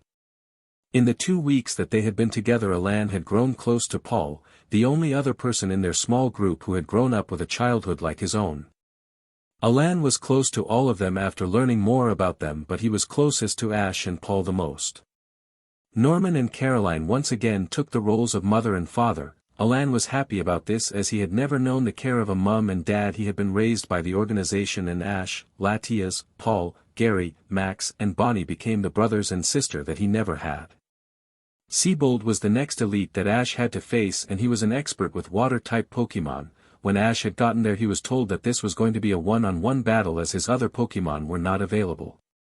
This had become old news to Ash as he was used to the gym leaders, elites and champions not having a full team of Pokemon, and if he was being honest Ash was disappointed that his battles were such short ones. The only Pokemon that Ash had defeat was Blastoise, so Ash chose to go with Talonflame. He had told Talonflame to make this battle as long as possible, but in the end it took one Flare Blitz to take out the Pokemon. Ash and Seabold shook hands and said goodbye before Ash left. For the rest of the 9th month Ash and his family spent time looking at one another's Pokemon, where a surprise was waiting for them. One of Ash's legendary Pokemon took a liking to Alan and wanted to join his team. Ash was shocked, but he didn't want to make the Pokemon upset, and Alan was just honored that such a Pokemon would want to join him after the past he had. This Pokemon was Terrakion, and he wanted to join Alan because of the person he saw now and not who the man was in the past. Ash allowed this to happen, as did Arceus, who had somehow seen this was coming. Alan had been shocked when this Pokemon was shown, and Alan was honored. Alan also revealed that he had also gone to all of the regions, except Kalos, and had also gathered many new Pokemon, as well as more key stones for those Pokemon to Mega Evolve. It turned out that Alan and Ash had a lot in common, and that was fine with them. Before they knew it the 10th month had rolled around and it was time for Ash to face the 3rd elite, whose name was Wickstrom, who was an expert in Steel-type Pokemon. Once again this elite only had one Pokemon with him, meaning that this battle was going to be a short one. The elite went with Scizor, who then Mega Evolved, while Ash chose to go with Lucario, his rare one. Lucario won the battle by using Aura Sphere, close combat and power-up punch one after the other. The Steel Pokemon was not strong enough to deal with these blows one after the other and so was knocked out. After they bid the elite goodbye, Ash and his family left the area and spent the remaining time training with one another. They all knew each other's attacks, Pokemon and techniques, but Alan was new to all of them and he wanted to get to know the people who he would be traveling with. The time passed quickly, and before they knew it the 11th month had begun, and they all set off to find the last elite. Her name was Drasna and she was a dragon-type Pokemon trainer, but she too only had one Pokemon to battle with, and that was Altaria. Ash chose to go with Noivern, and the elite was impressed with sheer size, strength, and look of the part dragon Pokemon. Noivern won quickly with a boom burst followed by Hurricane, knocking Altaria out of the air. They bid Drasna goodbye and then left the area. Once again they spent the rest of the 11th month training, getting to know one another and catching new Pokemon. As well as this, Ash and his family all told Alan what they were doing after he won here, and that he was welcome to join them. Alan thought about this. He didn't have a family other than he one he had made a few months ago. He didn't have anyone waiting for him anywhere, and the people he once helped are gone, so he had nothing to lose. He immediately said yes, and he was welcomed into the family once more. Then 12th month came around. This would be the last month they would be in the Kalos region or any of the regions. Part of them all was sad that they were not going to be seeing any of the regions for a short time, but another part was happy that they were going to be able to settle down for a little while first, and then they can begin traveling once again. Ash knew the champion very well. Her name was Diantha and she used varied types of Pokemon in her battling. Diantha only had one Pokemon, and that was Gardevoir, Ash knew that this was the only Pokemon she had before he went into a battle with her. For some reason she only ever carried this Pokemon with her. While Diantha chose this Pokemon, Ash went with his first Pokemon, the Pokemon that the Gardevoir had beaten many times when he was last here. This time it was different. Pikachu was able to cut through the shadow ball thrown at him with Iron Tail, and when Gardevoir used Magical Leaf, Pikachu placed Thunder around itself to use as armor before plowing through the attack with Volt Tackle. This in turn knocked out Gardevoir, who had not been expecting the attack. Whenever there is a challenger for the title of champion, there is press, reporters, and a lot of people who wanted to come and see the battle. When all of their people had gone, Diantha was told the truth, and like all of the others she was angered by what she had been told. The young man before her had a great future written ahead for him and a destiny that had been written since the beginning of time. She just couldn't understand how people could have said and did those things to such a kind and caring young boy. However, she was happy to hear that he now had a family who loved him and would never leave him no matter what mistakes he did. He now had new dreams to reach and new Pokemon to help him reach it, and he even found the girl of his dreams. Diantha was shocked when she was told that his fiancée was a Pokemon, and was even more shocked when she found out that Ash too was a Pokemon. But as long as her friend was happy, then she too was happy. She wished him luck on his journey and told him that she would be seeing him again in the near future, Ash nodding that he knew what she meant by that.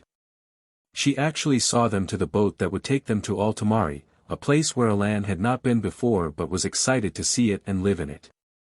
Diantha bid them all goodbye and telling them that she would see them soon before they all got on the boat and headed home. Once they got to shore, they showed Alan where they lived and told him to make himself at home. He did so, choosing a room next to Paul and Gary, then unpacking. Ash knew he had one little thing left before he would stop traveling for a little while and settle in to live with his family and Pokemon. But he knew that they were nowhere near done with their traveling. He still had Pokemon to discover, he still had EV evolutions to create, and he still had a tournament in the future to win. But right now all he wanted to do was defeat the Altomare ace and then settle in. This was it. One more year and then it would be over for a time. Ash and his family were happy as well as sad with this revelation. They knew that they all loved to travel, and they also knew that they all wanted time to relax and have a different king of fun, but a part of them also knew that all of them wanted to remain on the journey for longer. They had had another family about this on the boat back to Altomare, and they all agreed to go with their original plan, go home to Altomare, have a short time out of traveling and then go out again whenever they wanted to. Besides, since Alan was now traveling with them, he had to be shown around Altomare and their home, so he knew what he's signing up for. They all agreed on this, though there were some who wanted to be out traveling more than staying in one place for a long period of time. As soon as they touched down in Altomare, their yearly schedule took place. As soon as they had docked, Ash had found out that there were no gym leaders, no elites, and no champions in Altomare. He had not known that beforehand, but he had been told that there was a kind of champion in Altomare, a powerful man that no one had been able to defeat. Ash thought this sounded a lot like a champion, and he was told that it was, although he did not go by champion, he was known as the Altomare Ace. Ash knew he would have to train hard if he was to beat the Ace of Altomare. He knew he could do it with his family and love behind him cheering him on. The first month was all about showing Alan around. They themselves had lived in the area for a few months before they had left, and Ash had been here before and looked around. This meant that they knew where and what everything was. Alan, however, did not, and during this month he was shown Altomare. Alan said it was the beautiful of all of the regions, and he even asked to learn some more history about the place. Also, Alan was shown the house, mansion, that he would be staying in. Alan had never had a family, and therefore he never did have a home other than organization that raised him to become a monster, so it was a shock, but a happy shock, to hear that he now had a home as well as a family. For the second and third month, Ash spent time with Alan and told him all about the Pokemon that he knew of in the area. Most of the Pokemon in Altomare were in all of the others' regions and had somehow found themselves in Altomare, but there were also some Pokemon that had not been in the other regions, so Ash explained what they were to him. For the third and fourth month, Alan and the others were finding different ways to evolve an EV. Both Harry and Alan wanted new Pokemon that no one had seen, Ash mostly so he could rub it into the traders' faces when he explains it to them. So far they have been able to figure most things out, including the silver feather that had been given to Ash. they had realized that with this feather and extreme kindness to the Pokemon then EV would become Skycian, a flying-type Pokemon. And there were many more that they had uncovered. For the 5th month they all trained, and caught Pokemon. Even though it was just Ash facing the ace, they all wanted to train their Pokemon, whether new or old, so they can get better and stronger in case they all got into trouble one day. Most people only rely on their Pokemon for battles and contests, but Pokemon are companions that will protect you when you need it, and you will protect them when they need it. This is what Ash and his family believe in. So they all trained with their Pokemon just in case they would need them. As well as this, Ash and his family had also begun training themselves along with their Pokemon in order to protect their Pokemon as well as their loved ones if they ever needed to do so.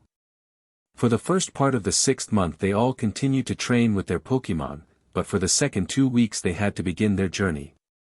When they had inquired about the ace, they were told that he lived on the far side of the island that Altomare resided on. This was why it was separate from the regions, because it is an island and not connected to any of the other regions. So the ace lived on the other side of the island, which was a 2-week journey.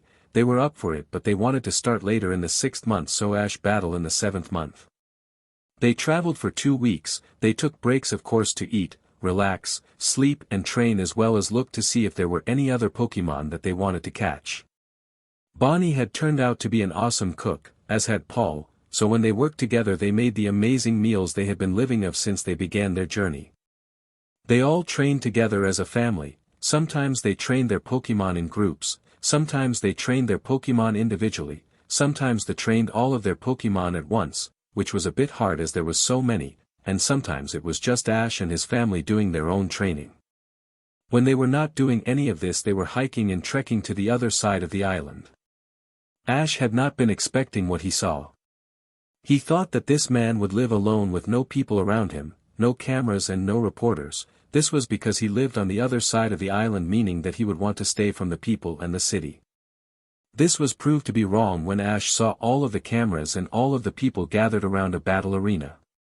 When he arrived, everyone turned to look at him, smiling as if he was doing something that no one else was able to do.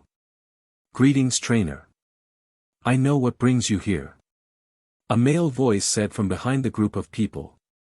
The crowd parted and revealed a man no older than his 20 and was quite short for his age. He had scruffy black hair with bright emerald green eyes. His voice and eyes exhibited wisdom beyond his years. "And what would that be, sir?" Ash asked the man, although he got a feeling the man knew what he was here for.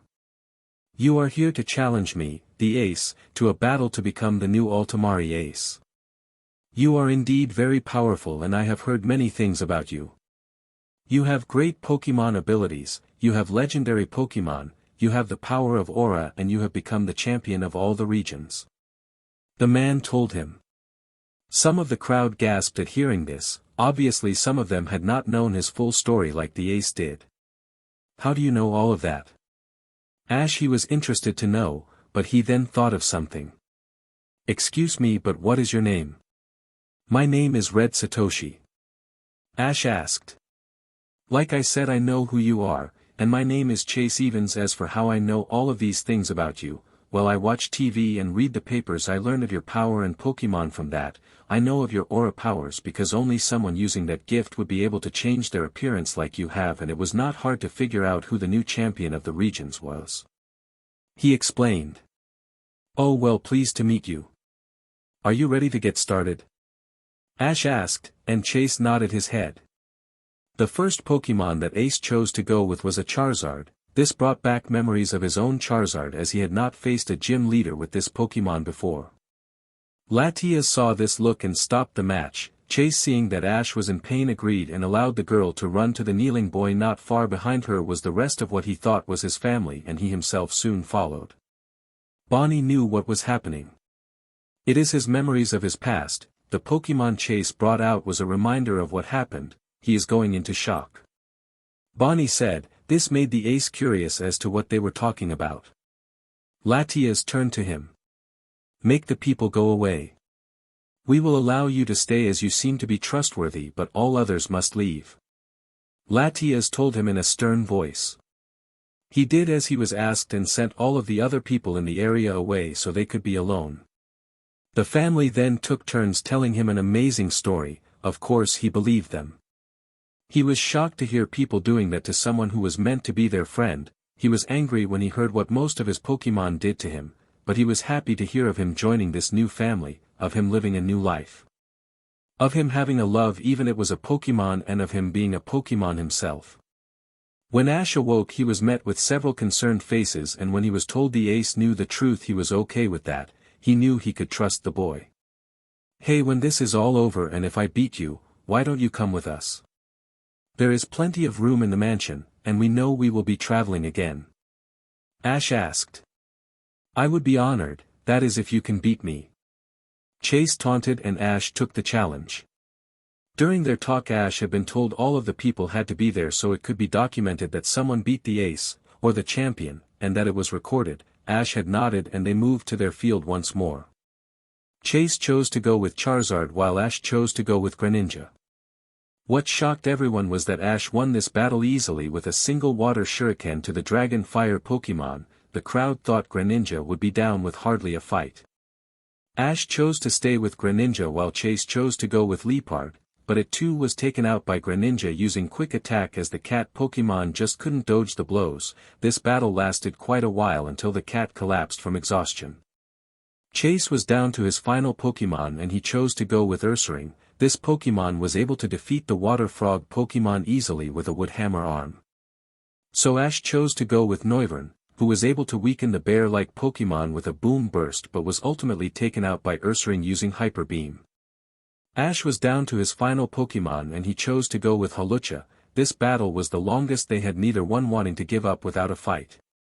In the end it was Hawlucha that won with his Sky Drop, Sky Attack and Body Slam all rolled up into one. The large bear-like Pokemon was not able to dodge out of the way before it was hit. "Congratulations Red, you have done something that no one has been able to do for a few years, you have beaten me. It gives me great pleasure to making you the new Altomare ace, and I would also be honored if I could travel with you." He asked it as a question and Ash turned to his family. They all trusted and liked the man, so they nodded their heads. "It will be our pleasure to have you join our little family," Ash said as they shook hands. It was time for them to start heading home now, so for the 2 weeks' travel they just talked with Chase to find out more about him. It turned out that both of his parents are dead and that he had no siblings. He had no wife and no child, meaning he was alone on his own. This was why he had moved to the far side of the island where no one was. He didn't want to see people happy while he was not able to. He then went on to explain that he was shunned because he was gay and wasn't interested in females at all. This meant he was picked on when in school and his family blamed him for the death of his parents. Ash was shocked at what this person had to deal with. He then remembered that Paul was also gay. Maybe they would be able to heal one another, Ash had thought.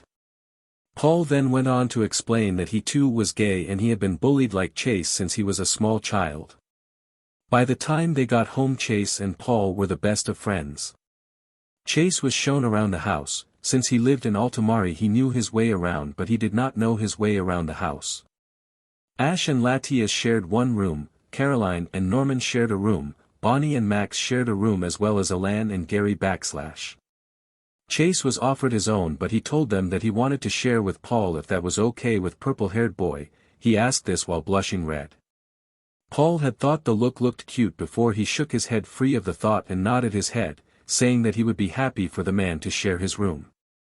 They then went into the backyard so they could all introduce their Pokemon to one another. Both Alan and Chase were shocked by the amount that their new family had of Pokemon, but they knew that they were adding all of the Pokemon that they had as well, and all of the Pokemon were now fully evolved. They all settled in nicely together. Alan seemed to be around Ash, Paul, Chase, Gary and Max the most, as they all had a feeling of battling. While he did hang out with the others, these five were the ones he hung out with the most. Paul and Chase seemed to be getting close as well. Everyone was beginning to think that a new relationship would blossom in a short while, even thought they had only known one another for a month.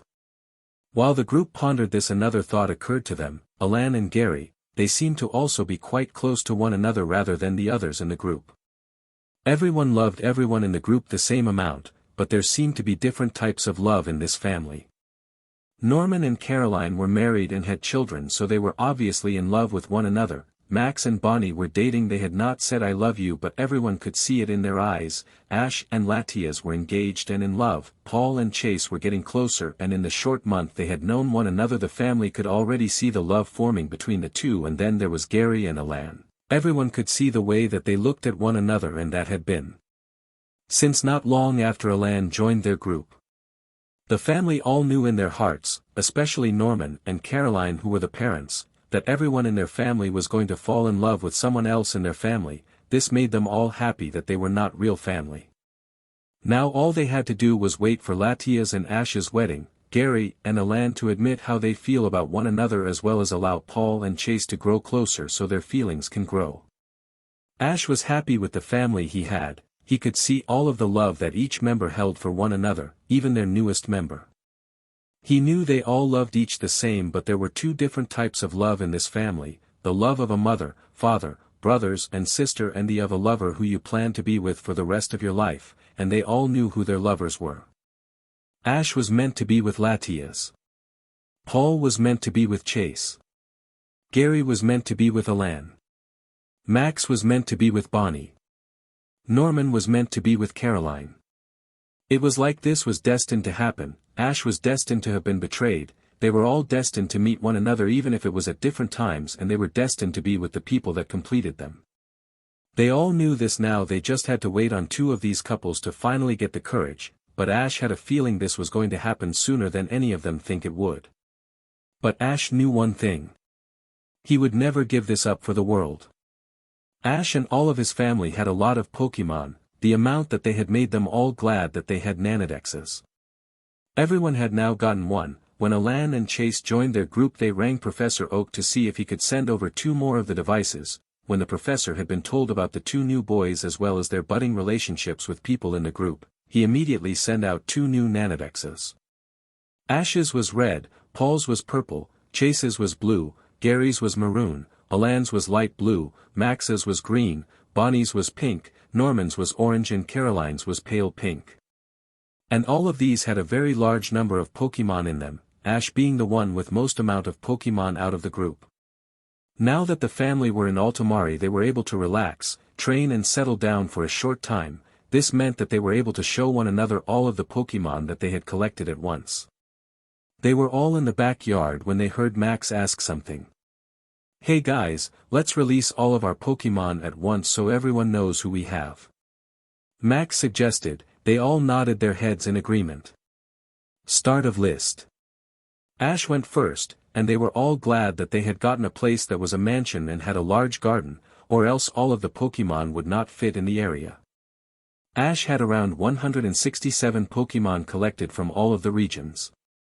These included Latias, Pikachu, Greninja, Hawlucha, Noivern, Talonflame, Goodra, Arceus, Articuno, Azelf, Celebi, Cresselia, Darkrai, Deoxys, Dialga, Diancie, Entei, Genesect, Giratina, Groudon, Ho-Oh, Keldeo, Kyogre, Kyurem, Lugia, Manaphy, Meloetta, Mew, Mutwo, Moltres, Palkia, Phyone, Raikou, Rayquaza, Regice, Regigigas, Regirock, Reshiram, Shaymin, Suicune, Uxie, Parisian, Yveltal, Zapdos, Zekrom, Lucario, Riolu, Venusaur, Charizard, Blastoise, Pidgeot, Sandslash, Clefable, Ninetales, Persian, Arcanine, Machamp, Rapidash, Gengar, Marowak, Hitmonchan, Blissey, Rhyperior, Scizor, Lapras, Glaceon, Vaporeon, Leafeon, Jolteon, Flareon, Umbreon, Sylveon, Espeon, Dragonair, Meganium, Heracross, Donphan, Typhlosion, Togekiss, Ambipom, Glisker, Houndoom, Tyranitar, Sceptile, Blaziken, Swampert, Mytiana, Lionnun, Swellow, Gardevoir, Galaf, Masquerain, Manectric, Plusle, Minun, Roserade, Flygon, Solrock, Castform, Glalie, Torterra, Luxray, Floatzel, Rotom, Samurott, Simipour, Gigalith, Crocodile, Zoroark, Haxorus, Volcarona, Vivillon, Furfrou, Barometis, Heliolisk, Pangoro, Altaria, Crawdaunt, Dusclops, Huntail, Gorbise, Infernape, Rampardos, Lopunny, Superior, Masharna, Adino, Caracosta, Cinchino, Meansheo, Chestnut, Pyroar, Meowstic, Meowstic,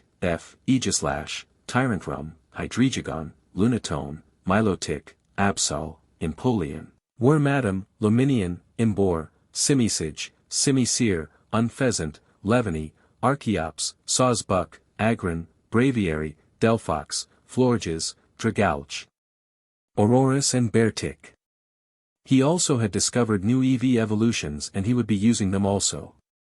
They were, Skycian, Flying, Zephian, Flying, Drakian, Dragon, Dracen, Dragon, Etherion, Ghost, Wispion, Ghost, Alluvian, Ground, Toxian, Poison, Titanion, Steel, Palladian, Steel, Champion, Fighting, Melian, Fighting, Insection, Bug, Christian, Rock, and Gravian, Rock.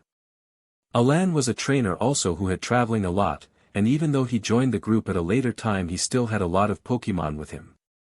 Alan's Pokemon included, Terrakion, Charizard, Weevil, Blastoise, Metagross, Bisharp, Tyranitar, Unpheasant, Arcanine, Macamp, Glacian, Sylveon, Leafeon, Houndoom, Gengar, Swellow, Mytiana, Gallade, Luxray, Simipour, Simisear, Simisage, Delphox, Haxorus, Glalie, Torterra, Heliolisk, Pyroar, Glisker, Crawdaunt, Butterfree, Beedrill, Fearow, Arbok, Nidoking, Nidoqueen, Vileplume, Golduck, Poliwrath, Tentacruel, Alakazam, Hypno, Gyarados, Onix, Seadra and Linoone.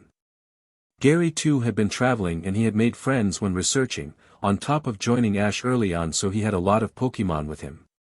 Gary's Pokemon included, Tornadus, Umbreon, Blastoise, Electivire, Krabby, Nidoking, Arcanine, Dodrio, Nidoqueen, Magmar, Sizer, Golem, Pinsir, Houndoom, Fearow, Alakazam, Skarmory, Kingdra, Honchkrow, Wobbuffet, Quagsire, Mismagius, Yanmega, Unown, Steelix, Heracross, Mamoswine, Ursaring, Donphan, Miltank, Sceptile, Linoone, Darmanitan, Beheem, Beartic, Trevenant, Gourgeist, Avalugg, Conkeldurr, Bastiodon, Snorlax, Ferrothorn, Pelipper, Slaking, Shedinja, Exploud, Hariyama, Agron, Sharpedo, Zangoose, Walrein, Cacturne and Banette. Paul had been traveling for a long time and he joined Ash at the start of the Betrayal, so he also had a lot of Pokemon on his team.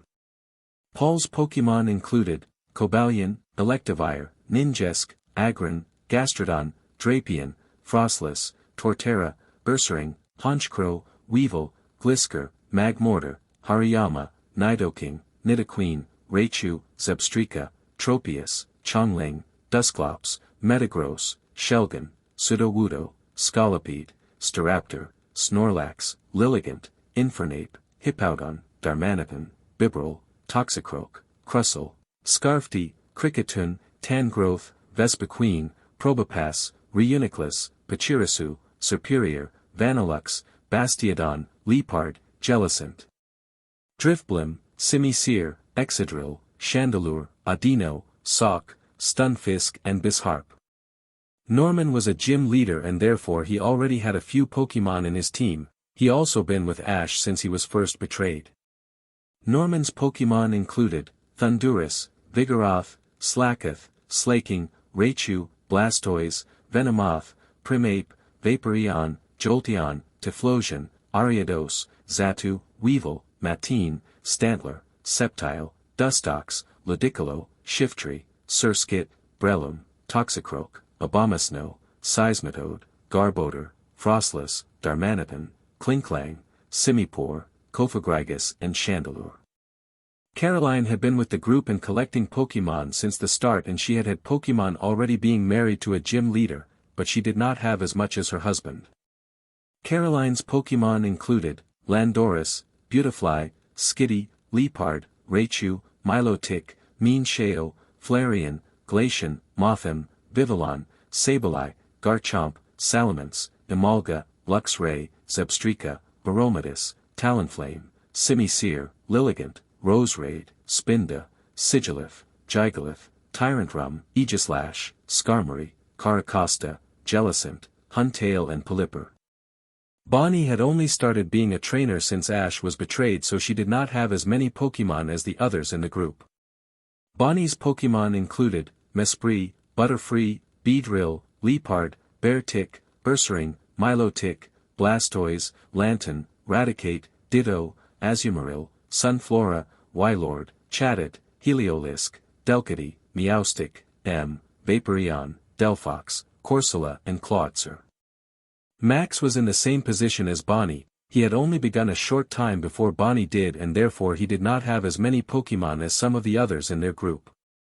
Max's Pokémon included Victini, Trevenant, Barbracle, Spiritomb, Glamour, Gastrodon, Vespiquen, Baltoy, Volbeat, Raichu, Ampharos, Avalugg, Malamar, Excadrill, Herdier, Probopass, Mamoswine, Toxicroak, Snorlax, Charizard, Carbink, Doggoat, Diggerspy, Stunfisk, Chandelra, Galvantula, Vanillux, Gothitelle and Crocodile. And finally there was Chase. He had only been with the group for just over a month now, but he had been the Altomare ace for many years, meaning that he too had a lot of Pokémon on his team. Chase's Pokémon included Registeel, Torkoal, Grumpig, Milotic, Gorbise, Huntail, Yanmega, Plusle, Minun, Noivern, Manectric, Medicam, Lucario, Mawile, Agron, Shedinja, Marowak, Exploud, Masquerain, Surskit, Gardevoir, Gallade, Masharna, Dustox, Beautifly, Meowstic, Furfrou, Florges, Pyroar, Chestnut, Meansheo, Haxorus, Beheem, Electros, Seaking, Escavalier, Emolga, Sawsbuck, Swanna, Arbok, Sandslash, Sylveon, Glacian, Umbreon, Espion, Ninetales, Persian, Alakazam, Golem, Rapidash, Jengar, Sableye and Kabutops. End of list. As can be clearly seen, there is a lot of Pokémon in this small family, but because of their Nanodexes and the large house that they bought, there is room for these and more if more were found. Norman and Caroline were happily married with Max and Ash as their sons, Max by blood and Ash through adoption. On top of this, they were going to have a daughter-in-law when Ash and Latias were married, as well as another daughter-in-law when Max marries Bonnie, and they also had Paul, Chase, Gary and Alan as people they thought of as their sons but are not really through blood nor adoption. Paul and Chase had one another. They were not yet together, but everyone knew that it was going to happen soon. Even though they had not known one another long, they felt strongly for each other. Both of them also had Norman and Caroline as parents, even though they were not related in any way, and they also had Ash, Latias, Gary, Alan, Max and Bonnie as the siblings that they didn't have. Gary had Alan. They were not together yet, but they both felt strongly for each other, and it would not be long before they did get together. They too had Norman and Caroline as parents, even though they were not related, and they had Paul, Chase, Ash, Latias, Max and Bonnie as the siblings they never had. Max and Bonnie had one another as well, and they were together. Max had Norman and Caroline as his biological parents. He had Ash, who was his brother through adoption, and Latias would be his sister-in-law when the two got married. And on top of that they had Chase, Paul, Alan and Gary as the other siblings who were not related to them. Ash had Latias, who was going to become his bride in a few weeks. They also had Norman and Caroline, who were his parents through adoption and her in-laws when they married, and Max, who was his brother through adoption and her brother-in-law when they were married in a few short weeks.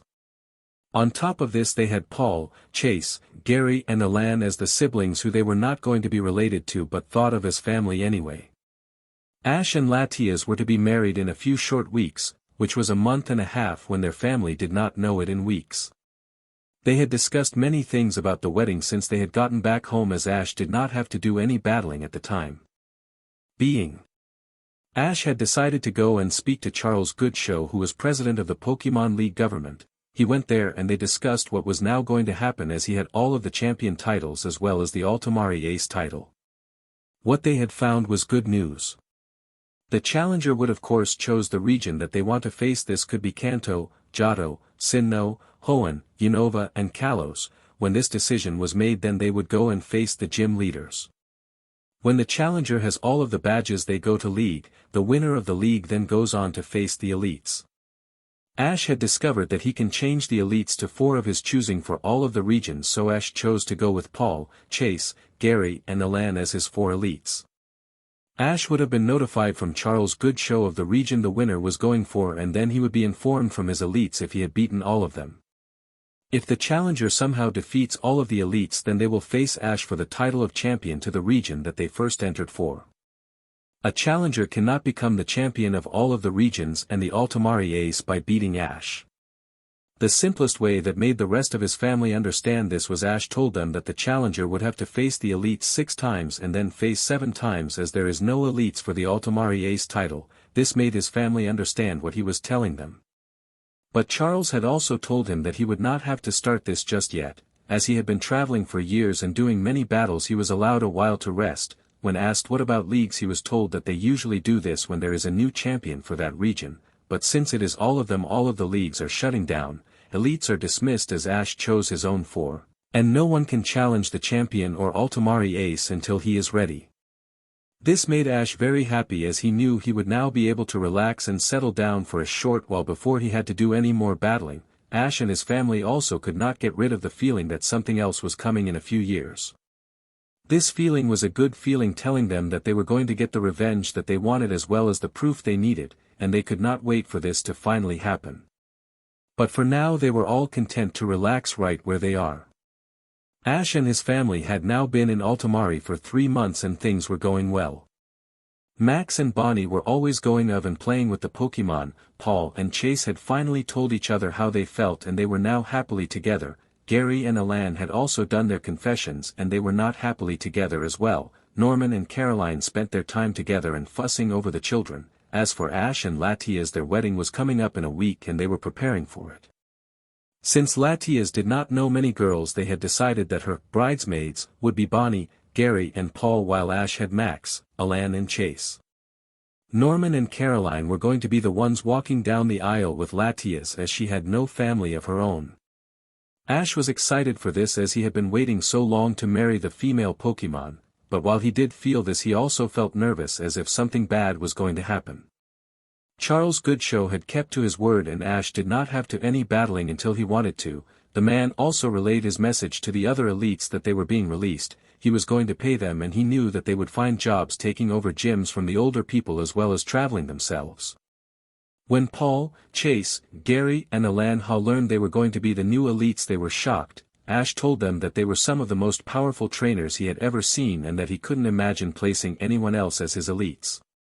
Max and Bonnie were more focused on researching Pokemon and helping them as well as this. Norman and Caroline were more content staying in the house with their family and their Pokemon, though they did help with anything. Ash, Paul, Chase, Gary and Alan were the ones that were interested in battling. Latias mostly stuck with Ash, but there were times when she would be with other members of the family helping them. As the day was coming closer, the more real it seemed. He was getting married in a week. Don't get him wrong, he was excited and happy to be marrying the girl Pokemon of his dreams, but at the same time he was nervous of doing this and committing himself. However, as soon as he looked at Latias and how excited and she was, all of those nerves disappeared in a flash. Caroline, Bonnie and Latias had all gone dress shopping in the first week of being back in Altomare, knowing that it would take some time for the dress to be made. None of the boys had been allowed to go in case they went and told Ash. At least they all knew the girls would not do this. Because each of the couples were on the opposite sides for the bridesmaids, and the groomsmen, they were going to walk down as a couple. So Paul and Chase would go down as a couple, Gary and Alan will go down as a couple, as will Bonnie and Max. Norman and Caroline were going to be bringing down Latias. Pikachu was going to be carrying the rings down the aisle, and there was a large balcony above their garden, which will be where all of the Pokemon will watch the wedding. Most of the Pokemon will be in the crowd at the wedding, but this is not possible with all of the legendary Pokemon, so they will be up in the balcony and all of the other flying Pokemon will be on the roof of the large building to watch. Are you excited, Ash? Paul said as they walked back to the house. Paul and Ash had gone out into the yard to practice battle. Even though they were not starting the leagues yet, they were not going to get out of shape. Ash had told Paul, Chase, Gary and Alan that they would continue training just so there was no chance of being beaten. they did not question him as they wanted to do this. Yes, I am excited, Paul, more excited than anything else. But there is also some nervousness in there as well. What if she doesn't come? What if she changes her mind and says no? Ash said in a rush. Paul shook his head fondly. Ash, of course she would come, Latias loves you. And if she thought there was any chance of saying no, then she would not have said when proposed to her. Paul said, this calming Ash down immensely. Yeah, I know you are right, Paul, but there is a part of me that thinks she would be better off with someone else. Ash said. You do realize that she is the last Latias and you are now the only surviving Latios, you complete each other in more ways than one. Paul told him, which put a smile on Ash's face. You know, ever since you got with Chase, I think you are becoming more of a sap and a softie. Ash told him, and got a surprise when Paul smiled at him. Guess that's what happens when you fall in love. Paul said with a blush staining his cheeks. Yeah, true. Come on, let's head back. I want to spend my last few days with Latias as my mother wants us to sleep separately until our wedding. Ash said. Ash and Latias had finally spent the night in bed doing something other than sleeping. They had waited years to do this, but they knew that they couldn't wait any longer. Ash said that it was one of the most magical moments in his life, and that he was glad he could share it for the first time with the person that he loved so dearly, Latias saying the same thing. When Ash had told his family he had finally done the deed, they mostly laughed at him, telling him that it was about time that they shared a bed other than for sleeping. Even his parents joined in on the teasing. It didn't bother Ash and Latias as much as they both knew that they had waited a long time to do the deed. The week flew by so quickly, and before Ash knew it, it was time for him to get married. They had decided to get married in the large garden of the house that they lived in. They had invited a few people that they had grown close to in Altomare to the wedding, but other than that it was just a small wedding with their family. Ash had gotten ready early in the morning, wanting to make sure everything was perfect for the day. He was wearing a traditional black tux, with a black tie, white shirt, black pants and black shoes. He also had a rose in his lapel to signify the love. The priest arrived and the guests were shown to their seats. Ash walked down the aisle, taking his place to the right in front of the altar. A slow song started playing, but it was not the bridal song signaling the bride was coming. This was the song as the bridesmaids, and the groomsmen, came down the aisle. Paul and Chase came down the aisle first, arms through one another's. They looked at one another before Chase moved to stand beside Ash and Paul moved to stand on the other side of the altar. The rest of his family followed, Gary and Alan coming next, Gary going to stand next to Paul while Alan joined Chase, and finally it was the turn of Bonnie and Max. Bonnie went to stand next to Gary while Max went and stood beside Alan. It was then the turn of the bride. The bridal music began and Ash was nearly jumping in his standing position. The doors opened and Ash opened his mouth in shock. He knew his love was beautiful, but he had never seen her look this gorgeous in the years that they had been together. Latias was wearing a mermaid-style dress that hugged her curves and then flared out below the knee. It was a sweetheart neckline with beading around the edge which brought out the BRSTS. It hugged her body nicely down to where it flared out below the new. There were aspects of lace and beading throughout the dress, but it was not drowning in it, and the flared part of the skirt all blended into the rest of the dress, meaning that it didn't look like two parts of one dress. She had on a diamond tiara on her head which held a long cathedral and beaded veil, a pair of white high-heeled shoes with beading on the toe and a bouquet of red and white roses. Her long hair was styled into a half-up, half-down look with lots of graceful curls, and her makeup was just her. Her eyes were surrounded in gold eyeshadow outlined in black liner, her cheeks had a hint of pink on them from the blusher, and her lips were as red as a rose. In Ash's opinion she was the most beautiful person in the world, and as she made her way down the aisle on the arms of his parents he couldn't help but think that he was the luckiest man on earth. She was led down the aisle and then handed over to Ash, who took her hand and led up the rest of the way to the altar. We are gathered here today to join Ash Maple and Melody Rose Jones in holy matrimony. The priest said. Melody Rose Jones was the cover name that they had chosen for Latia's human form. Ash thought it suited her very well. If there is anyone in this room that thinks this commitment should not take place, speak now, or forever hold your peace. The priest, nobody was raising their hands or saying anything. Now you can say your vows. Melody, ever since I met you all those years ago I have done nothing but love you more and more every day we have been together. After all that has happened in my life you were there for me when I needed you the most, and since then you have been a constant remainder of all of the good things in my life. I couldn't be more happy joining you in marriage today and becoming your husband. Ash said as Latias and the rest of the crowd in tears. Ash, you found me when I was at my worst and you brought me back from what would have kept us apart. You have shown me nothing but love and kindness, teaching me things that I had not yet understood and showing me the regions.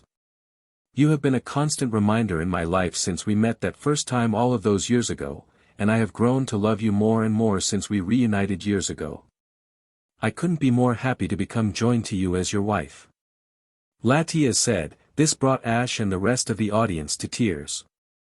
Do you, Ash, take Latias to be your lawful wedded wife, to have and to hold, in sickness and in health, until death shall part you? The priest asked. Of course I do. Ash yelled to the crowd, causing them, Latias and the priest, to burst out into laughter. And do you, Melody, take Ash to be your lawful wedded husband, to have and to hold, in sickness and in health, until death shall part you? The priest asked again. You bet I do. Latias said, causing everyone to laugh again. Then I pronounce you husband and wife. You may kiss your bride. He said. Ash smiled and jumped to Latias, kissing her passionately, the crowd clapping at them. I love you, Latias. Ash said as the ceremony came to an end. And I love you too, Ash. Latias said, kissing one another once again. They had now been back in Altomare for a year. Ash and Latias had now been married for 9 months. For their honeymoon Ash and Latias went to the Kalos region for a few weeks. Latias wanted to spend more time there rather than traveling and finding Pokemon, as she thought that it was very beautiful and she liked being in the area. They spent the time going around the region more slowly and paying more attention to what was going on around them. They had their own rooms as Ash was the champion of Kalos, so they were able to have their private time, and other times Ash was challenged to a battle. Ash realized that no matter where he went people in the regions were going to recognize him as the champion of either just their region, or for all of the regions, or for having all of the legendary Pokemon, so he was challenged by people in the Kalos region who wanted to see if he was as good as they say. Even though he was on his honeymoon, Ash was not going to forget about his Pokemon. Latias had told him to bring all of his Pokemon as he couldn't stop training them. He was reluctant at first as this was his time with Latias alone, but she insisted that he bring them.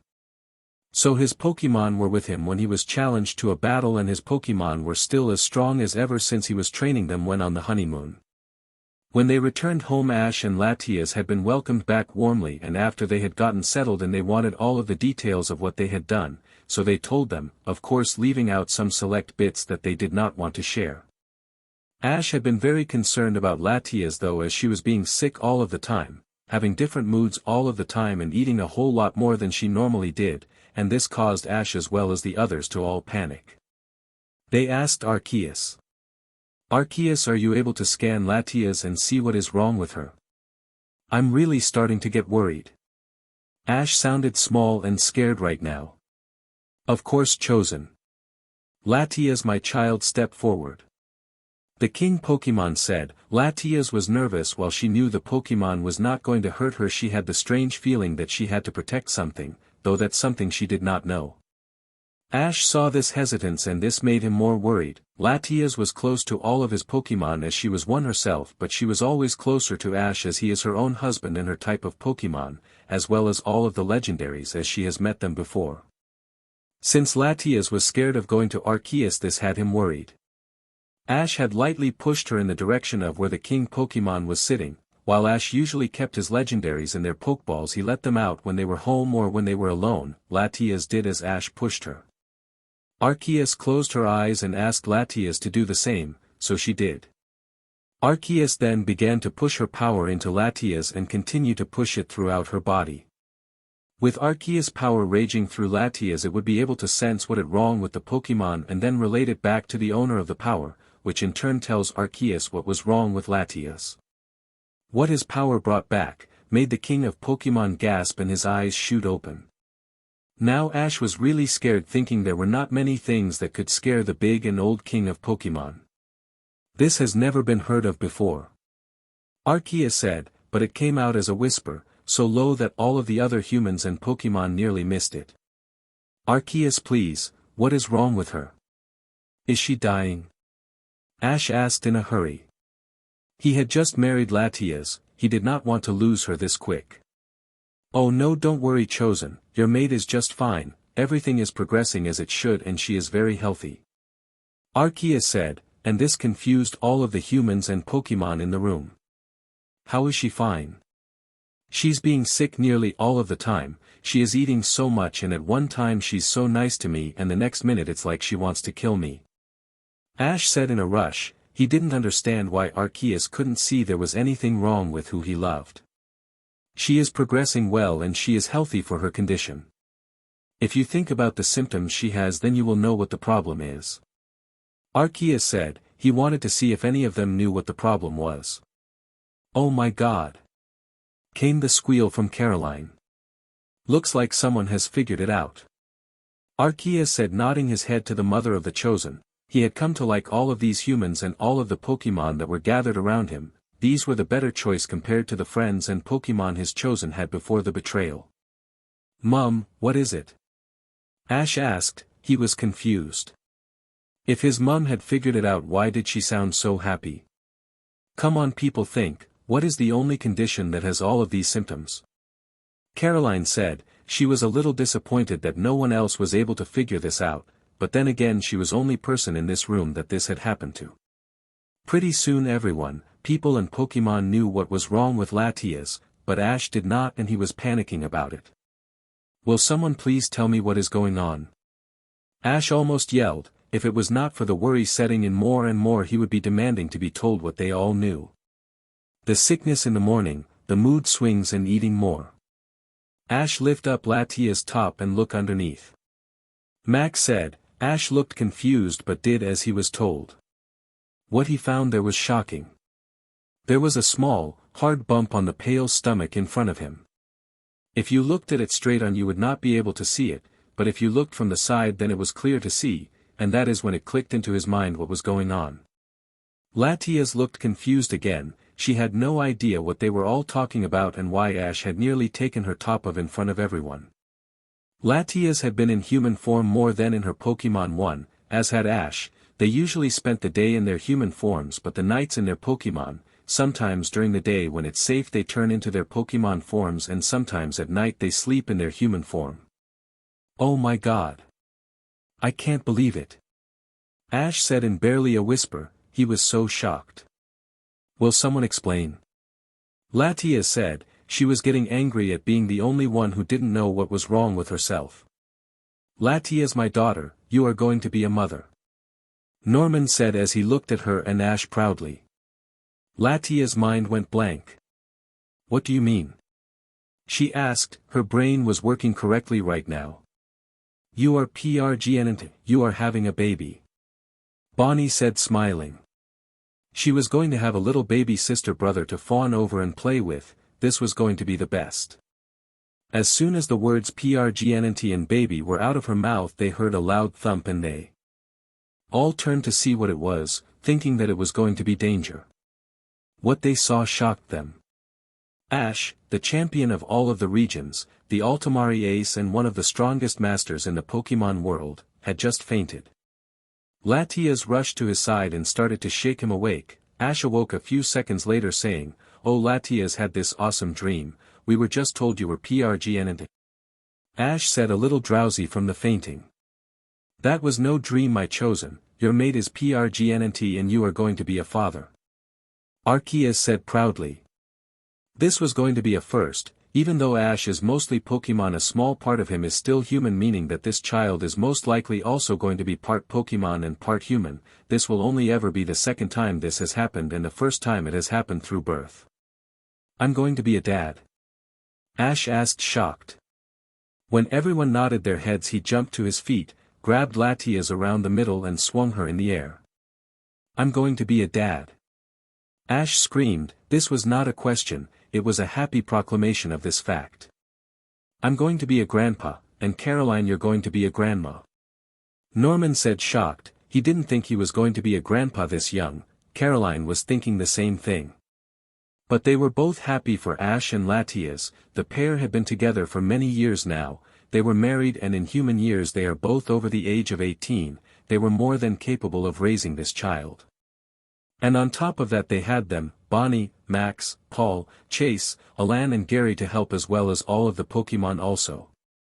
I'm going to be a uncle. Max exclaimed.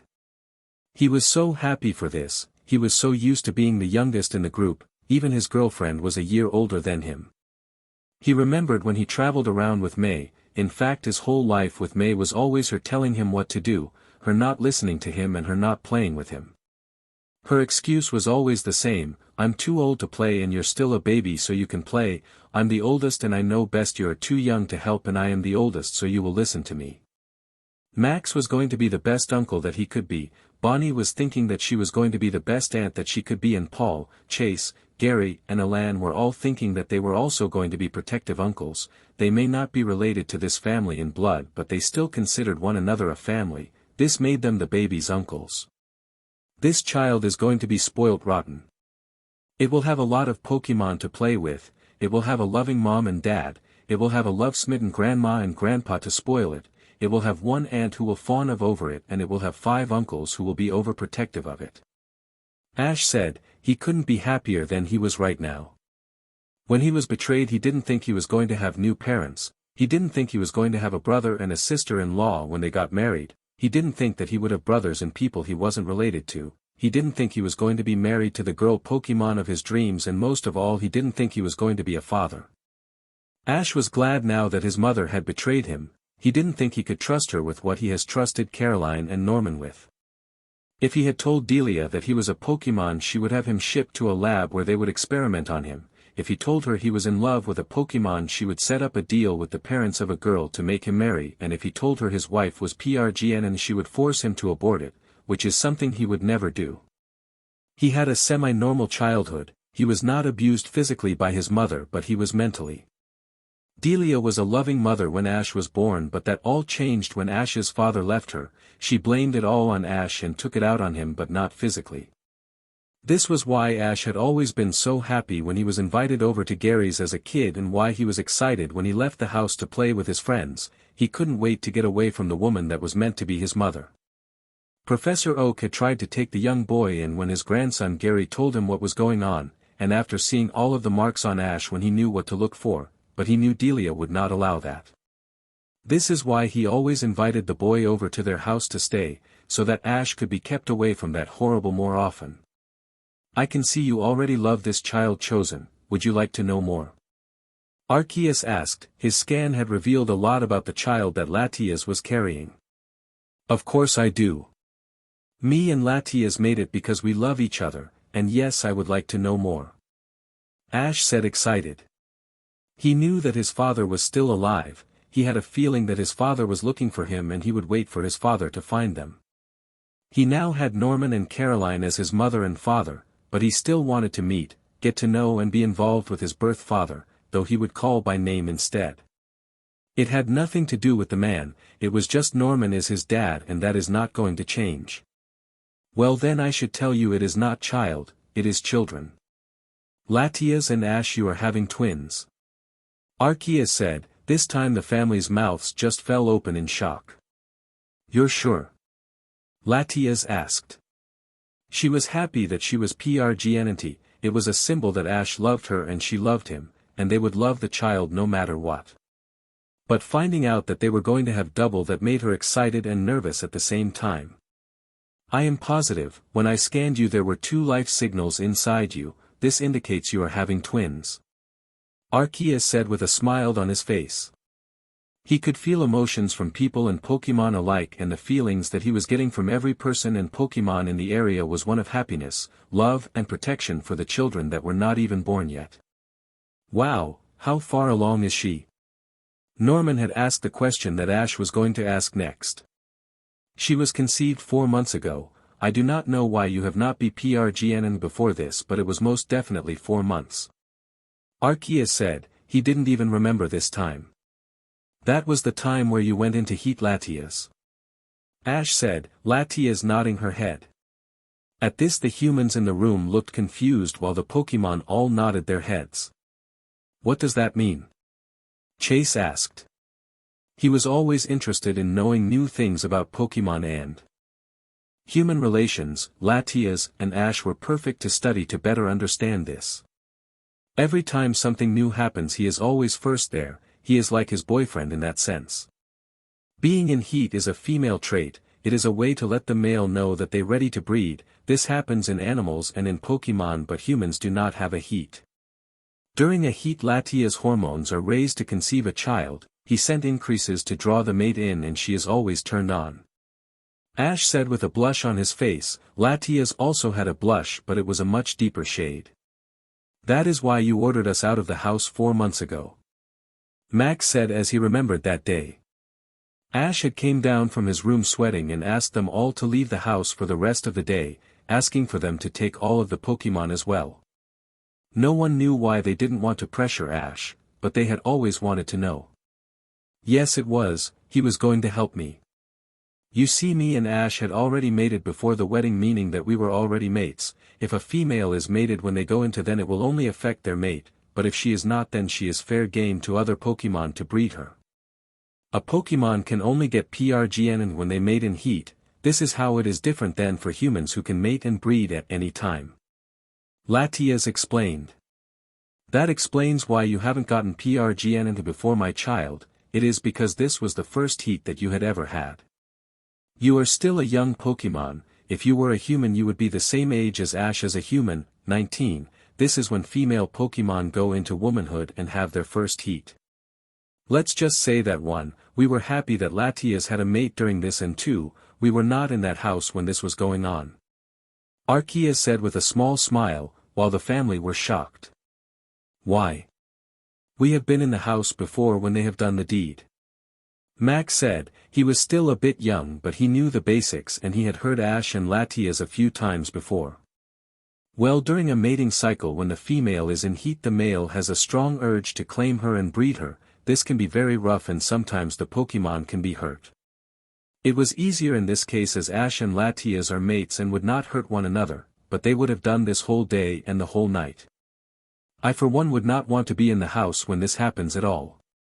Arceus said with a shake of the head. How many heats will she have? Caroline asked. She wanted Ash and Latias to have a lot of children, but she did not want them all at once. She will now not have another heat until after the children are born. Then after that it will be another few years until the next heat cycle. It knows when they have children and it gives a few years for them to be ready for the process to be repeated. Arceus explained, and Caroline was relieved. I still can't believe I'm going to be a parent. Ash said as he looked at Latias and smiled. He knew that they were going to do their best. Ash had not grown up with a father and he refused to be anything like his mother. He would be a father his own way. He just hoped that one day his father would find him. He had realized he calls Norman Dad. This means that he would be able to call Red father, Caroline Mom, and Norman Dad. And we all know you are going to be the best parents for those children, and you will have us to help you too. Paul said, the others all nodding their heads, including all of the Pokemon. The moment was ruined when a large Pidgeot came swooping down to them and its beak was a letter. The bird landed right in front of Ash and handed the letter to him. When Ash looked there was in fact 2 letters instead of the one that Ash had seen. Ash also had the feeling that this bird was very familiar. When he read the letter he knew why. Letter 1 read as follows. Ash, I hope this letter reaches you in time. You and your chosen elites will not need to come for a longer PRD of time than what we discussed previously. You have been formally invited to the Tournament of Champions, an exclusive battling tournament with champions, elites, gym leaders and strong trainers all there to participate. It is a tournament for the strongest, and the best of the best. You are the champion of all regions, you are the Altomare ace, you are a Pokemon master and you are a very strong trainer. This applies to you also. Paul, Chase, Gary and Alan have also been given a letter saying they are invited to this tournament also, and I hope you all will attend. I have also been informed that your ex-friends have also been invited, though I do not know how that has happened. I look forward to seeing you. Charles Goodshow. Ash smiled when he read this, so he was finally achieving his dream. He had become a Pokemon master and he had done so much more without his ex-friends than he had done with them. He was happy to hear about this tournament and he was happy to know that his family were also going to be participating. He was not looking forward to meeting all of the traitors again, but he was excited to prove them wrong in what they said about him. Letter 2 read as follows. Mr. Satoshi, we are pleased to extend a welcome to you to our Tournament of Champions. This is an exclusive tournament, for the best of the best, and we have heard good things about you. If you are interested in this tournament, please come to the Indigo Plateau in 1 week to register. Pokemon Committee. Well, it says we have to go to the Indigo Plateau to register. That must be where it is being held.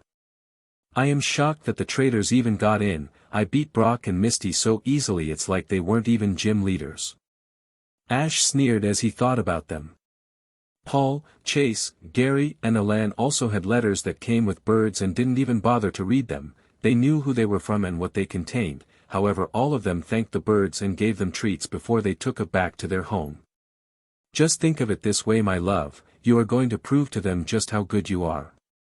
Latias said. Latias had gone up to change clothes before the bird had arrived and came back down in time to hear what the letter said. Now that she knew she was pregnant and not fat, she wanted to show off her 4-month belly bump, which could not be easily seen in the tight blue top that she had changed into. Ash had turned to look at her when he heard her voice and smiled when he saw her. His wife carried pregnancy well. It made him feel so in love with her and their child, as well as protective when he was able to see the bump from her clothes. This was also a way to warn of other men, like Brock, who would try to make a move her. If they see the PRGN belly and the rings, then they would not dare. So what are we going to do? Are you going to enter it, Ash? Alan asked, although he already knew the answer. Of course we are. Besides, I am the champion of all the regions and the Altomare ace. I have got to be there, as do you four anyway, as you are the new elites to all of the regions. Ash explained, which earned him nods of understanding. That's my Ash. Latias said as she pecked him on the cheek, which caused Ash to blush. Everyone go and pack. The Indigo Plateau is in the Kanto region and that is the furthest away from us.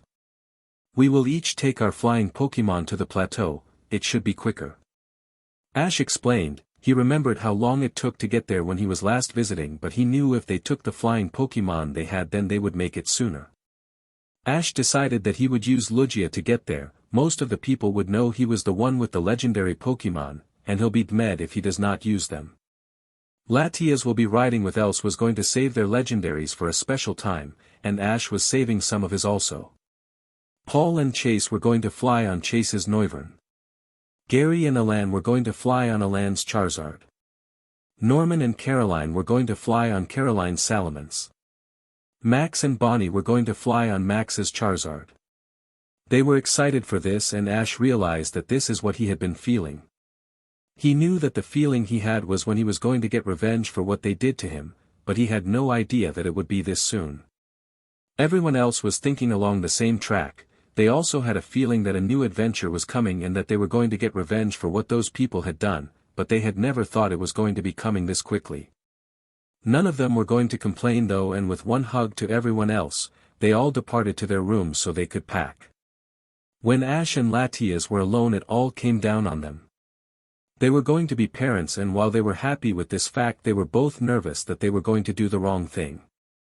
Do not worry, my love, we are going to love and raise these babies no matter what, and our family will help. There is something I have been meaning to tell you, and to ask you. Ash said. He had never told Latias of his true father, and he felt that the time was drawing nearer. What is it, Mai? You know you can tell me anything. Latias said. She was not cross that he had kept this from her. She knew that it must be important if he would do this.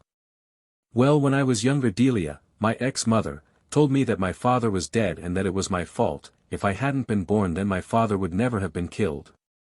She was very mean to me. She never physically abused me, but the mental abuse was enough.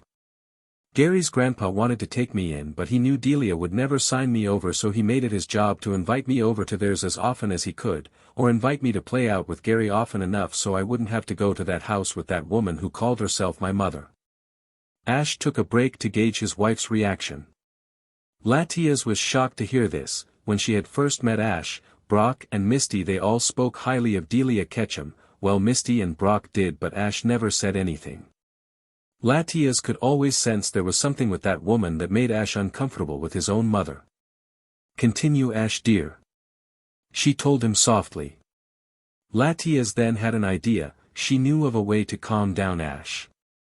She reached over and grabbed his hand before pulling him to the bed. She lay down on the bottom and she placed him to her side. This meant that Ash's head was resting on her tummy where their babies were. Ash sighed and reached his hand up to place it on the bump and softly stroked.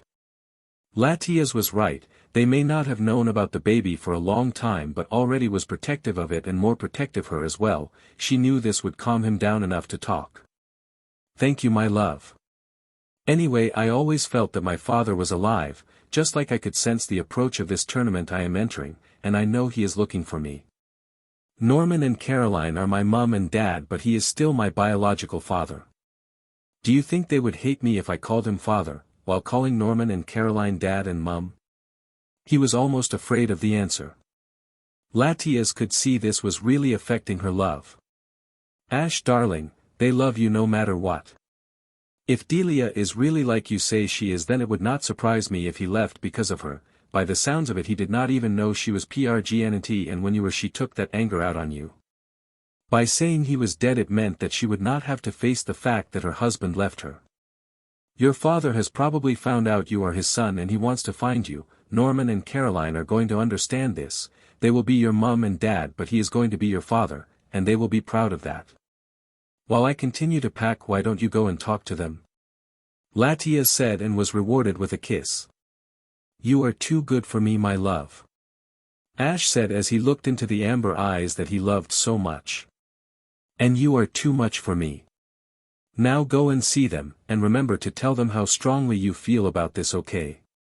She gave him one final kiss and he stroked her tummy once more before leaving the room and walked to his parents. "Mum, Dad. Can I talk to you for a minute?" He knew his voice was shaky, and this is what had his parents turning so quickly. "Of course you can, son, we are here for all of you." "Now what is wrong?" Norman asked. He led his son over to the large bed where he sat on Ash's right while Caroline sat on their son's left. Ash then went on to tell them what he had told Latias. He knew his father was alive and he knew that he was looking for him. He also told them that he wanted to get to know his father, but he was scared about how his new parents were going to take it. When Ash looked at them, he expected to see angry faces, but instead they were smiling. "Ash, this is great news," Caroline squealed. "It is?" asked Ash. He was very confused. "Of course you get to meet your real father and we get to tell him embarrassing things about you," Norman said, smirking at Ash. "You're not mad that I still want to call him father even though you adopted me?" Ash asked, once again scared of the answer. "Of course he is your father, and besides you told us we would mum and dad, he would be father. It will be just like having 3 parents, besides if what Latias says is true, and it most likely is, then this man has not known he had a son for 19 years, imagine the pain he felt when he found out. No, he will find you, and when he does he will be welcomed into this family as brother to us and third parent to you and the others," Norman explained. Ash was so happy he stood up and hugged both of his parents tightly before running out of the room to help Latias. He is going to be even happier when Red comes home to him.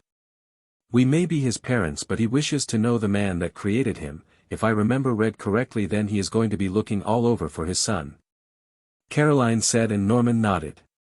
Caroline and Norman had been friends with Red when they were young. He used to live in the same region as them, but his parents forced him to move to another region when he was 15 years old. They kept in touch with one another, and when they heard what the woman who he took on as a wife did to him, they were shocked. He told them he was leaving her in Kanto behind to travel and that he would see them soon. They had no idea how the man would know that he had a son, but they were not going to stop their friend from getting to know his own son. That just wasn't in their nature.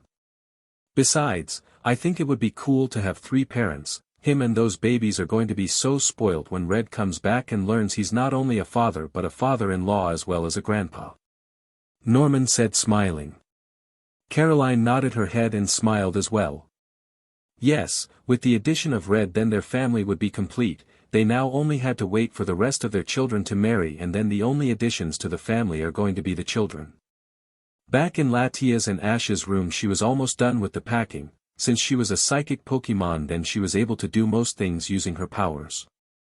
She was happy when Ash came in, gave her a big kiss, rubbed her tummy and told her what Norman and Caroline had to say. She also knew that their family was complete. When everyone married, only children will be added to the family. Ash couldn't be happier. He had a loving wife who he loved very much, 2 children on the way, a mom and dad who loved him, friends, brothers who would not leave him, loyal and loving Pokemon who would always stay with him, and on top of that he now had his father looking for him. His family was almost complete, and now he couldn't wait to go to this tournament, as this is where he knew he would meet his father. He could just feel it. Ash, Latias, Paul, Chase, Gary, Alan, Max, Bonnie, Norman and Caroline were getting ready to head to the Tournament of Champions in a couple of days, but Ash had another feeling and he decided to bring it up with his family. Ash, what is it? You have been staring into space for a while. Caroline asked her son. Do you guys remember when I said I had a feeling that this tournament was coming up, even though I had no clue? Ash asked. To him it felt a bit weird saying this to his family. It made him feel like he was insane, listening to some feelings that he has been getting. Yes, of course we do. When you first said it we thought you were insane, but when it really happened we began to change our minds. Max said, smiling. At this point Ash's 2 Lucario came out of their Pokeballs. I think we can answer that one, Master. The black and blue Lucario said. Ash had gotten very confused when it came to his 2 Lucario, so he had decided to give them both names. The white and silver Lucario that belonged to Sir Aaron was called Aaron, the black and blue Lucario was called Orin. This made it easier for Ash and the 2 Pokemon. What can you tell me? Ash asked some of his most loyal Pokemon. Ash knew that all of his Pokemon loved him and would remain loyal to him, but Pikachu had been with him the longest, so he knew that he would never leave him, as well as that Aaron and Orin were both his mentors, so he knew that they would not leave him either. Well, as you know, you are a descendant of Sir Aaron, who was one of the first and only people to ever manage the power of Aura. I was the only Pokemon that Sir Aaron had, as I was the only Pokemon who could use Aura. Aaron said. Ash was confused. But Aaron, all of my other Pokemon can use Aura. They use it to power up their moves or energy while battling. We have not yet used it in a battle, but they can all use it, so how come only you could? Ash asked the Pokemon. You have a great amount of Aura within you, even more than Aaron. You have transferred some of your Aura into all of your Pokemon, and because you are so powerful you have not even noticed you have done so. This is why you can understand all of the Pokemon, because you are using Aura. Aaron explained. Ash had realized after he had become the Altomare ace that he could hear all of his Pokemon, and not just the ones that he could hear through telepathy in his head. He could hear every single one of his Pokemon as well as the Pokemon from everyone else in the family. It was very useful, and it meant he would not have to ask Latias what all of the Pokemon wanted, he needed to know. Yes, and this Aura also increases your feelings. The same thing has happened to all Aura Guardians. Lucario are born, raised and trained in the Lucarian village, where we learn all about Aura, as we are the Pokemon to help those who use its power. All people who have Aura have sensitive emotions and feelings. You can sense other emotions and feelings from the people around you, so if you are sensing happen, then listen, as they will be right. Orin said. After Ash nodded in understand, Orin and Aaron returned to the other Pokemon so they could play. Have you been having another feeling, love? Latias asked. If he was, she could only hope it was a good feeling. Yes, I have. And I have been feeling that my birth father is close. I sense he will find us in one day. Ash said, earning shocked gasps from his family. Will we even still be here in a day? Bonnie asked. It was only a short week before the tournament began and she knew that they were going to have to leave soon in order to get there in time to register the boys. Yes, we will. If we were going to take the boat then we would have to leave now, but since we are going to use our flying Pokemon then it will take us less time, we will not have to leave here for another 2 days. Ash told them and they all nodded. Ever since Ash had started sensing his father was looking for him he had been excited to be found. Back when he was a child and his mother still loved him she told him how nice and caring his father was, which is why he was always so confused when his father had left him, but he had been told that he was dead and he would never see him again. That was when his mother had lost all love for her son. Are you sure you want to meet him, Ash? Norman asked. He had no hate for the idea of Ash meeting his father, he had a feeling it was Delia Ketchum that drove the man away without even knowing she was pregnant. Somehow the man has found out the truth and is looking for his son, and when he finds him Norman was going to be a dad to Ash as well as his real father. Norman thought Ash was pretty lucky, he had a wife, twins on the way, 2 fathers, a mother, a brother and a lot of friends who were like family. Yes, Ash was a very lucky person. Yes. You two are my adoptive parents and I will always call you Mum and Dad, but he is my real father and as such he will be called Father. Just think of it this way, I will have 3 parents instead of 2. Ash said smirking. Very well then, but we must all pack and be ready to leave. I get the feeling that Red Ketchum, Ash's father, will be coming with us when he finds you, and he may bring with him someone else. Caroline said. What do you mean? Ash asked, generally confused. Well, think about it, Ash. You are 19, your father left before you were born, meaning he has been single for 19 years, I would think by now he has a wife and maybe some children, who knows, you could be a big brother. Norman said after his wife. At this Ash's smile grew. So you're telling me that not only would I have 2 fathers, but there is a chance I would have 2 mothers and some siblings? Ash asked happily, earning nods from his parents. That's so cool. Ash yelled. And that is just what they did. Ash and his family waited for 1 day.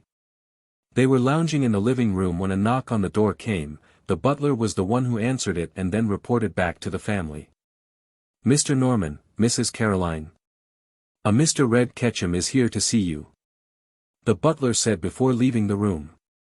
Ash and his family suspected that Red had found out where Norman and Caroline lived and came to find them, thinking that they would know where his son was. He didn't yet know that Ash was also here. So Ash was going to play a little game. Red, it has been a long time. Norman and Caroline said. A voice then came through the door that Ash was standing behind, a voice that sounded so similar to his own. Yes, it has, my old friends. I have come to ask you for a favor. The man said as he looked to Norman and Caroline. Let me guess, you want our help finding your son? Caroline asked with a smile on her face. Red looked shocked.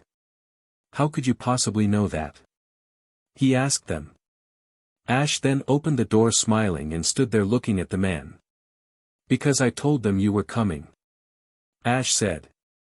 At the sound of the voice so like his own, Red turned around only to look into the eyes of his own. Red was an older version of Ash, they both had the raven black and messy hair, the same brown eyes and the same zigzag lines on the cheek. There was no mistaking that these two were father and son. Ash? The man asked the boy, shocked, and Ash nodded his head. My name is Red Ketchum, I am your father. He told the boy. Yes, I know you are. You see, I inherited our ancestors' aura powers, I have been sensing you for a while now. Ash explained. You are an aura guardian too? Red asked.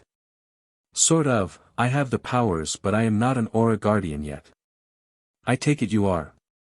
He asked, to which he got a nod. I have to tell you that Norman and Caroline adopted me when Delia betrayed me along with some ex-friends, they are my mum and dad. At this Red's face dropped and a sad look appeared on his face. But you are my father and Delia told me you were dead, I want to get to know you and be your son. Ash said and smiled as he watched the hopeful look in his father's eyes. But what about Norman and Caroline? Red asked, looking at the married pair. You see, Ash has this way with people and Pokemon, so he came up with an idea. If you found, and he knew you would, then we are going to be called Mum and Dad, while you will be called Father. It will be like he is having 3 parents instead of 2. Caroline said. Or 4 if you have gotten yourself a wife or girlfriend. Norman said, winking at Red. Red blushed. That sounds like a good idea, and yes, it will be 4 as I am married. He said to them. Who is my mother-in-law? Ash asked, interested. That would be me. A voice said from behind Red, a voice that sounded very familiar to some of the people in the room. From behind Red stepped a woman that they all knew. She had long blonde hair, bright blue eyes, and was very tall. Her name was Cynthia, and she was the ex-champion of Sinnoh. Cynthia? You are married to my father and you never told me? Ash asked. He was surprised. He had thought they were close to one another and that if she knew something then she would tell him, especially if it had something to do with a father he thought was dead. Of course not, Ash, to be quite honest, I just thought he was your older brother or something. I had no clue he was your father, and neither did Red. When I told him about you, then he figured out he had a son. We have only been married for a short time and he was going by a different name when we met. It was only when we got married that he told me his true name and I told him about you. We left right after we got back from our honeymoon. Cynthia said. I believe you. Through the power of Aura no one can lie to me or hide their emotions from me. Ash said. And with that he launched himself at his mother and father, wrapping his arms around both of them. They spent the rest of the day talking to Red and Cynthia. The first piece of information that Ash told his mother and father was what Delia had done as well as his ex-friends.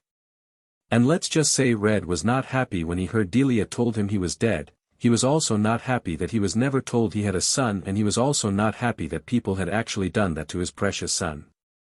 He was even more shocked when he was told what his Pokemon did to Ash, that a few words from those traitors had his son with hardly any Pokemon, but he was glad to hear and meet the Pokemon that stuck with his son. They then went on to say how Caroline and Norman adopted Ash, how his friends stuck up for him, and then renounced this May Maple as their daughter for doing what she had done to his son.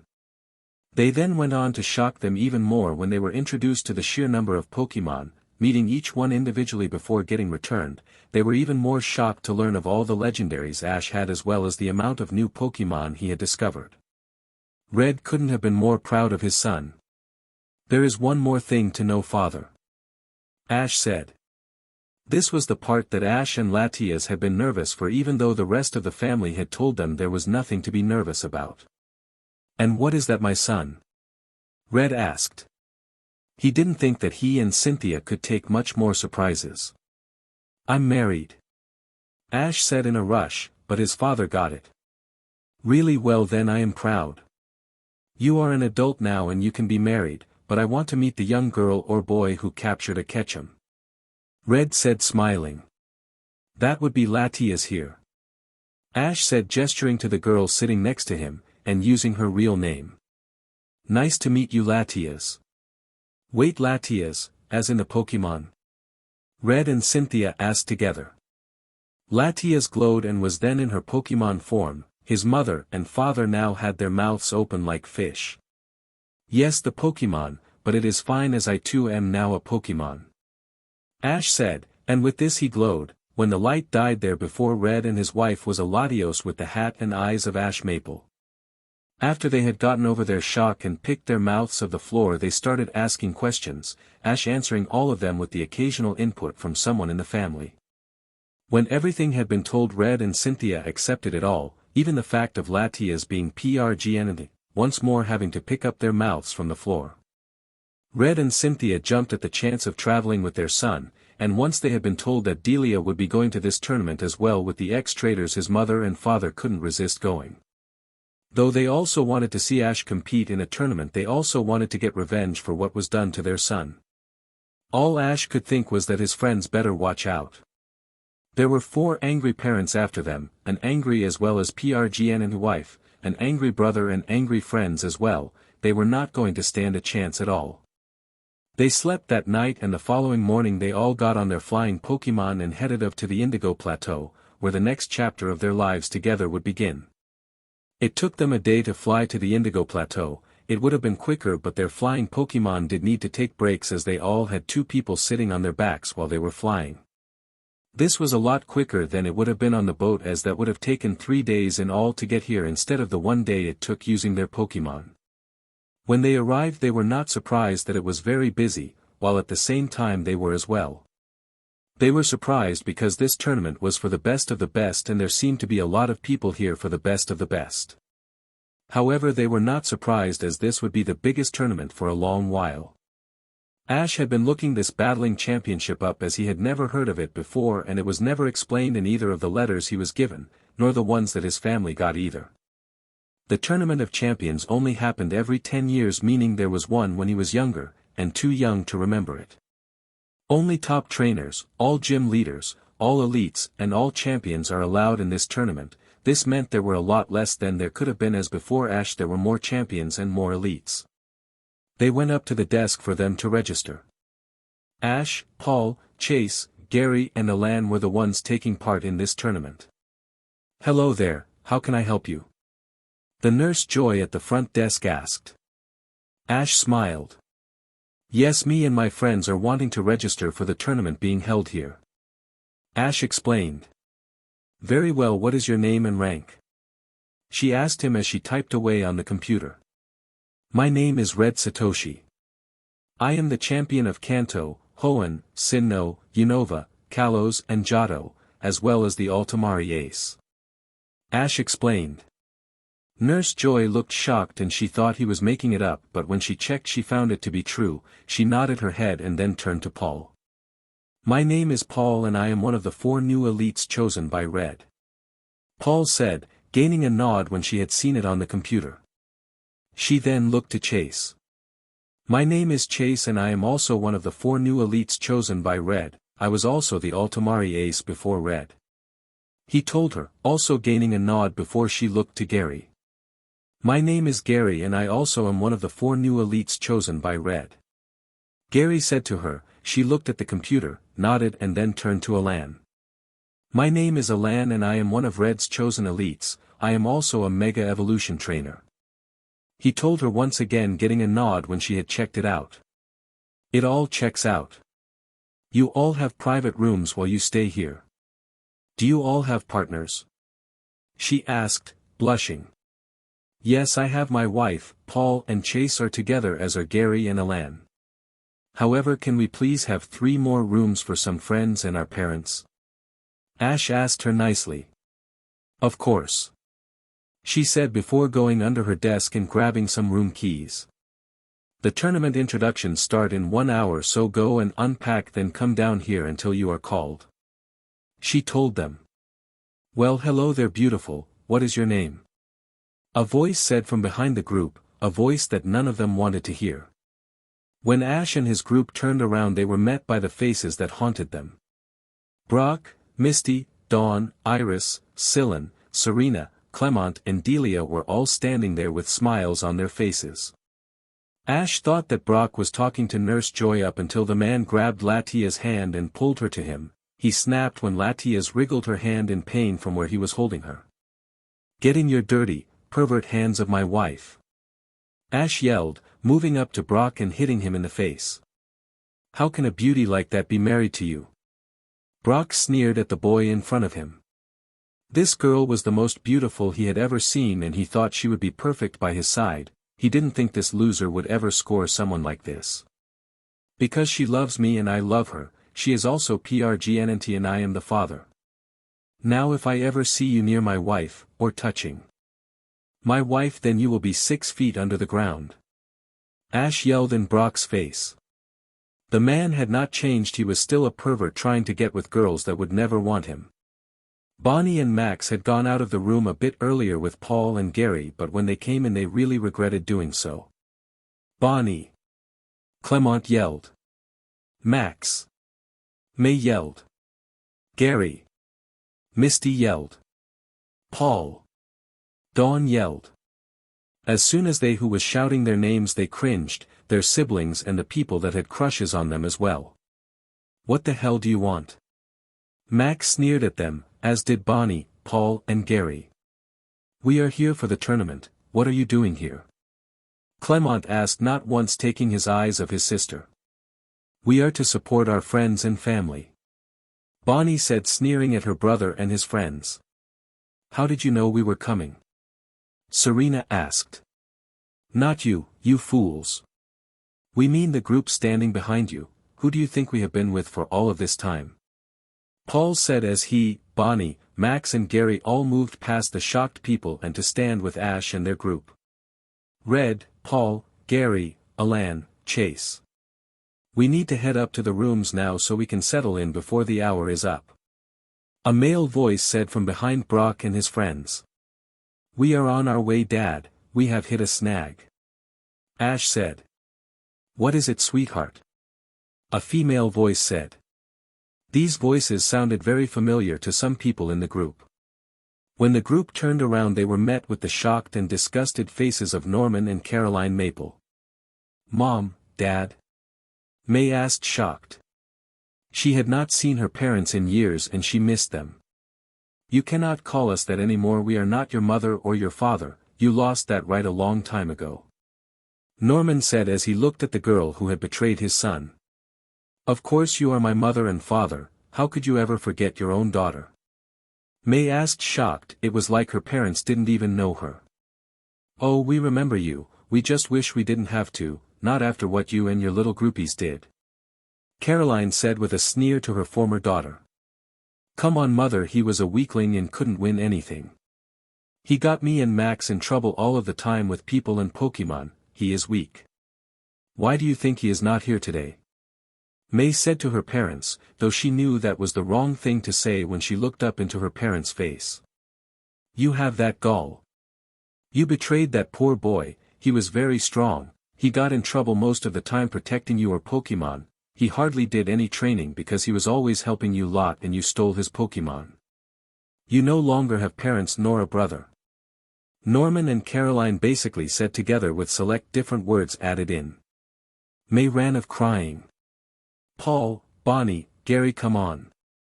Even you have to see he is weak," Dawn said, looking at Paul with lust-filled eyes.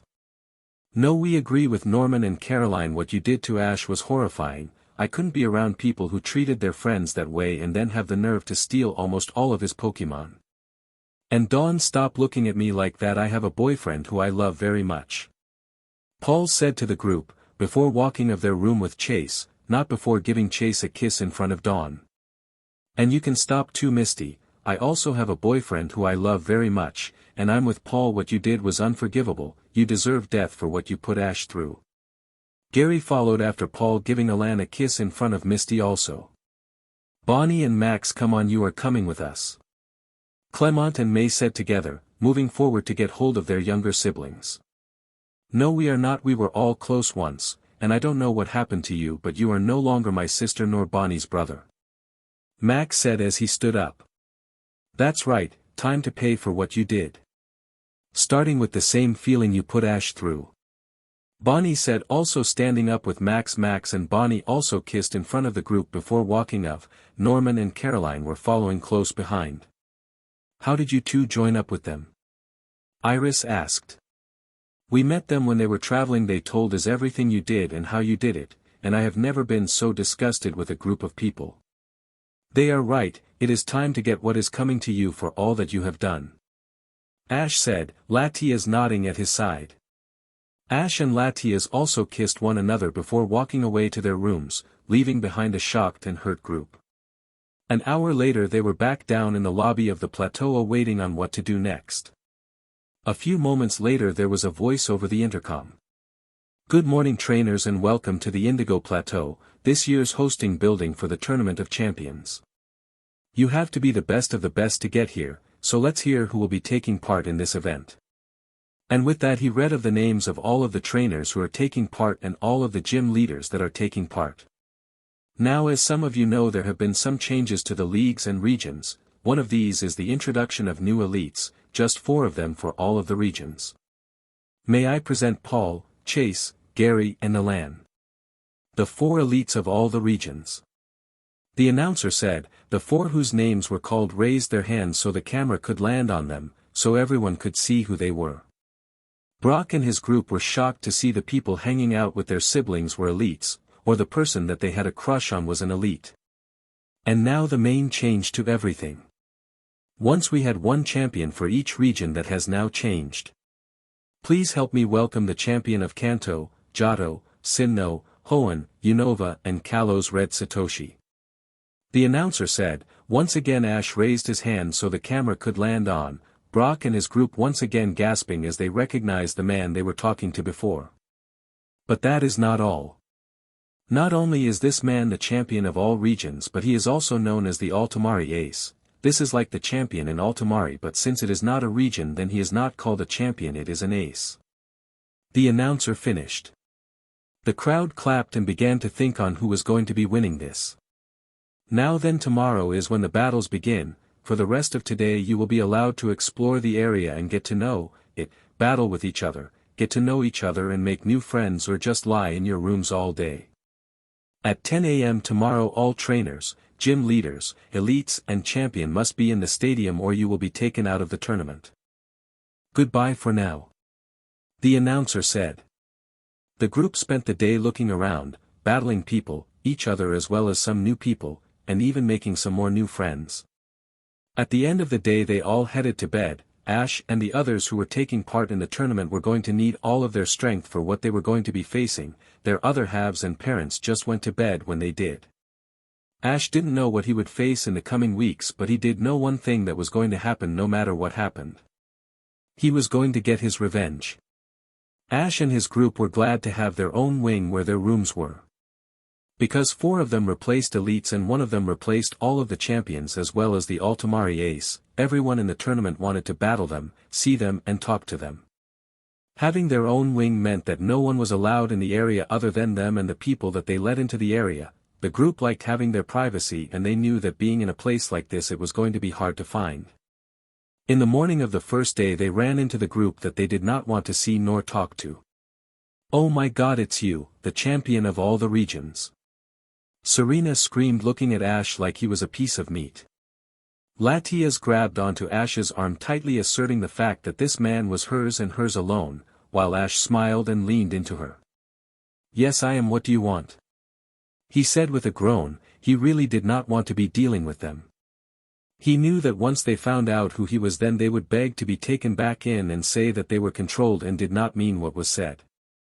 This was because they saw how strong he was now. However, even if that happened then he was not going to be taking them or his mother back. The group looked shocked at the fact that the man was sneering at them and he said the sentence in a sort of growl. "Wow, you look like my son," Delia said as she came up to the group. She had not noticed it the other day, but this boy really did look like Ash, from the messy hair to the brownish eyes. The only difference was that the hair and eyes had streaks of blue in them which Ash did not have. "You don't have a son, Delia," Bonnie said as the group all circled Ash without noticing they had done so. "Of course I do. You all know him, Ash Ketchum." Delia was confused. All of the people had traveled with Ash or had met him in one of the regions. They were sure to know that she was his mother. "No, you lost the right to being his mother a long time ago when you betrayed him. Do you know how broken that boy was when you did that to him?" "No, because you were all so focused on your own selfish desires," Max said, looking at every one of the group individually. "It is not our fault that he is so weak, we are just sorry that we didn't do it before," Misty said, the rest of the group nodding including his mother. "Well, you are all wrong. I met up with a boy by the name of Ash Ketchum. Did he had short, messy black hair, brown eyes, wearing a cap, zigzags on his cheeks and a Pikachu on his shoulder?" Ash asked them even though he knew that it was right. The group nodded their heads. "Yes, that sounds like the weakling," May and Clement said together, earning them hateful stares from Bonnie and Max. "Well, in that case you are all wrong. Ash Ketchum was one of the toughest opponents I have ever faced.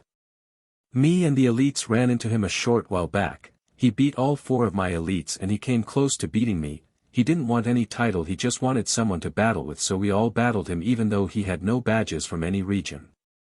Ash told them, which caused shock to appear on the faces of the traders. You mean he almost beat you? He almost beat the champion of all regions as well as the Altomare ace. Delia said, shocked. She agreed with the others in her group, that her son was weak and pathetic just like his father was. She had hoped Ash would be more like her, but she thought she was wrong. Not only that, but he beat all of my elites in record time. We have never gone in the official battles yet, but when we are challenged it usually takes a lot more to defeat one of the elites. Then when it came to me, he stood his own and knocked out 5 of my Pokemon quite quickly. That was quickest amount of time someone had knocked out my Pokemon, and the most Pokemon that have been taken out. Ash explained, enjoying the look of shock on their faces. You see what I meant when I told you that he was not weak. You let your desires cloud your judgment of Ash before you even saw what he was capable of. You all saw him when he was a beginner. When he was in the Kalos League he was amazing, and he always will be. Paul said, sneering at the group in front of them. What are you doing with this group, Paul? Wouldn't you be happier with me? Dawn asked. Yeah, Gary, why don't you leave them and come be where you belong? Misty said. Champion, I think you should come with me. I bet I can show you a good time. Serena said. Ash, Paul and Gary were so disgusted it showed on their faces. Latias, Chase and Alan were so cross it also showed on their faces. Stay away from our men, you whores. Latias, Chase and Alan all yelled at the same time, reaching forward and getting their men, pulling them back to rest on their chests. I love it when you get jealous. Paul, Ash and Gary said at the same time. Ash lifted his hand up to slide Latia's cheek, and that is when the group in front noticed the strange bands on their wrists. What are those? Brock demanded, pointing to where the Nanodex was located. This is called a Nanodex, and it is the evolved form of the Pokédex. This version has all of the Pokémon data of every known Pokémon from all of the regions. It has a phone book so you can people as well as a video screen to video chat with someone. Oh, and the most fascinating part of this device is that you can store an unlimited amount of Pokémon with it. Ash explained. Really? Then how many Pokémon have you all got? Clement was an inventor. Things like this always intrigued him. I have 46 Pokémon. Alan said. I have 43 Pokémon. Gary said. I have 58 Pokémon. Paul told them. I have 32 Pokémon. Norman said.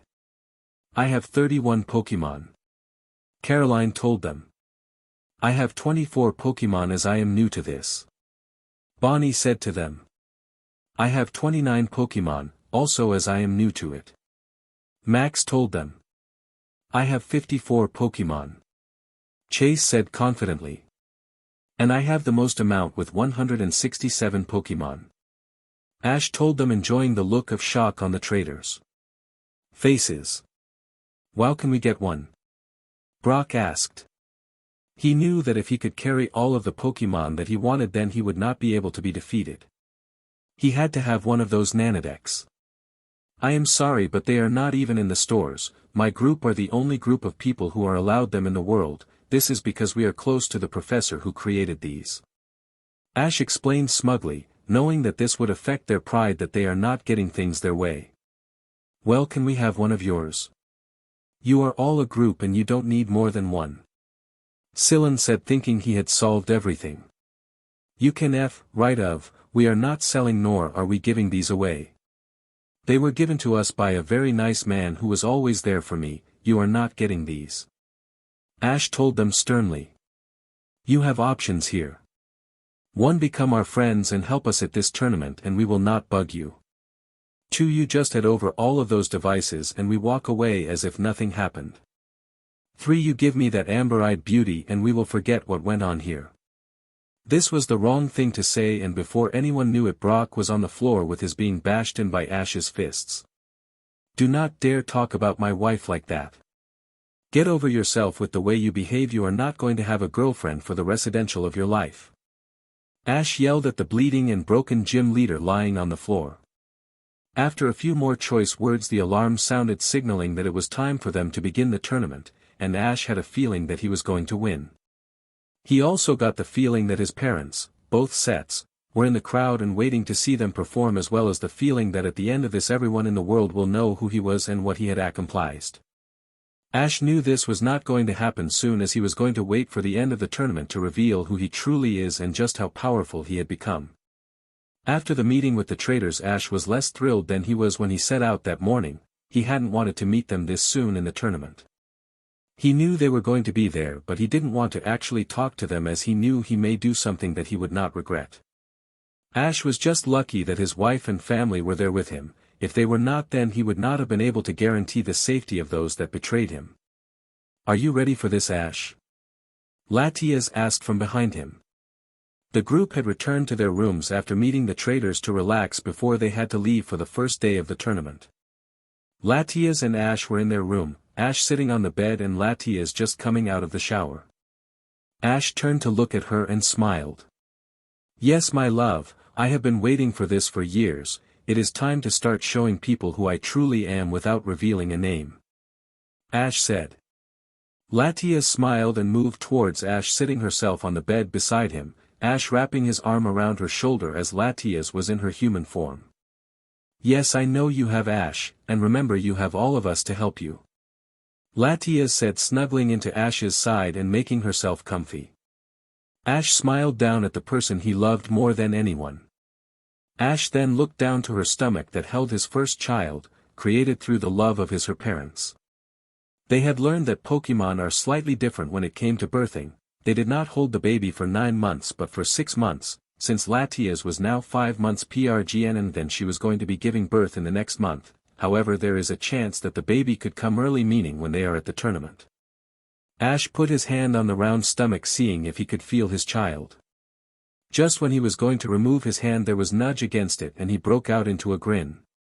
"Oh my God, I felt them!" Ash squealed happily. Latias smiled to seeing how happy her husband was when he felt the baby. She felt the same way as well. "Yes, Ash, that's our baby," Latias said, placing her hand over Ash's, one resting on her stomach. "I can't wait, I'm going to be a father," Ash said. They passed the time talking about their baby, ranging from the gender to names they think they should call them. Before they knew it, they had to leave for the tournament. It was now 9:30 and they needed to get to the arena. However, as soon as they told the family that the baby had moved, they all wanted to have a feel of it. Once that was done and everyone had been able to feel the baby, they all headed to the arena for the start of the tournament. It only took them 15 minutes to walk to the arena, however they were the only ones there. They waited till the time was right and realized they were still alone. "Welcome all to the Tournament of Champions," the announcer said. He then paused when he looked into the arena. "Where are all of the contestants?" he asked. "I do not know, sir, we arrived 15 minutes ago and no one was here. Maybe they forgot what time they were meant to be here," Ash said, though the end of the sentence sounded more like a question than a statement. "They were told the time of this event. I didn't expect great battlers to be like this. I thought they were punctual. At least you 5 managed to get here on time," the announcer said. "Yes, this is late to us. We are used to being up early, so this was no problem," Paul said. "Yeah, all of the others are probably still in bed and not wanting to get up since it is so early in the morning for them," Gary said with disgust. This was a very important and special tournament with the best of the best. Even he thought the contestants would be more prepared than this. "Nurse Joy, please tell all of the contestants that they are late and are to report to the arena as soon as possible," the announcer said into his earpiece. He smiled when he was given a reply. Nurse Joy seemed to have done her job, as 1 hour later all of the contestants were in the room and ready to go. "You all realize that you were meant to be here for 10 a.m., not 11 a.m., the announcer said. Some of the contestants did look sorry and really did regret their sleeping in, but others did not, meaning they knew that what they did was wrong and yet they did it anyway. The traitors were some of the few who were pulling this face. Well, anyway, as you all know, this is a tournament for the best of the best.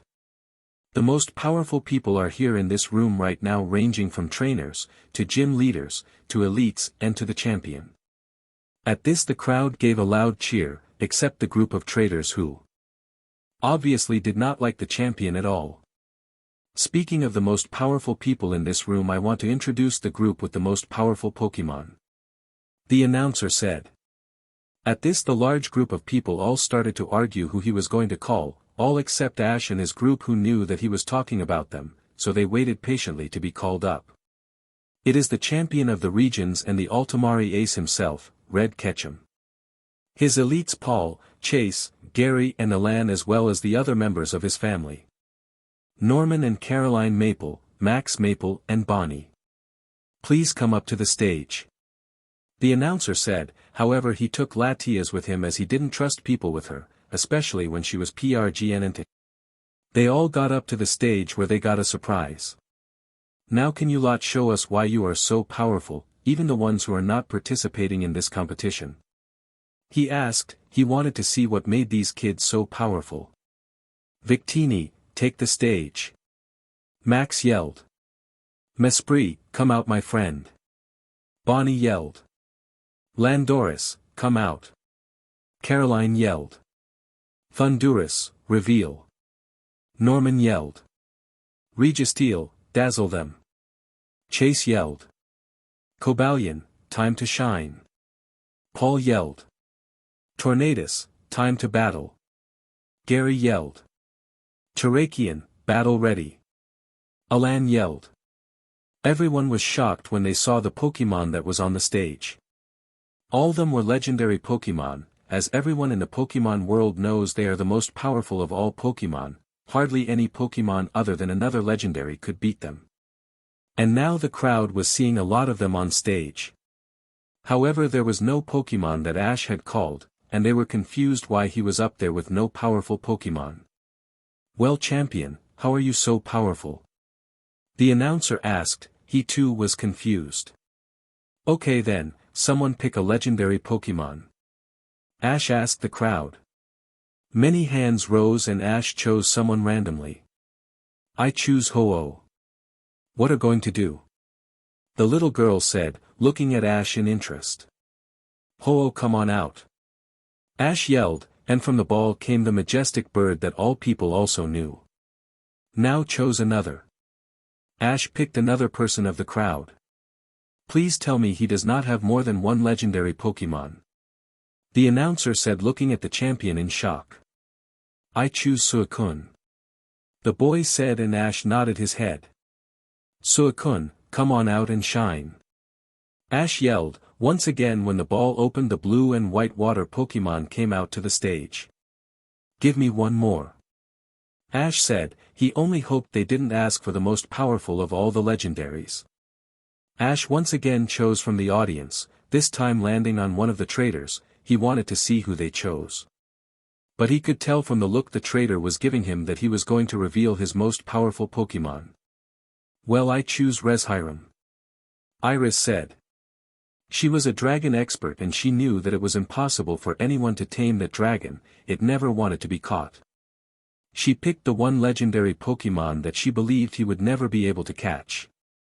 Ash smiled when he saw the look on her face as well as the tone in her voice. She thought that he had no chance of catching the dragon Pokemon, but how wrong she was. Reshiram, battle ready. Ash yelled, and once more when the Pokeball opened, the large white dragon with blue eyes was revealed. Iris's eyes went wide when she saw the dragon Pokemon before her. Reshiram and Zekrom were the most powerful dragons in the world of Pokemon, and they did not like humans. All she could think was how the hell this boy got Reshiram. Well, I bet you didn't get the other dragon. Iris sneered. Zekrom was even more unstable than Reshiram, and he most likely to not be caught by anyone. I know I said Reshiram would be the last, but no one tries to insult me nor my Pokemon. Zekrom, show your flair. Ash yelled, and for the final time the Pokeball opened to reveal the dark dragon Pokemon with red eyes. Now I can see why you are so powerful and how you won all of those battles. The announcer said. No sir. I hardly used my legendaries when it came to battling. I used my other Pokemon. I only ever used the legendary when it came to my battle with the champion, or unless they wanted me to do so. Ash explained. He didn't want people to think that he used the legendaries for power in his battles, so he was sure to win. Excuse me, how many legendaries do you have? Just the 4 you have shown us? Someone from the crowd asked. No, I have every other legendary that my family do not have. All in all, I think I have 38 legendary Pokemon. When Ash said this, the whole arena went quiet as they took this in. No one catches a legendary Pokemon, let all of them, but yet this family has been able to do the impossible. Well then, this has been interesting. You are indeed going to be hard to beat. Does anyone here think Red Satoshi should not be allowed his legendaries? The announcer asked. The only people that raised their hands was the traders group, everyone else was wanting to see how strong the Pokemon were. Do not worry, I will not just be using these Pokemon. This Nanodex, he raised his arm to show the band there, as did the rest of his family. Allows me to carry unlimited amount of Pokemon. I know I have over 150 Pokemon in here, some from each region and some I have discovered myself. Ash explained. Can you show us a Pokemon you found on your own? A little girl and boy asked Ash with wide eyes, and Ash just couldn't deny them. Sure. Skycian, take flight. Ash yelled. From the Pokeball came a green and blue Pokemon that had large wings. You could clearly see it was an evolved form of Eevee, but a one they had not seen before. And who is this? I have never seen it before. The announcer asked. This is Skycian, the flying Eevee Pokemon. It is a new evolution to Eevee, showing the flying aspect of it. All of my new Pokemon are forms of Eevee, all of them never before seen. Ash explained to the shocked audience once more. And how did you evolve this Pokemon? Someone from the audience asked. I was given a rare gift a long time ago, it was called a silver feather. I had no clue what to do with it, or what it was for, but we soon figured it out. I had gathered many EVs since it is one of my favorite Pokemon, and I wanted to experiment with them. I didn't know that with a close friendship with an EV and contact with the silver feather would transform it into Skycian. Ash explained to the shocked crowd. Wow, you really were destined to be the champion. I have never met another person who can control legendary Pokemon like you have, nor anyone who has basically invented a whole new Pokemon. The announcer said, smiling. Can we continue with this tournament? Clement and his group yelled. They were sick of the people congratulating this man. He had caused them humiliation, therefore he was bad in their book. Yes, sorry. The start of the tournament is going to be 3-on-3 battles, meaning 3 Pokemon to each person, and there are no substitutions. The Pokemon that you chose you have to stick with until it is victorious or taken out. Once a Pokemon has fainted, then that person is allowed to choose their next one. This continues until a person's team of 3 Pokemon are all fainted. If there is a case of all of the Pokemon going down at the same time, then another Pokemon will be chosen and the one that falls loses. The announcer said to the contestants. We have started out with 100 people and all of these battles will be 3-on-3, when we reach 20 people then it will be moved up to a 6-on-6 battle. This also means that you can substitute your Pokemon. This means that when you think your chosen Pokemon is too tired or has a disadvantage, then you can pull it back and choose another, but remember the first 6 you chose are the ones you stick with. Once all 6 of the person's Pokemon are down, then the winner is seen. The announcer said.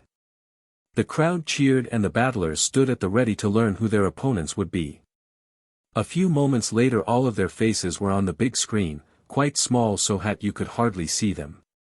This machine will randomly pair you with your opponent. Look for your face on here and see who it is next to. This person will the first person you face. The announcer said, all of the players looking to see if they could see their faces. When Ash and the others all saw their faces, they noticed that they were all with people they did not know and had never heard of. Paul was facing someone called Nathan. Chase was facing someone named Marshall. Gary was facing someone named Rocky. Alan was facing someone called Jaden. And Ash was facing someone named Michael. Ash smiled. This was going to be a piece of cake. He was able to take down all of the gym leaders, all of the elites, all of the champions and the Altomare ace. He had nothing to worry about. Ash turned to look to his family. Latias, Max, Bonnie, Norman and Caroline were all in the audience watching him while Paul, Chase, Gary and Alan were down here with him.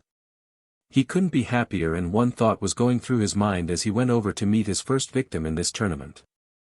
He was going to win by a storm.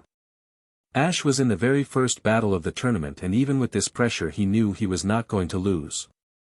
The first person that was facing Ash was a boy called Michael, however he looked young and looked as though he had only been traveling for a few years. Ash couldn't help but think they are putting a kid this young and this inexperienced with him, who is the champion of all regions as well as the Altomare ace. That seemed a little unfair.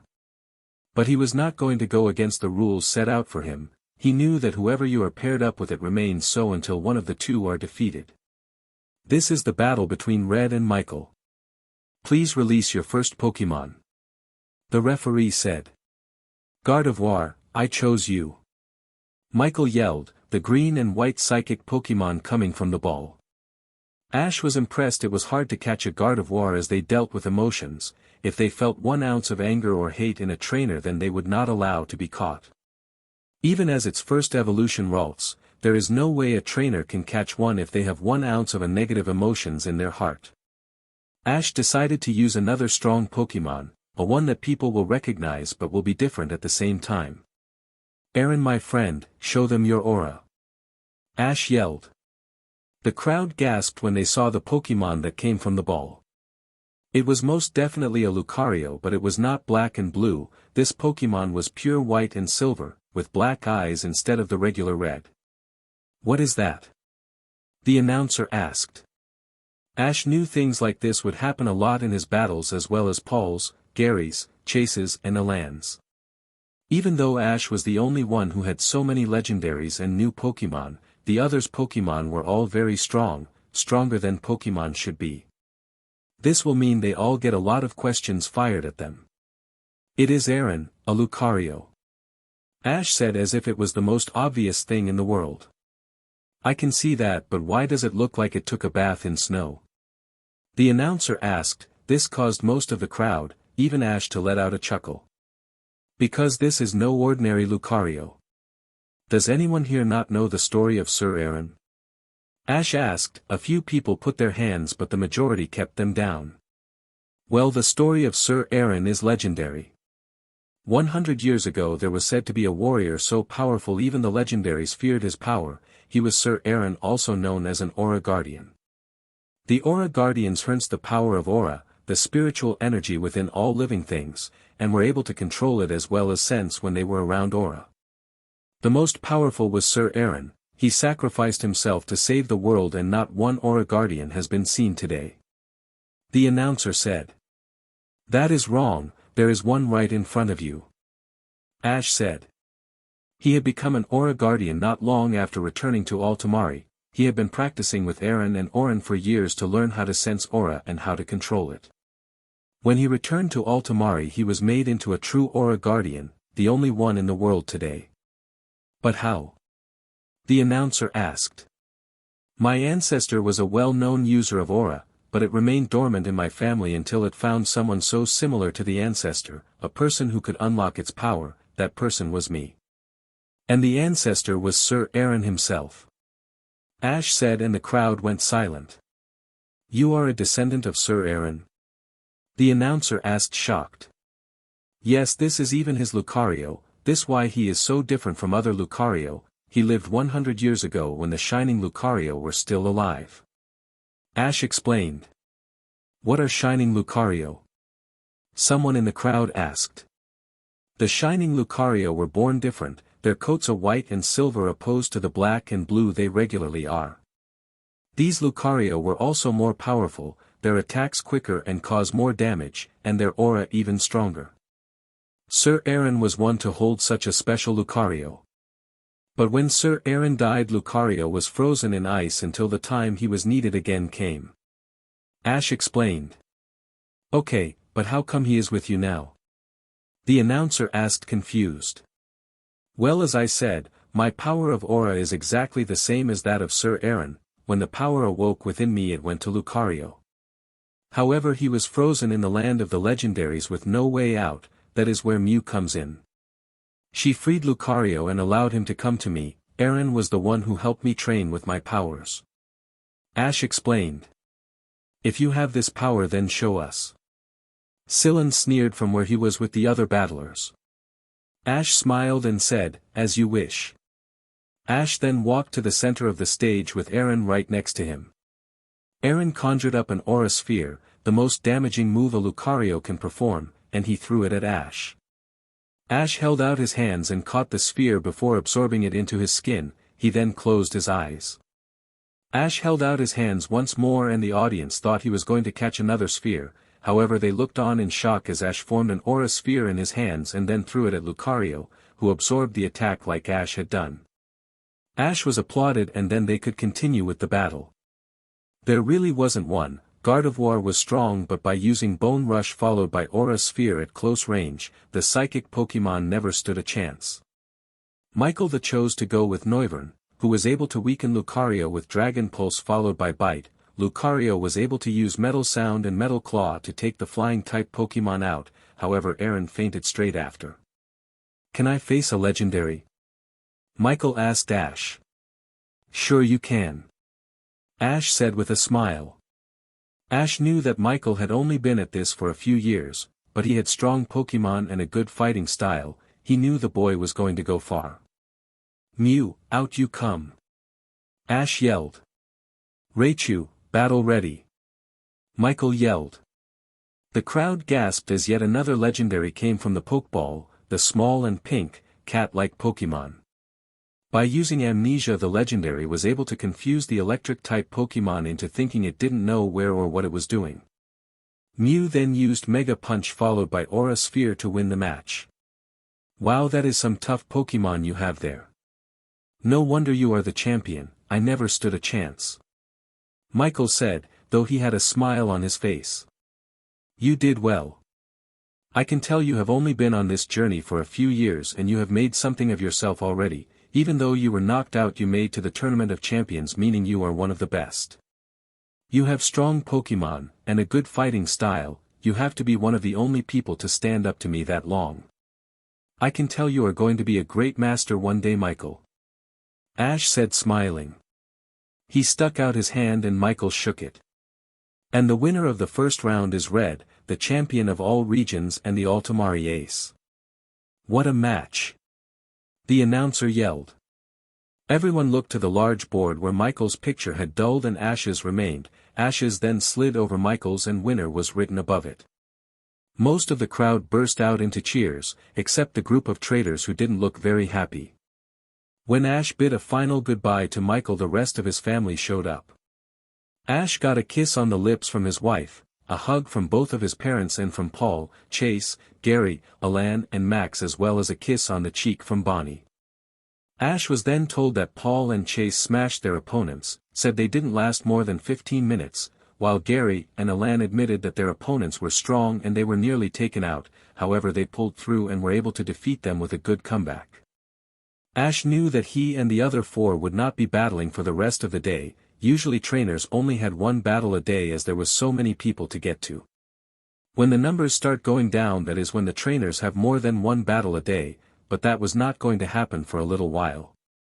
The group spent the rest of the lounging around, watching the other battles. This came in handy for if you have to face one of them. By watching their battles on the big screen they were able to see what their strengths were and what was their weakness. It came in very handy. As usual, Ash was right. They did not have to battle at all for the rest of the day. Their next battles were not going to be until tomorrow. They were happy that they didn't run into the traders today, as Ash didn't think he could deal with them, but he knew the more he showed his Pokémon, his power and his tech, the more they were going to try and make friends with him or try to take things from him. Ash was not going to let him. He was not going to let them ruin things for him this time like they had done to him before. This was something Ash wouldn't let happen. This continued for a while. Ash, Paul, Chase, Gary and Alan were winning all of their battles with ease, and they were doing it with a flair. The group of traders were only just managing to get through. During this tournament Ash had realized that his old friends only wanted him around so he could help them in their contests and battles.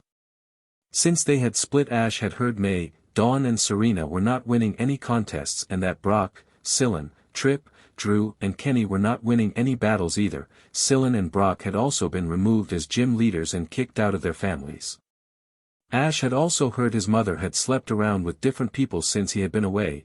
There was a rumor that she was even PRGNT, but he did not know if he believed that. Ash knew they were going to have another run-in, but he did not think it would be this soon. "You think you are so good, don't you?" Brock sneered. "But you see I am good," Ash said with a smile.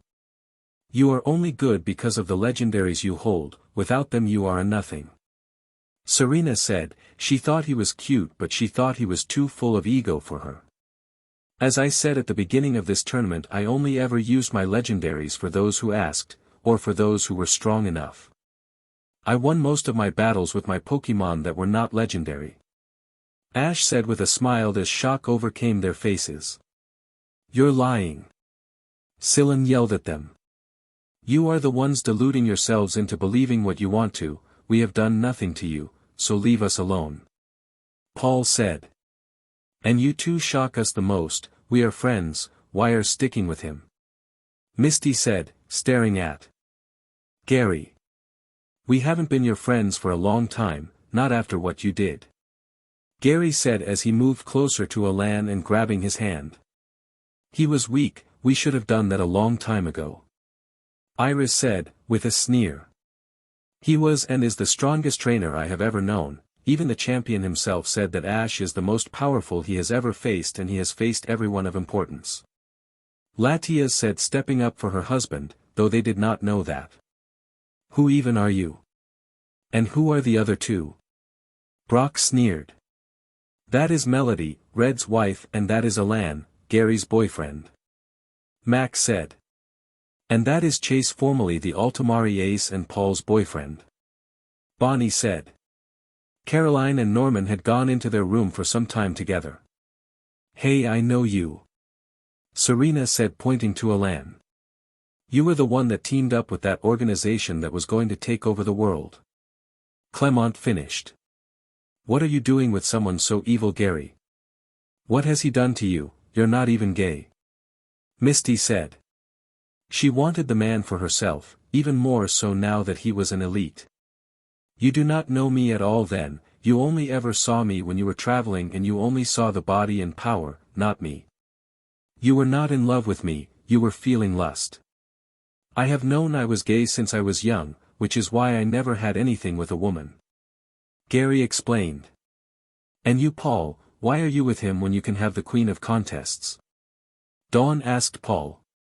She thought Paul was the hottest thing on two legs and she wanted him even more now that he was being more recognized. "Because I love him. I figured out you liked my body a long time ago, Dawn, just like with Misty and Gary you lust after me, not love me. I also knew I was gay when I was young too, I have never felt anything for a woman," Paul said.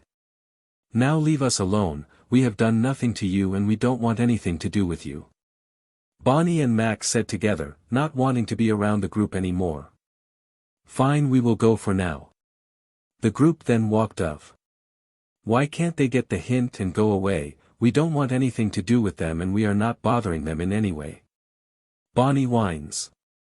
Seeing her big brother and the group that hurt them made her very angry, and she did not want to be angry on one of Ash's biggest and important times. "We just ignore them, gang, they will hopefully get the hint and leave us alone. Now come on guys, let's forget about them and have some fun," Ash said, earning a cheer from his family. "Yeah," they all yelled. After they had all of their battles for that day out of the way, as they all had their battles in the morning that day, they spent the afternoon together as a family, and there was one thing that made it even more special. They were not bothered once. Ash was very confused. The traders were never good at battling or contests and somehow they managed to stay in this long.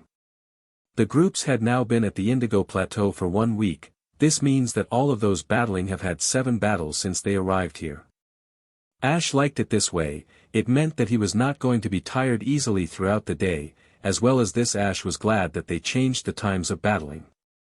Ash does not like to work as a clock, having one way to go with a set time. Since they changed their battles all of the time it meant that sometimes he would be up early and sometimes he would not have to be. His family had been very supporting and he had already made some new friends at the tournament. It seemed there was nothing wrong with the place. And then Ash was reminded of something. The group he hated was here. Ash believed that they finally understood they were not wanted here with them. Ash wanted nothing more than to send them to a place where no one would find them and no one would help them. Ash awoke the same as he always did. It seemed that even when asleep he was very protective of his wife and child, as his arm always wrapped around her and his hand always landed on her stomach that held their child. Ash knew that the baby was due in only a short time and he was hoping that nothing would go wrong. He did not want to lose his wife again. Once he had awoken Lati, as he went to wake up the rest of the family, he found that Paul, Chase, Gary and Alan were all ready as they were in the battles, but he had to wake up Bonnie, Max, Norman and Caroline as they were still asleep. Once this was done they got ready and went to have some breakfast before making their way to the arena where they learned who they battling. Latias, Caroline, Norman, Max and Bonnie all took seats to the side while Ash and the other battlers stood in the middle. As per usual, Ash and his family were to arrive. Within half an hour every person competing had gotten there, with the traitorous group coming last once more. Also, as usual, the announcer gave his morning speech, which was basically just wishing everyone good luck, before directing their attention to the big board. From the 100 people there was now only, even though everyone only battled for one day, they had a lot of battles a day and they had been here for 7 days, 6 days of them battling. This meant that 60 people had been removed.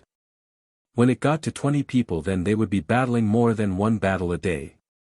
Ash was very happy with who he was facing. It was time to take down Misty. And with this opponent Ash was going to use another of his surprise. He didn't just have legendaries to be strong. Ladies and gentlemen, this match is between Champion Red and ex-gym leader Misty. Please choose your first Pokemon. The referee said. Gyarados, I choose you. Misty yelled. The large and blue sea dragon came out of the ball. Oris, let's shine. Ash yelled. The large dinosaur-like Pokemon came from within the ball. Ash had suspected since his first battle that in everyone he would be stopped to talk about the Pokemon he has. Is that the Oris? The Pokemon of ice that went extinct? The announcer asked. Yes, I met one a long time ago, and let's just say we got close. She wanted to come with me. Her pre-evolved form also wanted to come as well, so I have the both of them. Ash explained to the shock of the crowd. Gyarados used Dragon Rage. Misty yelled to her Pokemon. She was not going to let this know-it-all best her. Aurorus used Powder Snow. Ash commanded. The snow formed a shield around the ice-type Pokemon, protecting it from the Dragon Rage. Well done, girl, now use Aurora Beam. Ash yelled. The water dragon was not quick and was hit. It was not taken out, but it was injured. Gyarados, use Ice Fang. Misty yelled. She was not going to let this boy defeat her. Aurorus, use Thunder Wave.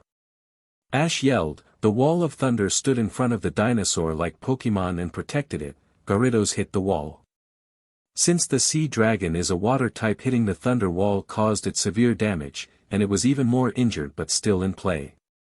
It is time, my dragon. Misty said. She took a stone from inside her pocket, a one similar to the one Gyarados was wearing around its neck. Gyarados, Mega Evolve. Misty yelled. Ash had no idea how it worked for her, as she was not close to any of her Pokemon, but it did work. A larger and healed Gyarados now stood before him. You think that is going to beat me? Ash then turned to the crowd.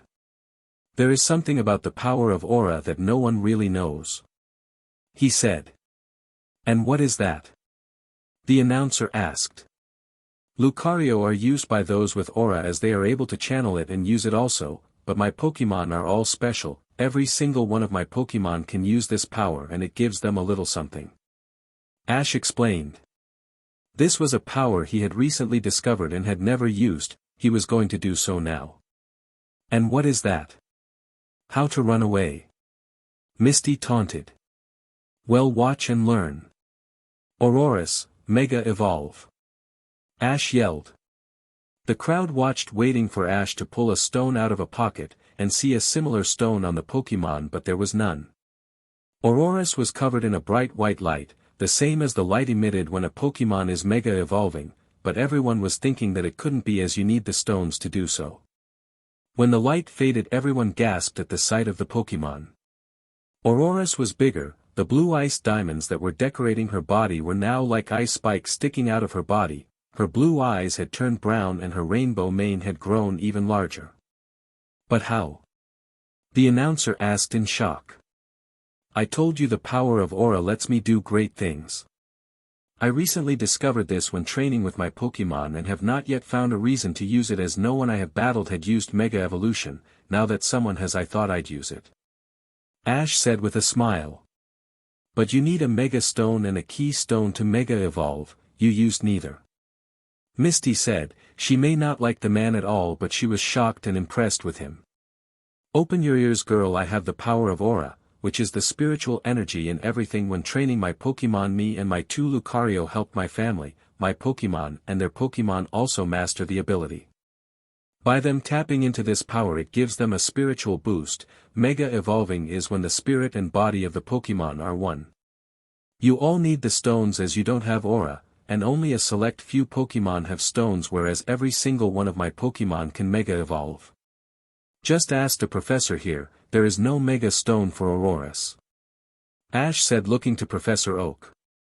Ash had run into Professor Oak a while back and told him the truth. He knew about what his friends and mother did, but they told he was red, he was getting married to Latias, he was a Latios, he was going to be at the tournament, and that he had found his father. Professor Oak couldn't be more happy for the boy and his grandson. The man is right. We have looked in all of the regions for Mega Stones, but it turns out the ones we have found could be the only ones there is. There are a lot of them, but no new ones. Auroras does not have a Mega Stone. Professor Oak said. He didn't know that Ash's Pokemon could do this, so when this over he was going to ask if he could examine them and find out how it worked. Thank you. You see now, Misty. Ash said with a smirk, even though she did not recognize him. He loved teasing her to no end. Let's get back to the battle then.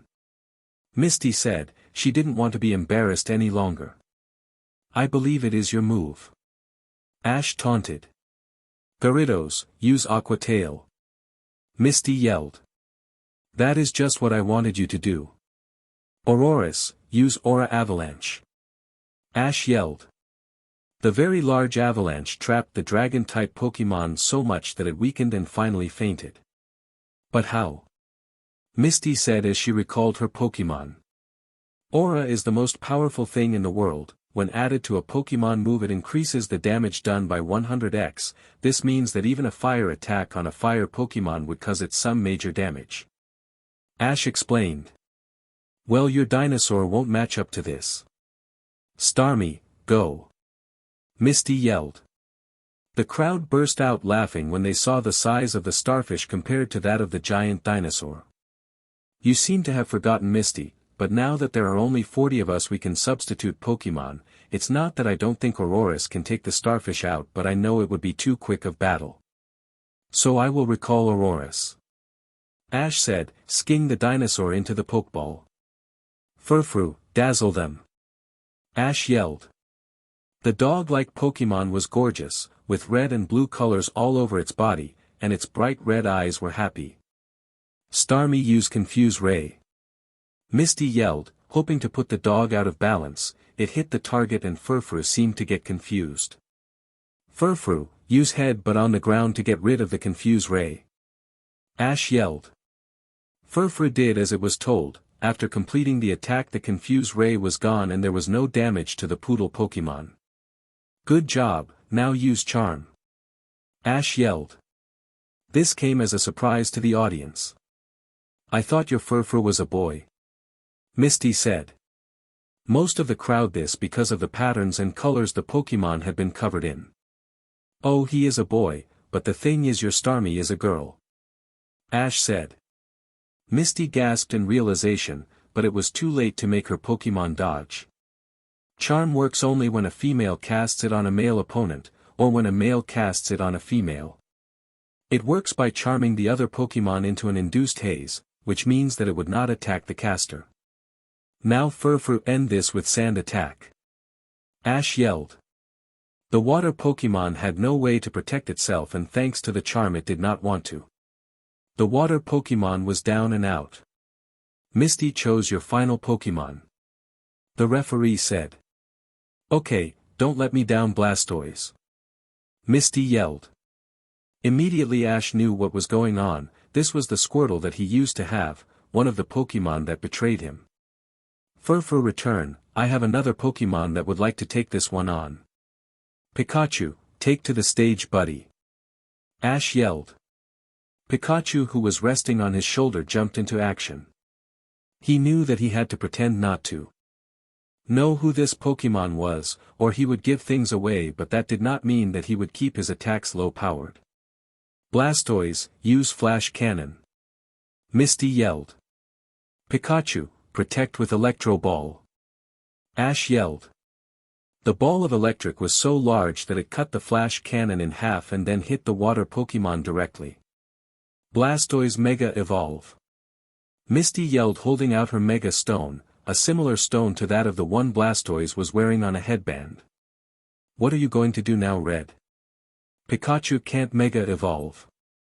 Misty said as if she knew she was now going to win. Two things. One, did you forget I have two other Pokemon that I can bring back in if Pikachu does fall? And two, who told you he can't Mega Evolve? Ash asked, enjoying the silence that it brought the crowd. But young man, there can only be Mega Evolution if the Pokemon is in the final stage of their normal evolution chart. Professor Sycamore said. He was there watching. Ash was close with him and said that when this was all over he was going to have a talk with this professor and professor as well. Once again we come back to aura, it is in all things, even the smallest Pokemon. As long as the spiritual essence of the Pokemon and trainer is strong, then through aura all Pokemon can Mega Evolve. Ash explained. With that, both him and Pikachu closed their eyes and locked into their powers of aura. When they joined them together, Pikachu was swallowed in a bright white light just as Aurora's had. When the light faded they all gasped. Pikachu was now slightly bigger, its fur was now more stuck up like a lightning bolt mane around its body, it had large black thunderbolt marks around its body, his eyes turned from amber to brown and his tail elongated with a yellow thunderbolt at the tip. Pikachu, use Aura Thunder Wave. Ash yelled. Misty was too shocked to say anything and Blastoise was too shocked to move. They had never seen anything like this before, and they were shocked beyond belief. When Misty and Blastoise finally came out of it, it was too late. The attack was a few meters away, and with how fast it was moving there was no way the bigger and heavier Pokemon was going to be able to dodge it. Ash was right, they were too busy thinking they did not see the attack, and when they did he relied on the fact that Blastoise was so big he would never be able to dodge it in time. The large wall of lightning hit the water Pokemon, and since Blastoise was a water Pokemon it doubled the effects and made it pass out right away. Winner Champion Red. The referee said, the crowd bursting out into claps. We are expecting even more surprises from you, Mr. Red. The announcer said as Ash was led from the arena with his family in tow. He had told his family right away that he was going to be talking to Professor Oak and Professor Sycamore before the day was through, and his family agreed. Bonnie remembered how helpful the man when they were traveling, and Ash had told everyone else what occurred in the Kalos region. Ash also knew that he was going to have another visit from the traders before the day was through. He embarrassed one of them and defeated that same one. The group had a vendetta against him even though they did not know his true identity, so now that he had taken one of the group out he knew they would be coming to see him. And he was going to be ready for them, but for now he was going to spend time with his family. The only time that Ash ever took all of his Pokemon out of their ball when in the plateau was when he was sure no one was going to see him. He didn't want everyone knowing how many Pokemon he had nor what Pokemon he had. He liked giving them the task of guessing and not knowing. So he mostly trained in the afternoon. There were more battles in the afternoon than there was in the morning, and besides nearly all of the trainers stay inside to watch the matches.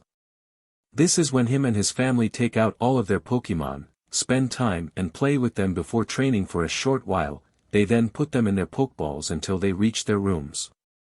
They all shared one part of the hotel, which was more than enough space for all of their Pokemon. while they could not train in this building it meant they could get out of their Pokeballs. Ash also did individual training with his Pokemon. This means that most of the time he takes out one Pokemon, trains with them for a little, returns it and then moves on to the next Pokemon, all until every Pokemon had a go. Ash loved all of his Pokemon equally, he didn't love one more than another and he didn't hate or not like any of his Pokemon. His family was the same, but he could see their first Pokemons were who they were the closest with.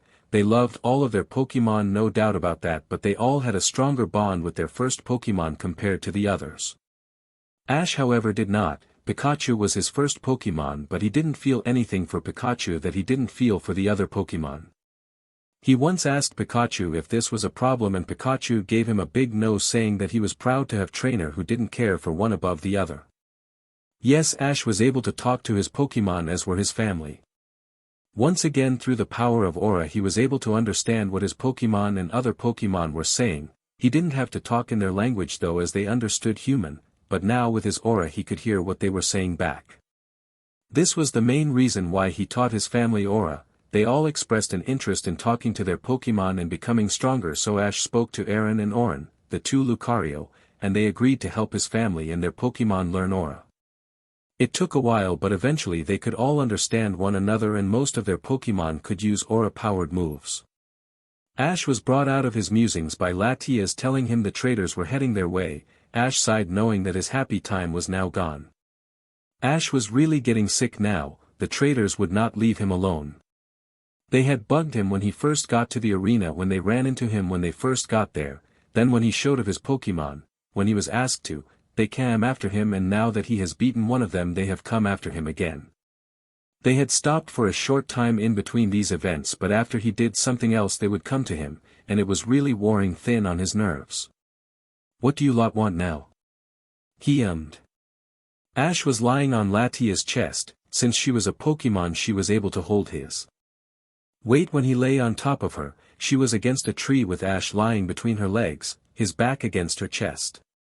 And he was very comfortable, until they had to turn up. What did you use?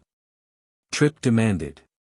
This was the first time they had seen Trip and spoke to him since he was betrayed. Trip had stayed out of their way unlike the others. However, Ash had learned that Trip was seeing Misty, and since he had just defeated her so easily then he had to come and see him. What are you on about? Ash asked, though he had a feeling he knew what they were talking about. You know what I am talking about. What drag did you use on your Pokemon? Trip demanded. I didn't use anything on my Pokemon, they are all clean. Ash explained calmly, he was not going to cause a scene over this.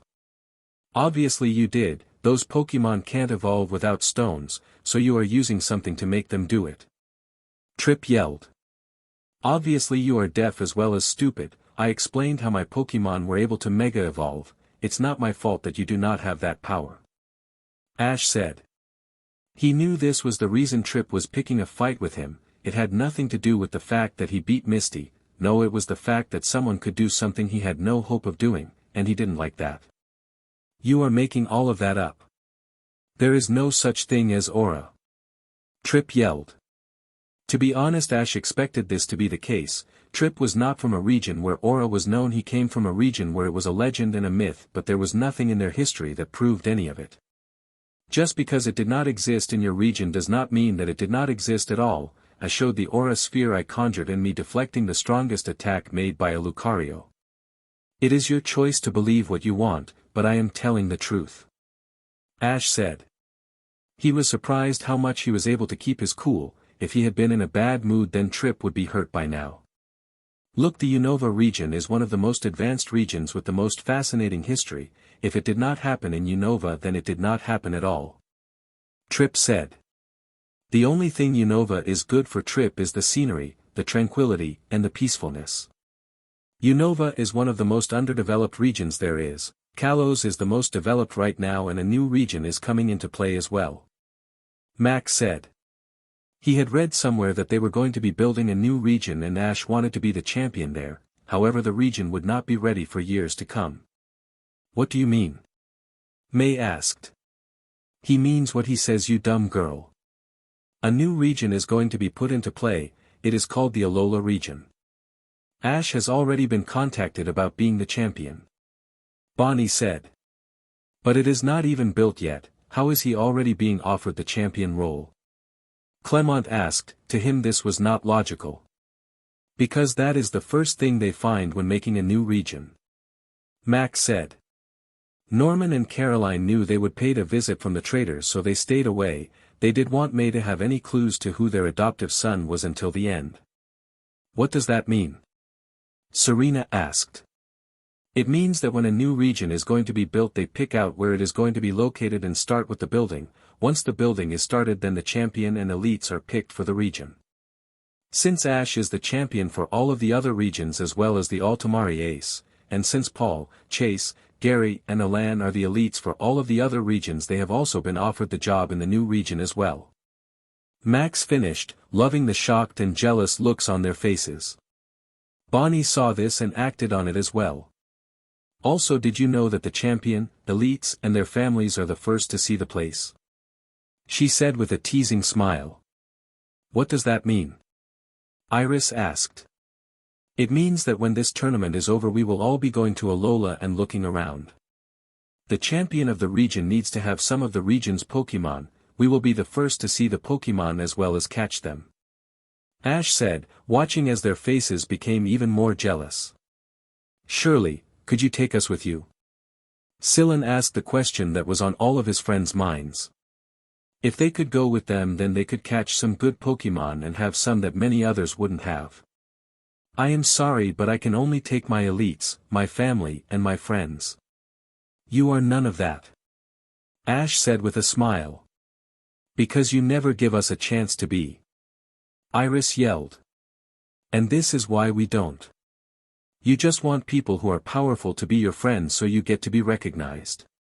Yes, Ash told me what you did to him and I for one find it disgusting. Like I said before, he was the strongest I had ever battled, and because you couldn't see past yourselves you didn't see that. Ash said to them in a calm voice, but everyone knew he was angry. And there is something else you need to know.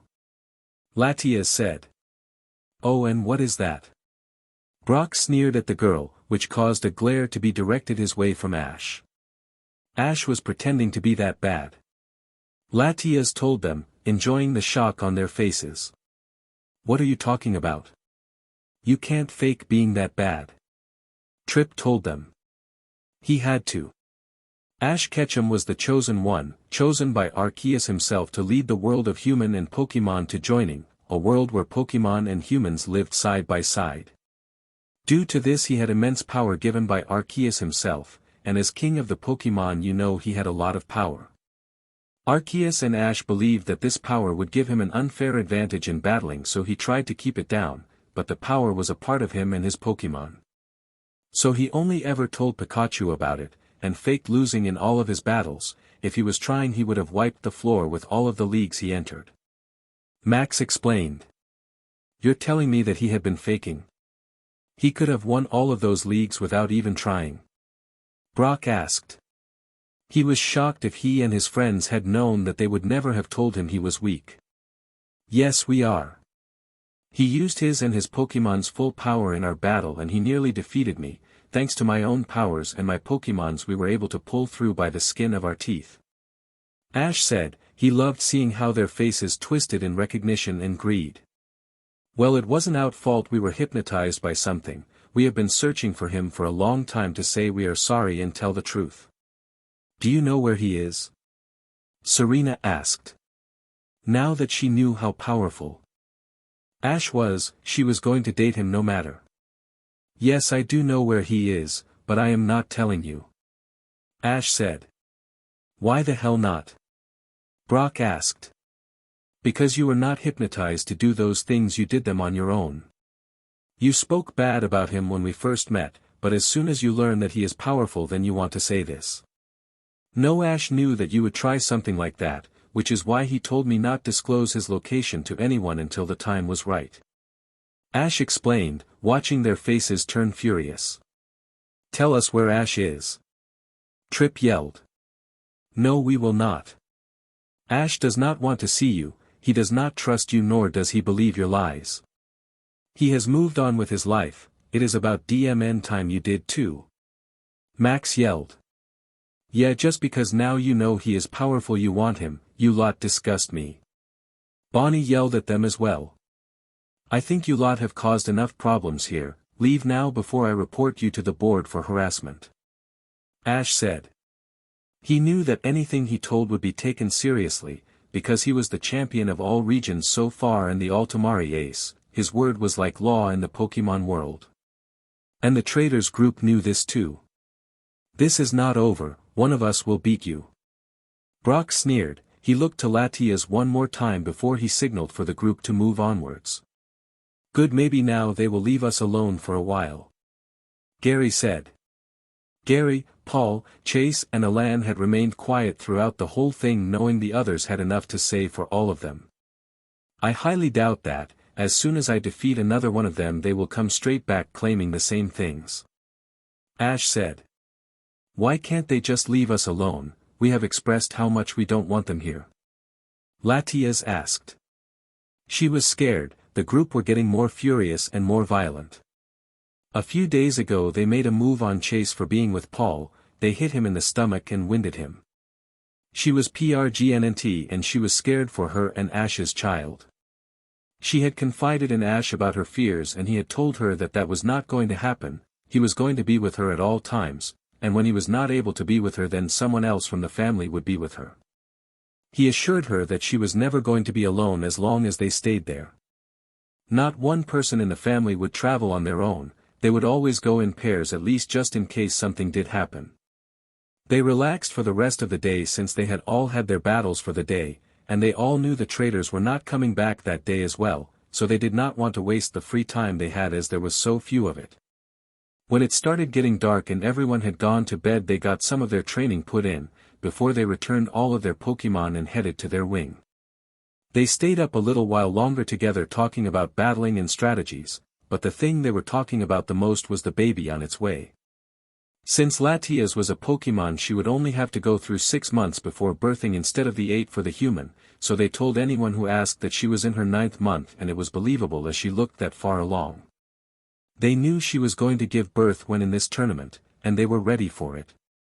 They discussed the plan, what gender they wanted it to be, what gender they thought it was, and the topic that everyone was interested in was the names.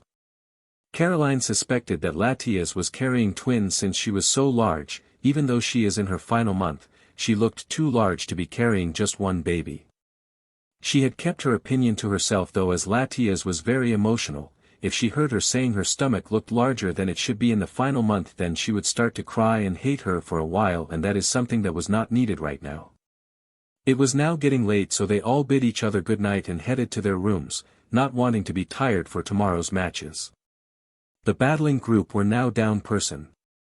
It turned out the champion had to face his own elites and Ash went up against Alan. They had the longest match in all of the tournament right now due to the fact that they had watched each other and their Pokemon train, so they knew the strong points and the weak points. All of Ash's family, except Latias, were able to use Aura on their Pokemon. Latias, though she couldn't do this, was able to use Aura to enhance her abilities as well. Now everyone was able to hear what their Pokemon are saying, boost the attacks and defense of all Pokemon and even Mega Evolve some of them. Unlike Ash, they had not been studying Aura for many years. Ash began when he first betrayed, as he knew he had the power of Aura, he just hadn't used it, therefore all of his Pokemon were able to Mega Evolve with it. The others had not been doing it for very long and therefore only some are able to do this. Alan put up a good fight and in the end neither of them used the Mega Evolution. They were going to save that for the traders. Alan in the end lost, but after taking 2 of Ash's Pokemon out, which no one else in the tournament had been able to do yet. There were now only 20 people left battling, and this meant that they now had to battle one another more than once a day. When they made it to the arena they were welcomed with the same speech by the announcer as every morning. When they all turned to look at the board, Ash grimaced. He was facing another Gary, another of his elites and friend. This match did not last as long as the one with Alan. He may be an elite, but Gary was still a Pokemon researcher before he started traveling with Ash. Though he has come along well, Gary was still not as strong as Ash. Everyone else had battled well, although Paul had been taken out by someone using a legendary. It was a Latios. Ash knew this to be impossible. There was only ever one Latios and one Latias, he had Latias and the Latios he watched die many years ago. Except him, who is a Latios, but no one will know that till the end. This meant that Chase and Ash were the only elite and champion left in the match, and they were facing one another next. Out of all of his elites, Chase was the strongest, followed by Paul, then Alan, and then Gary. He loved and treated them all the same, but all of them knew in what order they came. Ash was due to battle Serena. Chase was battling Dawn. May and Iris had both been taken out the previous day, May by the one claiming to be using a Latios, and Iris was taken out by Paul before he was taken out. This left Serena, Dawn, Brock, Scylla and Clement left to take down. Chase was quick with taking out Dawn. She tried to use her contest knowledge in battling, but as everyone knows, contest moves are for just that, they are judged on how pretty the attack is, not how strong it was. Since Dawn was using these kind of attacks, it was easy for Chase to beat her. He only had to use one Pokemon against her three. Then came the battle for Ash and Serena. Ash was really looking forward to this. He was not as dumb as the people thought he was. He saw how Serena looked at him and acted around him. And he knew that she did not love him, she lusted after him, and he got sick of the watching it. This is why he pretended to not notice. It meant that she would not try pursue something. By this time Ash realized that there was never going to be a girl other than Latias. He had fallen for her many years ago, and because a human girl showed him interest doesn't mean he was going to lose those feelings. You have caused nothing but problems. I am going to be the one to take you down, Serena said. You can try, Ash taunted. Serena was also best at contests, so Ash knew she was going to try and use that as well. He knew that she would have been coached, all of the girls would have. They knew contests, not battles, therefore the others in the group obviously had to help them. Sylveon, time to shine, Serena said. From the ball came the cat-like Pokemon with rainbow feelers and bright blue eyes. Wispian, time to reveal, Ash yelled. The crowd looked on shocked as a purple Pokemon came from the ball. It looked to have an eye charm on its forehead, its tail and ears seemed to be made up of purple fire, and its eyes were brown. What is that thing? Serena asked, shivering. This Pokemon scared her. She admitted it was cute, but there was something about it that made her scared. When she looked around to the audience, she noticed that it was only her friends that were feeling the same thing and not the others around them. What Serena didn't know was that this Pokemon was able to cause fear in the hearts and minds of those it doesn't like. Since it was created, Ash had told it what the traitors had done to him, so Wispian vowed to cause the fear into the ones that caused pain in its partner. He is not in it. This is Wispian, a ghost EV evolution. Being kind to the EV and being in a cemetery allowed this Pokemon to be evolved. Ash explained to the shocked crowd of people. Whatever.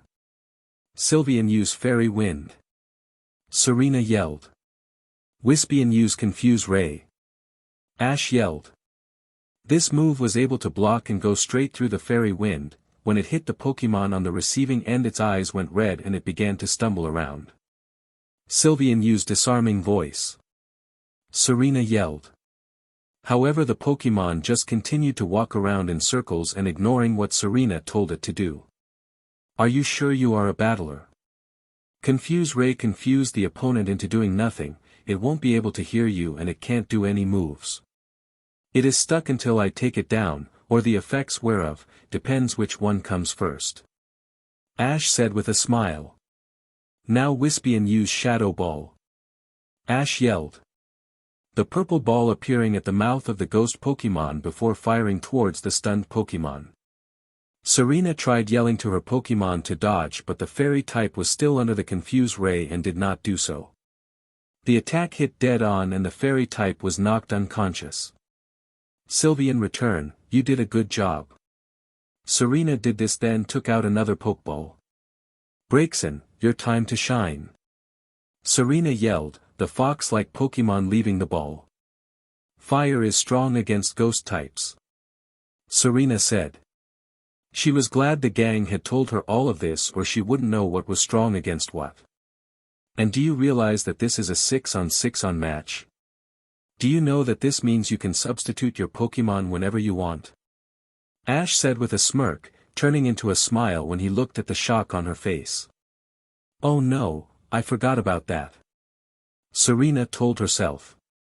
"Yes you did, and fire is the one that has an obvious weakness." "Milotic, dazzle them!" Ash yelled. Milotic was said to be one of the most beautiful Pokémon in the world. Some people in the arena admired how well cared for it was, others admired how strong it looked, and some others admired how beautiful the Pokémon was. Serena was shocked. She had seen some gorgeous Milotic in her time traveling, but this one was so well cared for and so beautiful that it topped all of the others. "Braixen, use Will-O-Wisp," Serena commanded. Milotic used Disarming Voice. Ash yelled. When Milotic opened her mouth, a majestic but loud sound was released. The Disarming Voice was able to dismantle the Will-O-Wisp and left the fire type open for an attack. Milotic, use Aqua Ring, Ash yelled. The attack hit the fox Pokémon right on and it was knocked out. "Braixen, return, you need a rest." Serena did this before removing another ball. "Serena, you are down to one Pokémon, please choose your final Pokémon," the referee said. "Pancham, come on out," Serena yelled. "Milotic, return," Ash yelled and then looked at Serena. "Any preferences?" Ash asked. "A legendary," she told him. She thought he was weak trainer and therefore even his legendary Pokémon would be weak. "Very well then. Mutwo, let's show them," Ash yelled. The humanoid cat Pokémon came out of the ball when it was called. "How in the hell did you get that? Only me and my friends were able to even see that Pokémon." "Mutwo, what are you doing with him?" Serena said. "In answer to your question, I rescued him, quite a few times actually. Something bad happened in my life and when he was told he wanted to join me." Ash said. He knew he was hinting, but he also knew they were all too stupid to know who he really was. "And in answer to your second question, human, I chose to come with this man. I do not know you, but I know most of those you travel and I find myself disgusted in you," Mutwo said. "How is it talking?" someone from the crowd asked. 1. Mutwo is a he, not an it. 2. He is a strong psychic legendary Pokémon. He has the power of telepathy, which is speaking in the mind of others. It is how most legendaries talk. Ash explained to the crowd. "Why are you disgusted? We have done nothing," Brock said as he looked at the Pokémon. "Nothing you say. I was acquainted with you lot, but I didn't like you all. You were all rude and self-centered. I saw it, but Ash did not. He was the one I cared for, not you humans," Mutwo told them. As soon as the name Ash came from the Pokémon, they knew exactly why Mutwo seemed so cold to them. Mutwo always found himself closer with Ash than any of the others. "Just go, Serena," Ash said. He was getting pretty sick of this now. "Pancham, use Stone Edge," Serena yelled. Pancham did as it was told. "Mutwo, jump over those stones and use Aura Sphere," Ash yelled. Mutwo conjured up the blue spheres and launched them at Pancham. It hit the Pokémon but did not take it down. "Pancham, use Karate Chop," Serena said. "Mutwo, use Mist," Ash said. Soon after, the field was surrounded in an icy mist. Pancham, as soon as the mist clears, use Stone Edge," Serena yelled. "That is just what I wanted you to do." Mutwo, use Amnesia," Ash yelled. Mutwo floated to where he knew Pancham was standing and released a pink mist in front of the Pokémon. A few moments later the mist cleared. "Now Pancham," Serena yelled. However, Pancham did not move. Instead it stood there and looked at Serena as if it did not know who the girl was. It then turned to look at Ash, smiled and moved over to where he was standing. Ash smiled at the look on the girl's face. "What did you do to my Pokémon?" Serena demanded. "It is called Amnesia. This move makes the Pokémon forget everything, including the person who's its trainer. It is said that when a Pokémon is under this attack, then it is very likely the Pokémon would join the opposite side," Ash explained. Serena looked livid. "Is that even fair?" The ref nodded his head. Do not fret so much, it only lasts for this one turn, so it would forget to send the attack. It should wear off right about now. Ash said. Just as he said this, Pancham looked to him and then jumped away back to the girl as he knew who he was meant to be following. Pancham used body slam. Serena yelled. She was winning this thing, she could let this boy beat her. Mutwo used side strike. Ash yelled. Mutwo closed his eyes and a large wall of blue energy came from within. When Mutwo opened his eyes quickly, the wall moved to where Pancham was standing. The panda Pokemon was too slow and the wall hit it, knocking it out of the tournament. Pancham is unable to battle. Victory goes to Red Satoshi. The referee said. This was the last battle of the day, so they were able to relax. They went outside when it got dark so they could get some practice in. They then went inside to spend some time together since tis was the only time they could. They passed the time talking. Sometimes it was about the name of the baby, sometimes it was about the battling, and sometimes it was about how the marriages and relationships were going. Other times it was the traders, mostly ranting about them. Soon, however, it was time for bed. Ash suspected that tomorrow was going to be the last day of the tournament and he was nervous. He and his family agreed that he would reveal who he really was when he won the tournament. If he did win tomorrow, then the world would know who he was by tomorrow night, if not in 2 days' time, and that was nerve-wracking to him. But he knew that he had his whole family's support. On top of telling who he really was, he was going to show what he and Latias really are, who's his adoptive parents, show his real father and new mother, and let everyone say their bit to the traitors. Ash once again fell asleep with his arm around his wife, keeping her close to him, and a hand resting on the belly where their children slept. Yes, life for Ash was good, and it was going to get better. It was now time for the final match of the tournament. This match was going to be the one to decide who would be the best of the best in the whole world. Sillin and Clement had been easy to take out, however Ash nor any of the elites took them. 2 new beginners took them out easily, and them 2 lost to Chase. Something had also happened to Chase that day. During their time together the day before the semi-final, they were confronted by the traitors. Some harsh words were said and Chase was kicked in the leg, breaking some of the bones. After seeing Nurse Joy, she told them that he would not be able to compete in the competition, that he had to stay of his leg. He was removed from the competition on that day. I'll get him back for you, Chase. Ash said. Ash hated cheating. He thought it was low and uncalled for. Anyone who thought they could their way by cheating was a coward and too weak to do it on their own. Ash, you concentrate on the battle. Chase said. He didn't think he was important enough for Ash to lose his temper over him. No, I don't take too kindly when people hurt my friends. You have been with us for only a couple of years, but we have all grown close to you. Hurting you means hurting the rest of us. Ash said, clapping the boy on his shoulder. Thanks, guys. Chase said, before wincing as he moved on his leg. He had never broken a bone before, so this was a first for him, and he didn't want to ever do it again. You and Paul are going to be staying here in your room. They stream the matches on TV in case people cannot make it to the competition, and they do so people around the world can watch. You have to stay of that leg. You will stay here and not move. Ash said. I'm sorry, I am making you miss go to the match, Paul. Chase said. Paul was so good and had known Ash a long time. He had been feeling a little inadequate for Paul and he thought that man deserved better than him. Listen to me, Chase. It is you I love, and while I love the rest of my family and no matter how much I want to be there when Ash kicks his, but you are more important right now.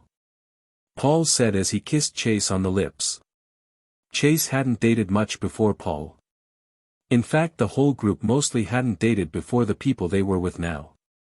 Ash and Latias were each other's first everything. Bonnie and Max were as well. Paul and Chase had dated one person each, but things only lasted a few months and they gave their innocence to one another. This was the same for Gary and Alan. Yeah, you are. Besides, we need to get you rested so you can come to the stage for the big reveal. I highly doubt you and Paul want to miss their reactions in person. Ash said with a smile. Hell would never be able to keep us from seeing that. Chase and Paul said together, they really did belong together if you knew them well enough. Very well, rest now and we will see you later. Ash said. They all came up to Chase and gave him a hug, Chase doing his best to reach up and hug them back, Ash giving him a kiss on the head. Go kick his arse, Ash. Paul and Chase said at the same time. You know it.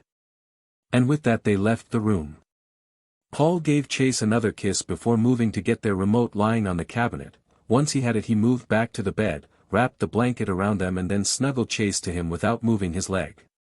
When Chase and him were comfortable they turned on the TV and waited for the battle to begin. He is going to pay for doing that to Chase. Ash said to himself as he walked to the arena. He is going to pay for everything he has done. Red and Brock, please make your way to the stage for the final battle. The announcer said. Ash did as he was told, but when he got there Brock was nowhere to be seen. It took half an hour for the man to actually wake up and get to the arena. Ash didn't think there was a single match in this competition that any of them had been on time for. Trainer, champion. Please release your first Pokemon. The referee said in a loud voice. Onyx, show him your power. Brock yelled, his strongest Pokemon coming from the ball. Aaron, show him your aura. Ash yelled.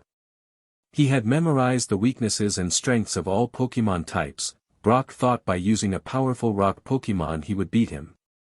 Boy did he think wrong. Begin. The announcer said. Onyx, use Rock Tomb. Brock yelled, rocks beginning to form around the Lucario.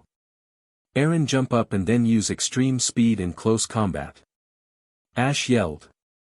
The Lucario jumped out of the opening of the tomb before it could close, he then turned to Onyx and with the fastest pace, thanks to extreme speed, he kicked and punched the rock Pokemon back some feet before relenting and standing back to Ash's side. The rock Pokemon was injured but not out. Onyx, take a break, I will call you when I need you again. Brock said. This was allowed in this match. If a player wanted to remove their Pokemon for a short time and bring in another then that was allowed. A player could have used all 6 Pokemon but none of them have been knocked out. However, once these 6 Pokemon are played there is no turning back, these are all you can use. Croagunk battle ready. Brock yelled bringing out the poison Pokemon. Aaron, good job, stand by in case I need you. Aaron nodded his head before coming back into the Pokeball. Meowstic, your turn. Ash yelled. The beautiful psychic Pokemon was another envy of those in the room who did contests. The female version was white and blue, looked to be wearing a white dress with bright yellow and red eyes. Those who did contests wanted one for themselves. Battle begin. The referee said. Croagunk use poison jab. Brock yelled. Ash smiled. Brock should know by watching his own group, that he should never get too close to Ash in a battle. Meowstic use charm. Ash yelled. Meowstic closed her eyes and when she opened them hearts could be seen around the head of Croagunk. He then got dizzy and fell down. What did you do to my Pokemon? Brock yelled. He wanted to go to one his longest Pokemon but he was not allowed out of his box. Nothing, it is called charm. I told this to one of your group last time. My Pokemon is a female and yours is male. When charm is in effect it will not listen to you or anything. Ash explained. Now Meowstic use Psybeam. Ash commanded. The multicolored beam hit the poison Pokemon right on, it was knocked out right away. Croagunk is unable to battle. Please choose your next Pokemon. The referee said. Fortress, time to battle. Brock yelled out. Meowstic, return for now. The cat-like Pokemon returned to the ball and Ash pulled out another. Volcarona, time to show them your heat. Ash yelled. Heavy Slam Fortress. Brock yelled. Volcarona, use Flare Blitz. Ash yelled out. The giant wall of flame surrounded the bug and fire-type Pokemon. Fortress hit the wall and it was weak to fire. It did not have enough time to get out of the wall before it was engulfed in flames. When the wall came down Fortress was on the ground. Fortress is unable to battle, please choose your next Pokemon. The referee said. Marshtomp, your turn. Brock yelled, as the small green Pokemon came form the Pokeball. All Ash was wondering during this match, was if any of their Pokemon had evolved since he had last seen them. It didn't appear they had. Volcarona, stand by. Ash yelled before returning his fire and bug Pokemon to the ball, pulling out another one. Sawsbuck, time to shine. Ash yelled. This shocked the audience. Sawsbuck was a proud and shy Pokemon, hardly any human has ever seen it, and none have ever caught it. This would be the first time seeing this Pokemon in real life for most of the people in this room. The trainer has to be judged by the Pokemon to make sure they are worth catching the Pokemon. Marshtomp use Mud Shot. Brock yelled. The round discs of mud flying to the deer-like Pokemon with a fast pace. Sawsbuck use Jump Kick. Ash yelled. These kicks were so powerful they cancelled out the Mud Shot, and without doing any damage to Sawsbuck. Marshtomp use Water Gun. Brock yelled out. However, this attack took a little while, as a massive amount water had to be channeled through Marshtomp. Sawsbuck use Energy Ball combine with Solar Beam. Ash told him. Sawsbuck began to charge up his Solar Beam. When his horns began to glow, he charged up an Energy Ball. Now swallow the Energy Ball. Ash commanded. When the audience heard this, they were shocked. This trainer wanted his Pokemon to swallow one of its own attacks. Sawsbuck did so, and as he did, its horns began to glow green, blue and black, which is what the Energy Ball looks like normally. By doing this, Sawsbuck has even more power to launch the Solar Beam. Finally the water was able to be released, and as Marshtomp did this, Sawsbuck released his Solar Beam. At first they clashed, not one moving more towards another, but then the full effect of the swallowed Energy Ball came in, and the Solar Beam hit Marshtomp, knocking the Pokemon out cold. Marshtomp is unable to battle. Please choose your next Pokemon. The referee said. Sudowoodo, don't let me down. Brock yelled. The Pokemon that looked like a twig with eyes came out of the ball. Sawsbuck, stand by. Ash said as he recalled the deer Pokemon and brought out another ball. Mawile, come out. Ash yelled. Sudowoodo use Wood Hammer. Brock yelled. Ash did not have a lot of time to react, so Mawile was hit. She got taken down, but she got right back up. Mawile, you are a little weaker in his type. Mega Evolve. Ash yelled. They both closed their eyes and the Pokemon was engulfed in the bright white light. Once the light was gone, a bigger and stronger Pokemon could be seen, this Pokemon having two mouth-like ears, not just one. Sudowoodo, use Rock Slide. Brock said. Mawile, Fairy Wind, then Iron Head. Ash yelled. The Fairy Wind knocked all of the rocks of their course and into the sides of the field, not hurting those in the audience, but not hitting Mawile either. Her head and mouth-like ears began to glow white and she began to run to the rock-type Pokemon. She rammed her head into its body repeatedly. It went down after the second hit. Sudowoodo is unable to battle. Choose your next Pokemon. The referee said. They had both now used 6 Pokemon. Chansey, time to show them. Brock yelled out. Mawile, stand by. Ash said as he returned the Pokemon before removing another Pokeball. Lucario, use Aura Sphere. Ash yelled. The Chansey must have been very weak because one Aura Sphere and it was knocked out right away. Chansey is unable to battle. Please choose your next Pokemon. The referee said. You have now both chosen 6 Pokemon. Whoever is the first to lose, all will be out. The referee said. Both of them nodded before continuing with the battle. Onix, come back out. Brock yelled. He expected Onix to be healed when it came back to the field, but it was not. The wounds and tiredness were still very much there. Mawile, return. Aaron, join us again. Ash yelled. Use Close Combat. Ash commanded. Lucario did so, and because the rock Pokemon was too tired, it was able to move out of the way fast enough to avoid the attack. This was the attack that took it down.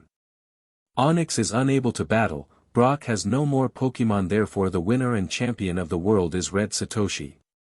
The referee said, quite glad that the match was over. And look at this folks, Red Satoshi wins and hasn't lost a single Pokemon to his opponent, this is one strong trainer. The announcer said. Does this man have any more surprises for us? He asked, not expecting an answer. Well yes I do actually, a few. Ash said with a smile. Ash first went up to the judges of the competition in order to get his trophy and his money from the competition, though he did not really need the money he wouldn't really mind it being there for when he did end up needing it. Ladies and gentlemen, may I present to you the winner of this competition and the Pokemon Master of the World Red Satoshi, champion of all regions and the Altomare ace. The announcer yelled. Ash knew that it was almost time, soon those that thought him weak were going to see how wrong they were. Ash was excited but nervous for what was to come.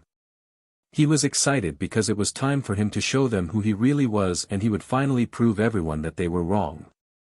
But he was also nervous that they will end up doing something to him, or even worse to his family. When did you get into Pokemon training? You must have been at this for a long time. Someone from the crowd asked. Yes, I was very happy when it began but then something in my life went very wrong and I left. I traveled, met my group and became the strongest trainer in the world. Ash told them. You are only strong because of the Pokemon you have. Sillin yelled from the crowd. Now you all know that is not true. In this tournament I only used one legendary, and only a handful of them mega evolved, all of the other Pokemon I used I did not do anything to. You are just upset that none of you won this and you are taking it out on me. Ash said to them. How did you get all of those legendaries? The announcer asked. That's easy, I saved them all at one time or another. When they found out what occurred in my life years ago they decided to join my team, most of them coming with me but the others choosing a member of my family to be a team with. Ash told them. But how could you save legendaries? A man from the audience asked him. It's easy, when the legendaries are in trouble they send signs to let those they think is worthy know they need help. I have trained since I was young to look for these signs, and as soon as I saw I rushed in to help, and as it turned out when I needed them they were there to help me as I had for them. Ash explained, he had a feeling this was going to take a while. How old are you? A woman asked. I started my Pokemon journey at age 11, I left at age 17 and I have been traveling for another 8 years after that. So right now I am 25 years old. Ash told them. This did not really bother him, he and his family had been either given the gift of being a Pokemon or they were part Pokemon, this meant that they would live for many years without aging. They will die but not for hundreds of years, like all Pokemon. If I may, what happened to you that hurt you so badly? The referee said. Even the officials were getting into what was happening around them. Well, to put it simply, I was betrayed many years ago by people I thought cared for me. They told me I was weak and that I would never be good enough. I left and found my family, I traveled with them and became the man you see now. I set out to prove them wrong. Ash told them all. He was actually quite shocked that the traitors did not who he was by now. He had given them a lot of clues indicating his true name but they still didn't seem to know who he really was. Well, I can tell you that whoever these people were they were stupid, and that you have most definitely proven them wrong. The announcer said. Ash smiled. Well, thank you, that means a lot. Ash said truthfully, hearing that made him feel like this was worth it, and he knew it was. Well, could you tell us these ex-friends that betrayed you, if you would not mind? Someone from the audience asked. Yes, better yet I can show you. They are right there. Ash said, pointing a finger right to the group in front of them. What are you talking about? We have never even seen you. We only heard about Red Satoshi on TV. Serena said, shocked. This was the truth. Yes, that may be, but you see, after that day I was adopted and changed my name, so you would not know it was me. Ash said with a smile, here it comes. Well then, what was your name? Delia asked. She wanted to know who this person thought he was accusing them something they did not do. My fake name is Red Satoshi, but my real name is Ash Maple. Ash said. He wanted to see if they could figure it out, but by the looks on their faces they didn't. That still does not ring any bell. Brock said with a sneer, this man was getting right on his nerves. Of course not, this was the name I got when I was adopted. Ash smirked. Remember Ash Ketchum?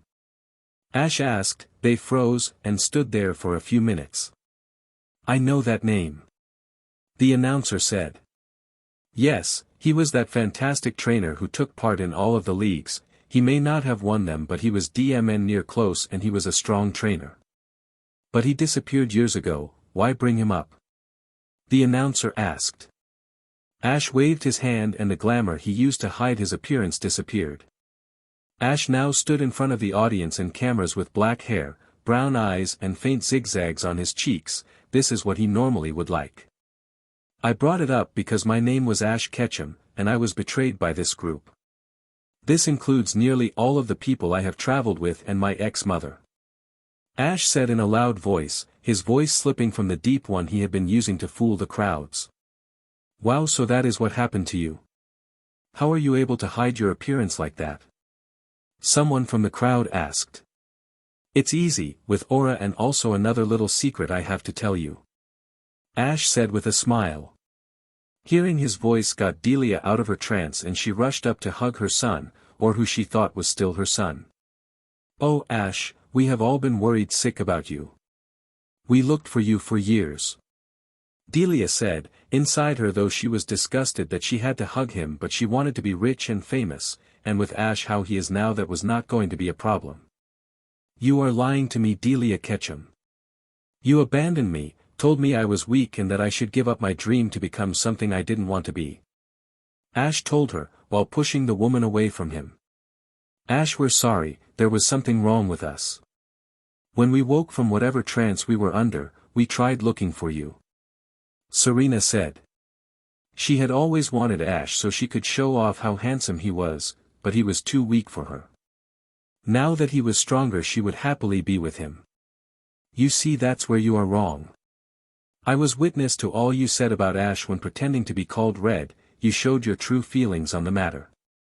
I have new parents and new friends, in fact another surprise is due right about now. Ash said as he looked up and smiled when he saw his father and mother-in-law. And what is that? Delia demanded. The boy she knew would come right back to her if he got the chance. If she didn't do something now then she would never get what she wanted. Get your hands off my son, Delia. A male said from behind her. Delia froze. It may have been years but she could still remember that voice even if she did not want to.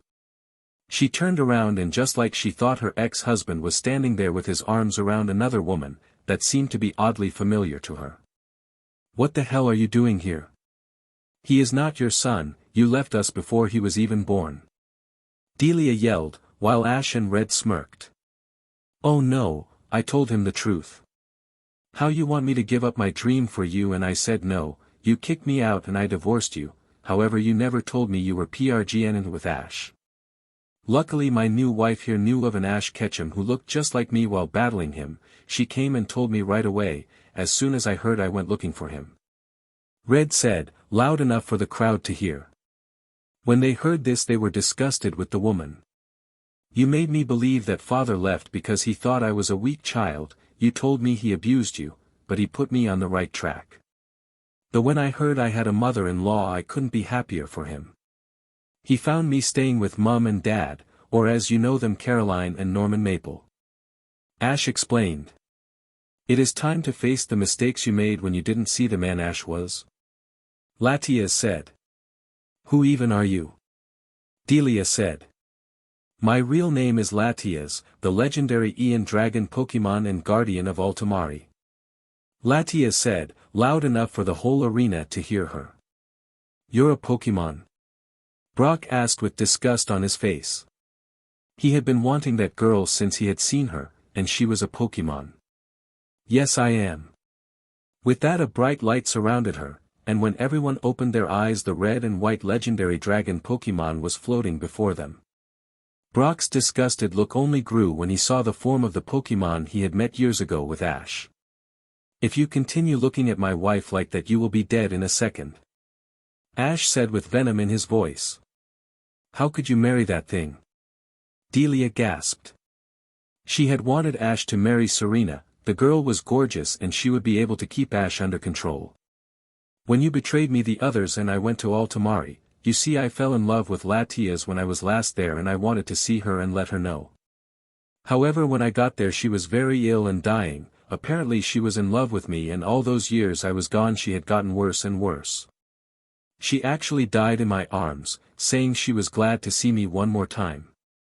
Ash paused here and Latias floated near him so he would know she was there with him. I screamed to Arceus to bring her back to me, and he appeared saying that he could bring her back but only if I was to give something up. Ash told them, but was interrupted by Serena. What did that creature have you give up? It must have been your emotions, as you cannot love that thing, and you were in love with. She said to him. Okay, 1, do not call my wife a creature, and 2, I never loved you. I was in love with Latias long before I even met you. As for what I had to give up, I gave up my humanity. Ash told them seriously. So you're some kind of vampire? Someone from the audience asked. By the sound of the voice it seemed to be a small child that asked. No, what I mean to say is that I am no longer human, I am a Pokemon. Ash said, earning gasps. That is not possible, a human cannot become a Pokemon. Iris said. Professors Oak and Sycamore, would you come here for a moment? They both did as they were asked and stepped in front of them. Now point your Pokédex to Latias. Ash told them. They did as they were asked and the information that came up was that of Latias. Now point it to me. Ash told them. Once again they did as they were asked and were shocked. Latios, the Ian Pokemon. The Pokédex said, loud enough so that the whole arena heard. Now then do it to all of the group. Ash said, and they did as he asked them to. Once again it read of names of Pokemon when pointed at the group. They were all either full Pokemon or partly so.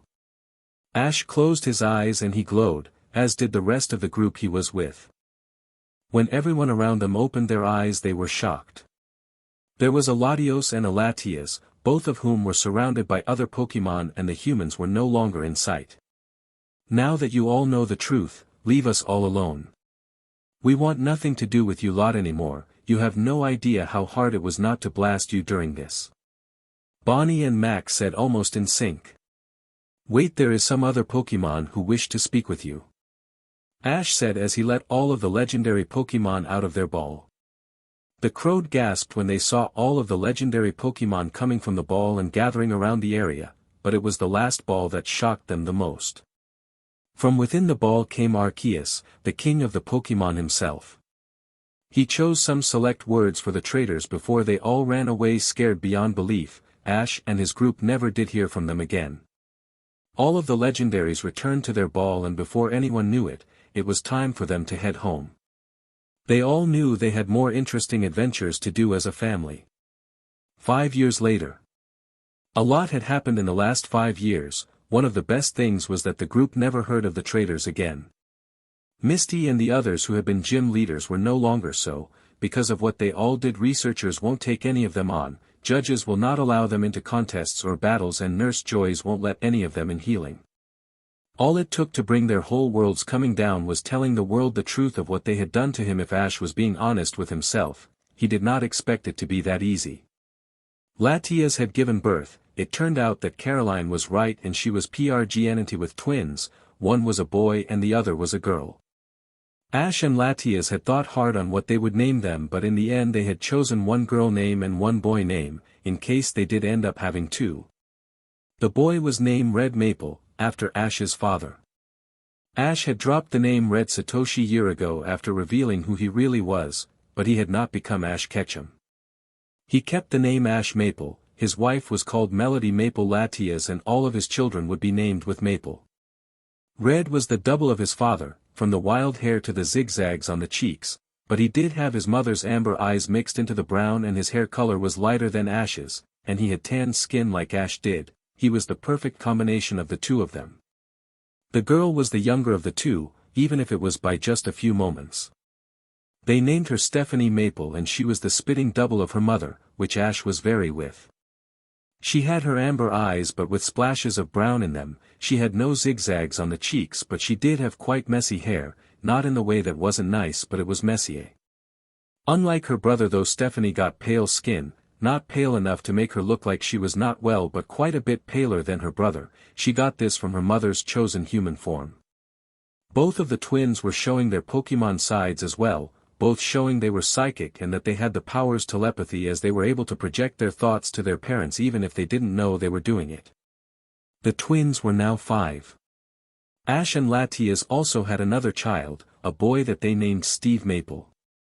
He was the spitting double of his mother, the only thing that wasn't his mom on him was his eyes, which were a solid brown. He was now 2 years old and he was not showing any of his powers yet, if he even had them. Latias was also 7 months pregnant with their 4th child, but once again they would wait for the birth to know the gender of the child. Paul and Chase had gotten married 3 years ago and 2 years ago they adopted newborn twins, both boys. The mother had died in childbirth and didn't have a chance to name them, the father had left the mother before the birth, so when Chase and Paul walked in wanting the twins they chose new names for them. One boy was named Tony Shinji and the other was named Bruce Shinji. After getting married Chase became Chase Shinji, which he was proud of. The twins were now 2 and they were wanting to adopt more. Gary and Alan also got married, but they got married 4 years ago and they too had adopted. They adopted a 1-year-old girl named Hannah, who lost her parents in a home invasion. She took them right away and they couldn't leave her. She was now 3 years old and named Hannah Oak. Alan took Gary's name wanting to be rid of everything he had done in the past and start anew. All of their adopted children would have this name. Then came little Seth Oak, who was a newborn when he was adopted, his parents leaving him there without even a name and hours after birth. Hannah took to big sister quickly, he was now 1 year old and they were planning to adopt more. Bonnie and Max were now engaged, they were not yet married and had no children but they were engaged and planning to get married in the next year. Both of them also want to have children in a few years' time. Red and Cynthia had children as well giving Ash some step-siblings. He had Amy Ketchum who was 5 years old and looked like Cynthia only having Red's brown eyes, and also Daniel Ketchum who was 2 years old and looked like Red, except for the lighter hair color.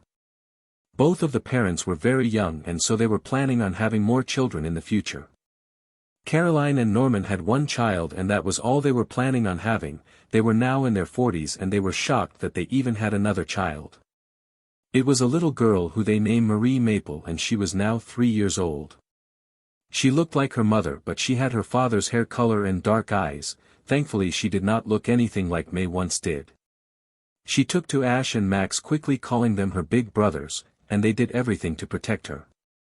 Ash was still the champion of all of the regions, including the region Alola which was the new one. It was completed 3 years ago and it was a beautiful place, the whole vacation there quite often. Latias of course stood with him all the way through. Paul, Chase, Alan and Gary were all still the elites as they enjoyed the battling.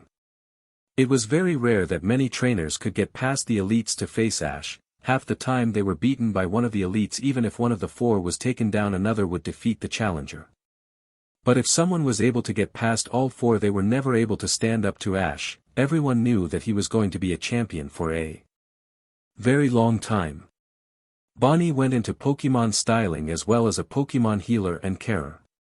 She went into styling because she had always enjoyed making over all of the Pokemon, brushing them and making them look good, even as a child. She went into Pokemon healing and caring because she loved to make sure Pokemon were healthy, and she didn't mind helping a Pokemon when they needed it. Max went into Pokemon researching, he wanted to learn everything there was about Pokemon. All of the Pokemon that exists, all about Mega Evolution, finding all of the stones that you can find and much more. His ambition was to become even better than Professor Oak, who had taught him a lot when it came to Pokemon researching. Red and Cynthia stayed in Alola, they needed new gym leaders in the Alola region so they were the first to volunteer. They visited Ash and his family quite often and saw them when they came to the Alola region to visit. Caroline and Norman were also living in the Alola region. Norman was another one of the gym leaders, as he didn't want to remain somewhere that May could come to him for help. Caroline lived with Norman however she was working as a nurse with Nurse Joy, wanting to help all of the injured Pokémon. Ash did not know what happened to his birth and he did not care, just like he did not care that his ex-friends were suffering while he was not. After what they put him through he wished them gone completely, but he knew that was too much to ask and he would not be Ash Maple if he went and harmed them himself. All in all, everything was good for Ash. He had a loving family who he loved dearly, he had close and true friends that would never leave him, loyal Pokémon that would stand by his side, and a place to finally call home.